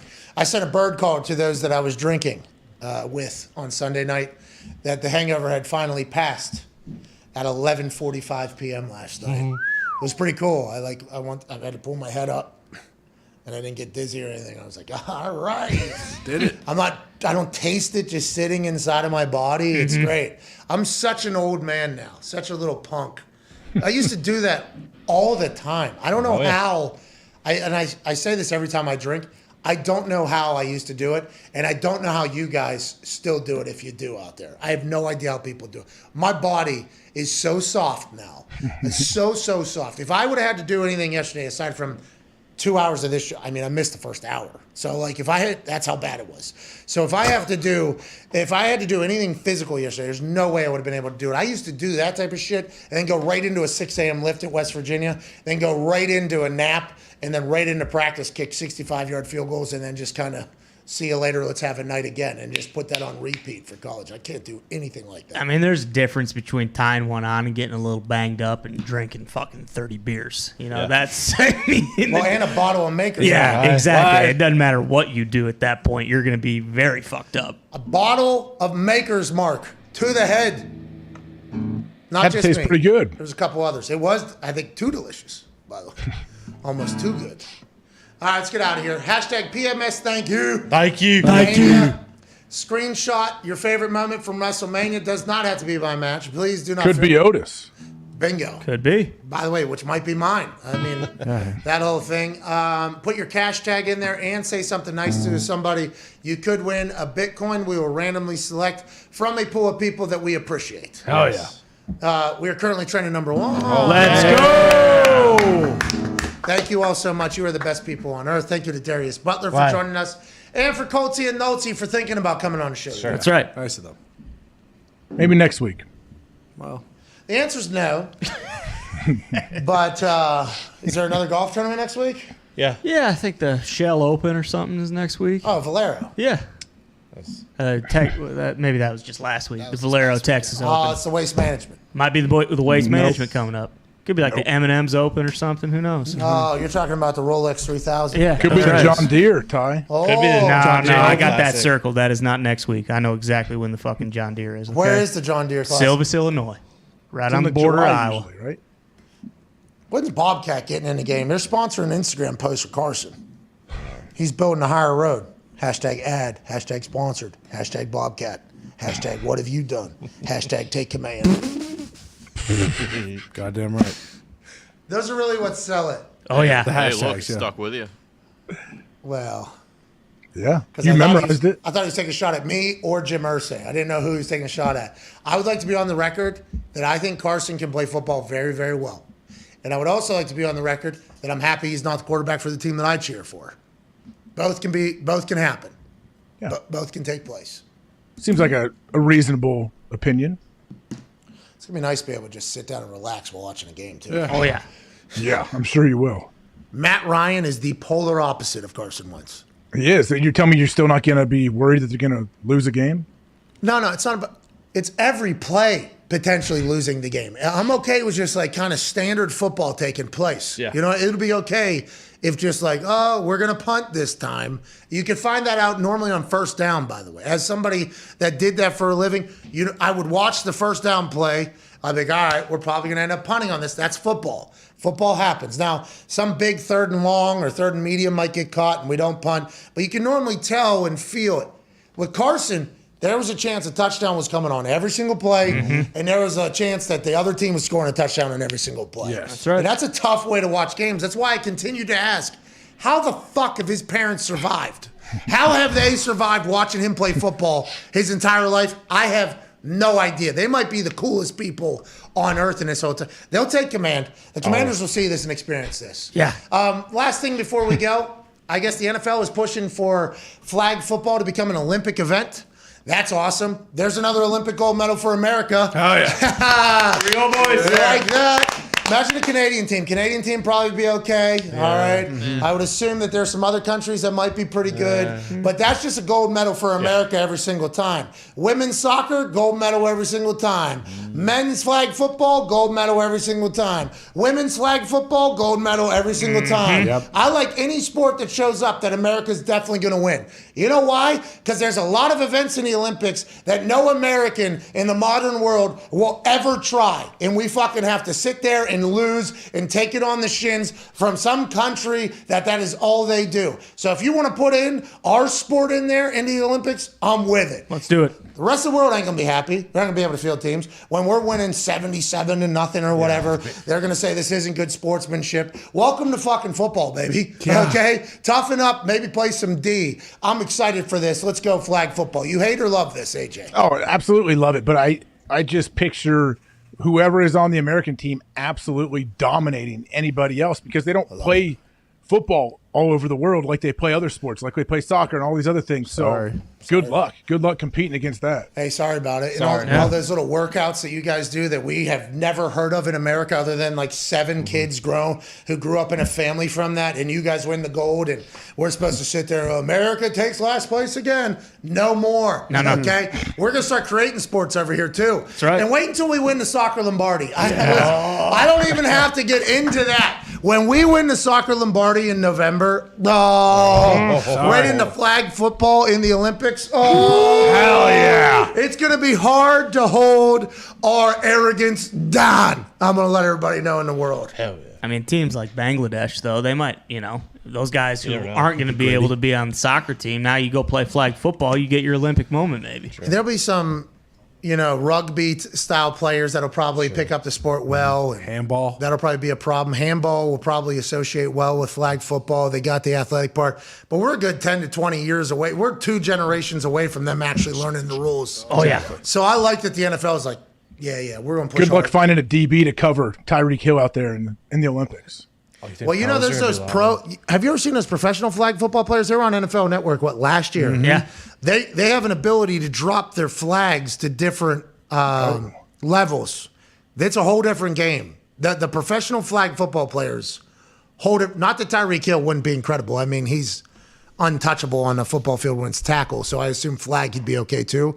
But some of those professional flag guys and women are very good at not hiding the flag, but moving it, which is a big part of the whole thing. Yeah. You get in little kid flag football, you get called for a penalty if you flag guard. Like if you, as you're running, you kind of tuck your arm down by it because, I didn't know that was a thing. They better check the Russian flags too. They'll have those things glued. Sure. They'll have some sort of rubber that'll glue, and everybody will be pulling on it. It has like a little pop when it comes out. Rips the skin off. The Russian one just. You only get one spin too. What's that? You only get one spin. One spin move? Yeah. Per person? Yes. Per possession. Per play. Yeah, per So play. you can't stiff arm someone's hand away from your flags? It's flag guarding. It matters what angle you come in, right? So it might actually help some of these soft ass countries. True. That's right. I feel like it's all about the quarterback. Yeah. Remember Gotta be when, able to sling the pigskin. Yeah. It'll be Need some speed. retired. It'll probably be some retired NFL guy, right? Ooh, there. Duck Hodges, get him in there. No, you're gonna need guys. Hey, like Dan, you. I love Duck. Duck can play for Canada. Yeah, he might have to play for Canada. He's the He's CFL. American, my friend. I'm talking about Kurt America's Warner, maybe. apple Yeah, pie. Hasselbeck. Not Hasselbeck. Rich Gannon. Bingo. Rich Timmy Gannon. Tebow. Wait, an over 60 league? Tim can We play need on the we need team. some He's not mobility. playing quarterback. What's We that? need some mobility. Yeah. Do you? I don't think so. Flag football. Don't Do you they have like count 7 steamboats? Mississippi? 7 Mississippi. No, That's all Rich needs. Not the ones I've been watching. One rusher, 1 rusher, 1 blocker? one snapper. No blockers. What? That's how we play. Depends By on a the- lot of time running back and forth. So we want Pat Pat White in there. Yeah. Get him in. Now we're talking. Oh. Yes. It doesn't really matter, dude. We're going to fucking kill everyone. Yeah. We're gonna have 8 teams in there. Maybe Aaron Rodgers is quarterback.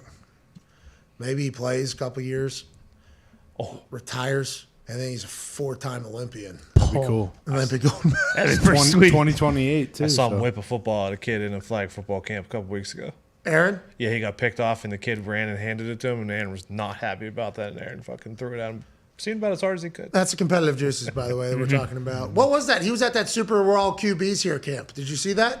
I'm not aware of any of it. Where was it? It was at the Palmer Brothers, I think. It was with Jordan and them.